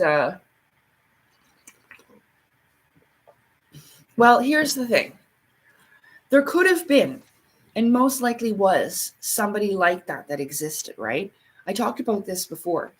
He stood up against the status quo. He was talking about how even religion back then was dangerous and all of that, about how they were making the temple into a, remember I just talked about this. Jesus, it was the only, people were like, it's the only time Jesus got mad. And he went in and they had where they were selling stuff and made it like a shopping mall and stuff like that. And this is what I'm saying about now today, about spirituality is now a business. Even the extraterrestrial stuff now is like a show business thing where everyone wants to be on Gaia TV or Ancient Aliens. So, and that's just what I'm talking about, like with that. So, and the whole, oh yes, I do know about Simon Toko. Yeah, Simone or Simon. Yeah, he's a South African fella. Yeah, I put that on my Telegram, and I've had instances before where I've deleted everything on my community posts and taken my channel down, and I feel regretful about it. It's something that I don't want to repeat again because I've done it several times. I've deleted my Telegram channel 3 times and recreated it. So yeah, I do know about Simon Toko and those stories as well. So that's what I'm saying. There are individuals like that. And like I was saying before, I learned about the science, about, the Clostrum's oil up the spine, and it talks about that in the Bible too, okay? Getting oil from a stone and stuff like that. It's very symbolic and allegorical, though, right? That's what they're doing. Even the thing with Jacob's ladder. So the sacral, yeah, the sacral bone, yeah, it's like a stone. Mm-hmm.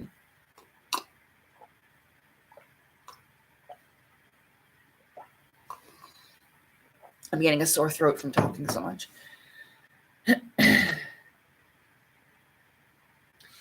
So there are people like that. There, even the individual that they are discussing, that they murdered for being outspoken and different and teaching the truth, they killed him, right? It didn't suit their agenda. But then after he's gone, they're like, yeah, now we're going to make up stories about it and do this and do that about it for in their favor. You got to remember, they're definitely not wanting to get off this podium. And this started a long time ago, a really, really long time ago. There's always been people that have thought they were smarter and better than everybody else, had more wealth, and it goes to your head, power going to your head and corrupting you. Yes, it's since the beginning of time. You hear it in stories with Cain and Abel, even. You see what I'm saying? Those type of stories. It's an example.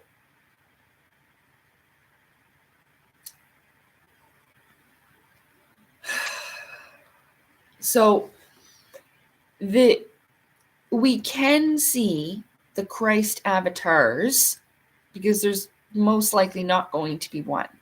Because even Simon Toko said that there's going to be more that return, and next time you won't be able to stop them. And that's what that means. I've heard that story in many different formats. I don't know if my posts on Simon Toko are even still there. I think they might be. I think my Telegram's still open. No, just give me a second here. I'll close this. I'll check. But I'm pretty sure it is. But like I said, I've kicked everybody out of there. So anybody who was in there before can't get back in. I'm really trying to fix that. I said that in the very beginning of the stream. Okay, go over here to my group in the search, and we'll just do the last name, Toko. Yeah, the incredible story of, well, in David Wilcock's thing, it's called Black Jesus, he calls it, from the 1960s. But then it goes on Simon Kimbangu Toko, the immortal embodied in a divine realm. Simon Toko, Jesus Returned, the story of Simon Toko. I posted it August 15th, 2024. There's a shit ton of links on it. I thought there was 2 different ones. Hold on. Oh, my voice. Oh, and there's something about the I called it Christ oil. But it's called the Clostrum's oil. I didn't know it was like the sacred secretion. Oh, my fucking throat. The Lost Years of Jesus, books banned from the Bible, what are the Gnostic Gospels? Oh, this is a good post. Here, I'll get the link for it. Nag Hammadi Sea Scrolls. It just keeps going. Hold on. Copy, share link. Oh, my throat.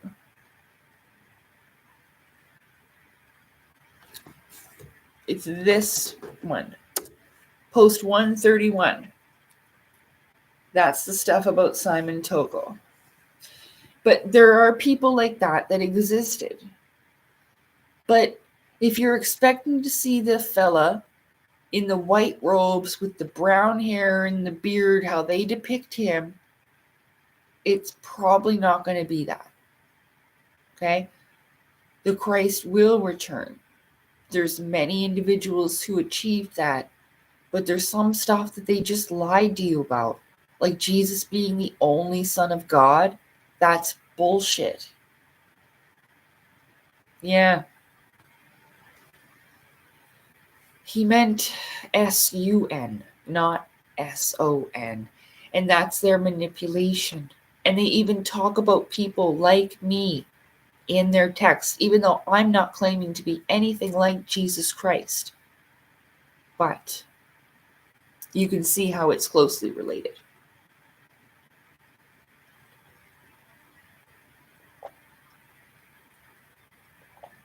Yeah, I don't have Telegram on my phone anymore or anything like that, because I don't really have any pages that I follow anymore. So I don't use it all that much, but I do realize that I've made a good resource channel on there. So, I try to update it when I can. But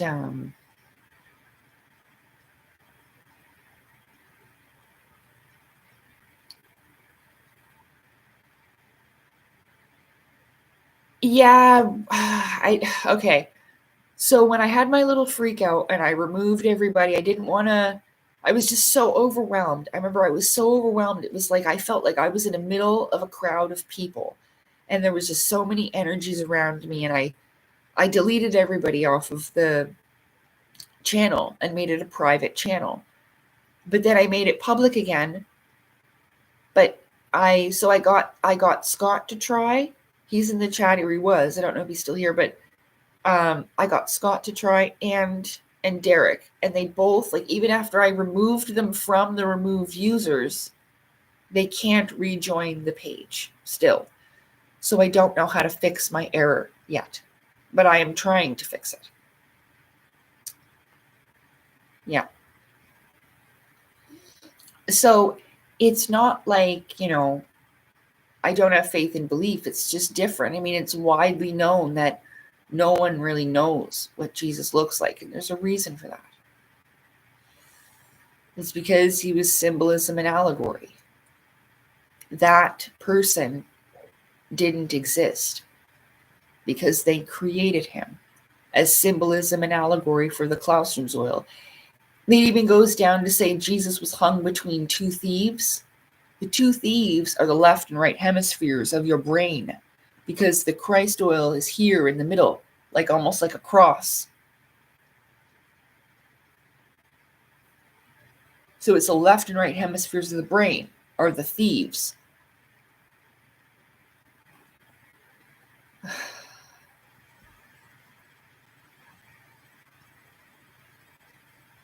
See, and that's another thing about the division. People argue with you and say, well, he was this or he was that. Well, to be honest with you, he doesn't even exist.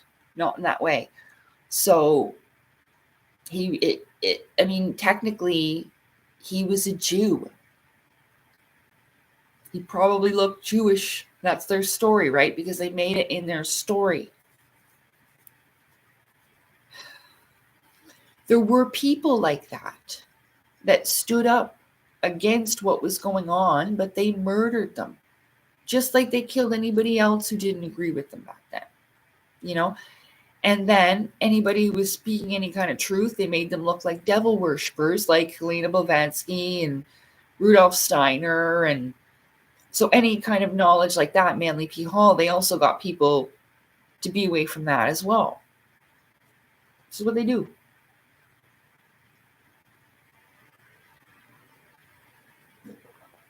But it's all so that they can remain up here and keep the rest of us down here.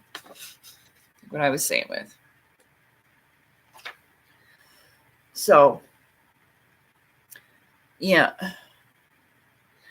No, of course Black people exist.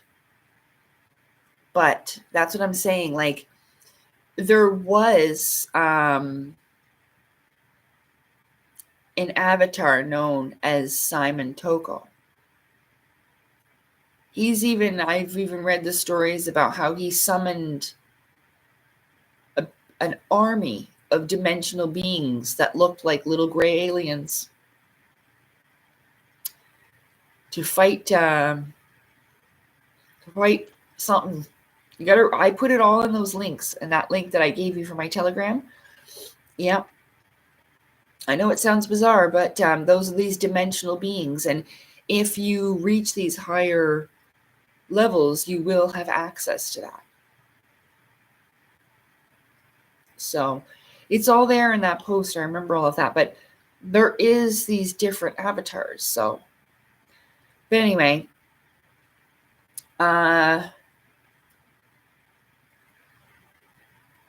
good. That's a sign.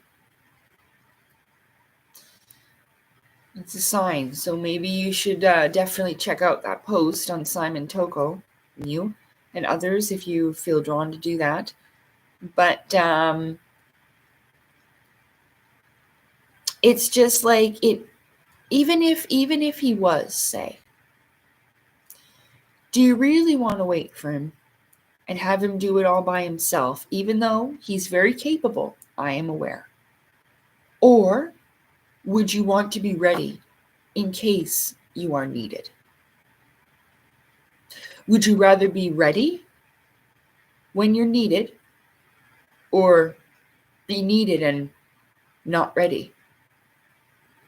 Right? It's okay to even think about it. Like at first I was like, damn, like, I'm sorry, Jesus, I don't even want you to come back after what you went through. That's horrible. So I'll take some responsibility myself and not put it all on you. You know what I mean? As my brother. Like, I don't want to do that to my brother. So, it's not like I didn't believe in that energy. Or even at one time, that person. I always did. Like, don't worry about it, Lord. I'll do it myself. It's okay. You've done enough. You know what I mean? I didn't want to put that off on somebody else. So, in a way, it would almost be a nice thing, not to just sit around and wait for him, but to help that time come to be, right? Like I said the other day, you cannot pass into the temple without the development of the heart and the mind together. You cannot go with one or the other. It has to be both in union. Yeah. And when I was saying about how Jesus was hung between two thieves, well, that is the left and the right, because they have to be unified. Okay? Right, stay ready so you don't have to get ready. Right, Corey? That's right, But there are preparations for it. And like I was saying, there's hidden information within the story, like the hero's journey, where it tells you, where he says, follow me. He means to follow in his example, in his footsteps of what he did. But they don't give you enough. So, I mean, some people can interpret it that way, I suppose. I don't know. I can't speak for everybody, but,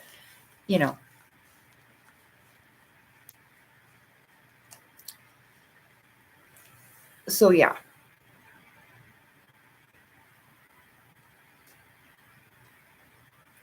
Well, I mean, Mew, it's saying it like that is negative. There is somebody that was like that. They may not have been called Jesus or whatever name they've given him, but there was. You know why? Because if I exist and I know this is what I have wanted to do in my heart and soul, there was somebody else like that, Mm-hmm. It's just because it's very painful for some people. It's going to be very hurtful to learn that, but this is what they've done for so long. They've had people look up to them and trust them in positions of power, whether it be the Pope or a president or an actor or some type of celebrity, and they'll speak for something and then it turns out to not be true, Just like back in the day. First, when I thought about flat Earth, I thought those people would be like, in order to keep something to themselves, they would tell people, if you keep sailing on in that direction, you're going to fall off the earth. Only because they wanted to keep whatever was over in that direction. So if they keep people afraid of even going, then it saves those things for them. But that's what we have. And because it was somebody's pastor or town priest or the mayor of some village somewhere, and the mayor told us that blah, blah, blah, blah, blah, blah, blah. You see what I'm saying?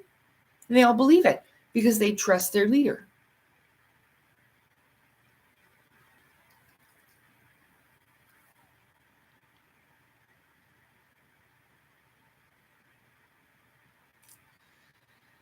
So even in the story, when they murdered Jesus, put him on trial next to the murderers and whatever else, and they convinced people he's garbage. Oh, well, the so-and-so leader of our town says that Jesus is terrible, troublemaker, and doing this and that. And there you go. So even the moral of the story, which is the most important part, that's what happens, you know? They're basically saying, you stand up to us, that's what we'll do to you.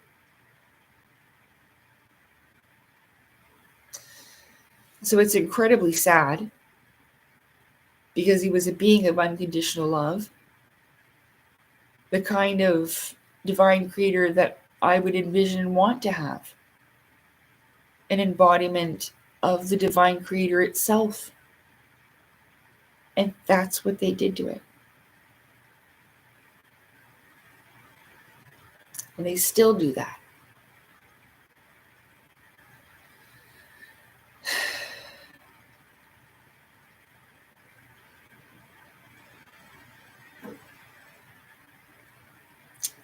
And I'm very sure that they'll try to do whatever they can to stop it from ever coming back again. So by telling people these things, hopefully it'll unlock some people's next step in their journeys, and we might be able to have this polarity shift with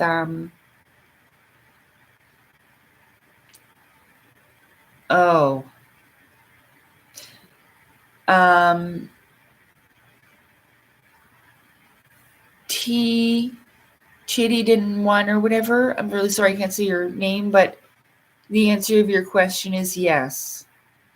Yeah.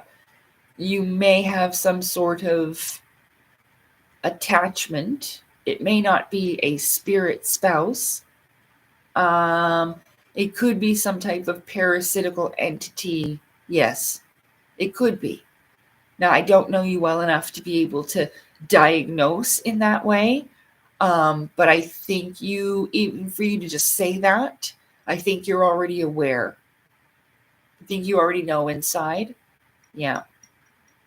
The only way to defeat that, though, is to fix what is lacking on the inside of you. There's a bullet hole that you've covered with a Band-Aid. You need to fix that. You're leaking, but in a way where it's like you're bleeding in the water and the sharks can smell you. Yes? This is what I'm seeing for you. I hope that makes sense.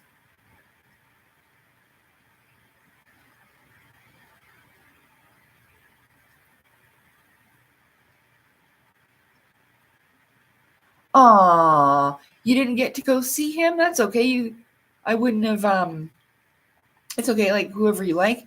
Eric von Daniken, that's the guy that was in the Legend of Atlantis things. He's fully aware that these are not aliens, that they're not extraterrestrials, or these ancient civilizations. He knows about all this stuff I'm talking about too. Yeah. So they've all kind of taken part in this in a bit of a way, even though back in the 90s or whenever that came out, I think it was 1986. It was a little different. I think they just realized they can all make a little bit more money out of it this way. I don't know.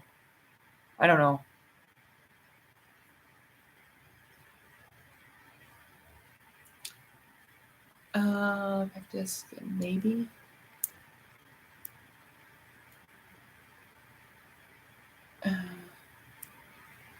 Okay. Yeah. Okay, so yeah, those are serious situations. So let's not, first of all, I know you're like joking, but that's kind of a serious situation, and that was a very brave thing to be able to ask. So let's not make fun of them or anything, okay? Because that can happen to all of us, and we might have some kind of parasite around, you know? Yeah. Okay. Well, with that, I think I'm going to call it a night. Okay. It's like a wife. It's just like a kind of Japanese anime way of saying wife, waifu. You're welcome. Anytime. Anybody can ask questions. If I can answer them, I will do so to the best of my ability for you. No, I know you were just joking around. I know. I can feel your energy. It's a very playful, joking energy. It means no offense, Mew. Does not mean any offense. I'm pretty sure everybody can tell that. Yeah, but I just wanted to make sure in case that person, you know, felt a little like, oh, because it's an uncomfortable thing to have to even ask, you know? You're welcome. Thank you very much for spending Valentine's Day with me. I'm very grateful that you all were here. That I finally got to show you my Land Before Time shirt. See, I got dinosaurs. I got Land Before Time.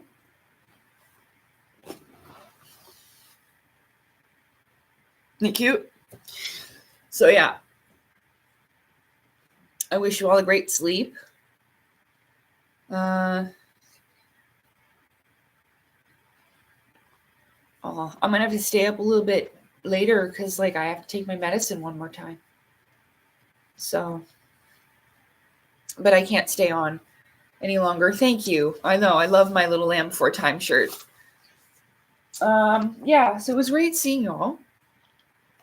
And I hope you've had a happy Valentine's Day. And, you know, I enjoyed my day and I appreciate you being here. I hope you enjoyed it. It was a lot longer than I anticipated, but that's okay. Oh, sorry. So,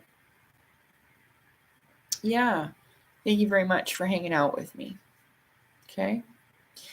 And we can do this again soon, hopefully. But I think I'm just going to eat more food and, well, I guess I could like sleep for a couple hours and set an alarm, take my medicine, and then go back to sleep. I could do that. Oh, you're welcome. My pleasure. I know, like I haven't been around a while. And then when I advertised this live, I said like I pressed a button.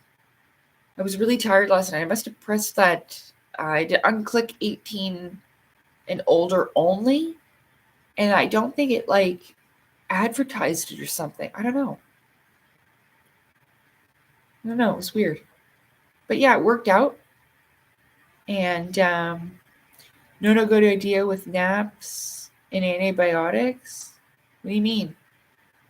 Well, no, because like I took my antibiotic last at 6:00, and then well, I can't because I have to take it every 8 hours. So 6 to 7, 7 to 8, 8 to 9, 9 to 10, 10 to 11, 11 to 12, 12 to 1, 1 to 2. That's 2:00 in the morning. So I'm going to have to get up at 2:00 in the morning, take my medicine, and then go back to sleep. It's every 8 hours. I have to take it 3 times a day, every 8 hours.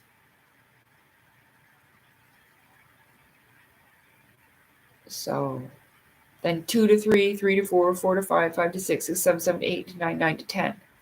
Like that every 8 hours.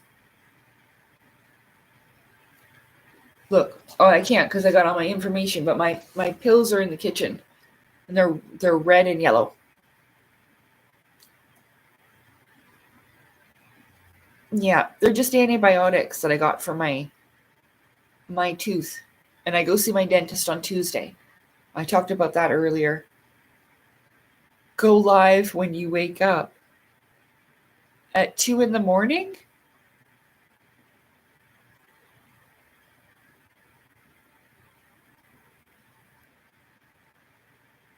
Oh, no, it's just my filling fell out.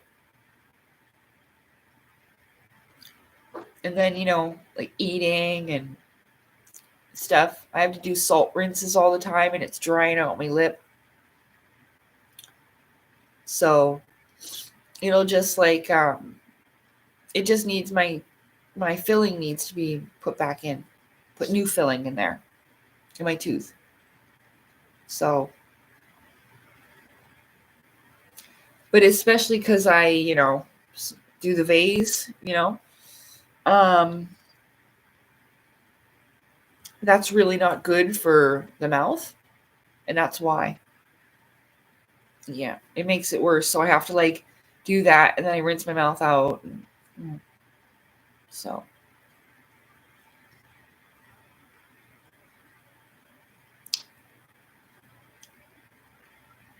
Yeah, I know. I didn't think about that until it's too late, you know what I mean? But it's fine because I'm going to go see the dentist on Tuesday.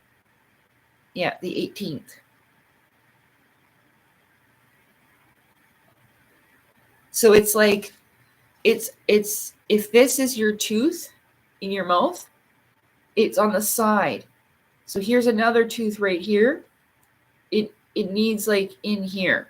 So it's not like down on the bottom where it chomp chomp chomp. It's on the side here. That's where the fillings come out, on the side part.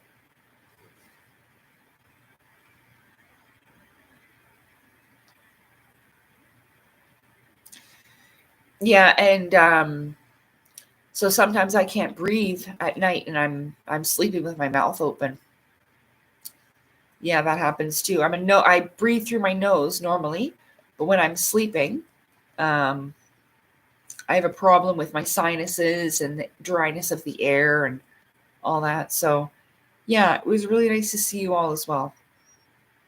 It was great. Like I said, I didn't plan to go for 5 hours, but that's pretty wild. But yeah. Do I have a special pillow? Sort of, but it's to support like my neck and back.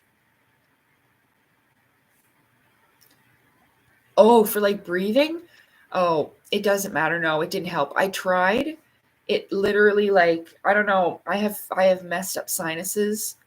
I was supposed to see an ear, nose, and throat specialist, but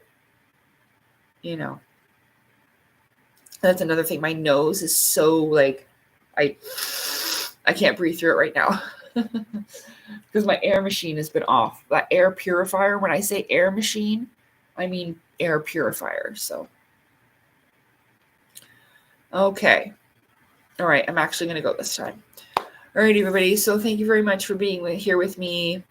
I wish you a very happy Valentine's Day. I hope it was a good one for you and you ate well and you laughed well with me.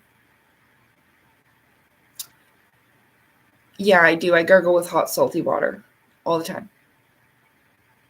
Yeah. So thank you very much. I will try to make another live again soon. But yeah, I am well. All is well. And I hope you enjoyed this live. Okay? Marvin and Salem are sleeping, so they can't say goodnight, but they definitely wish you a good night too. And I thank you very much for being here. Okay? Good night, everyone.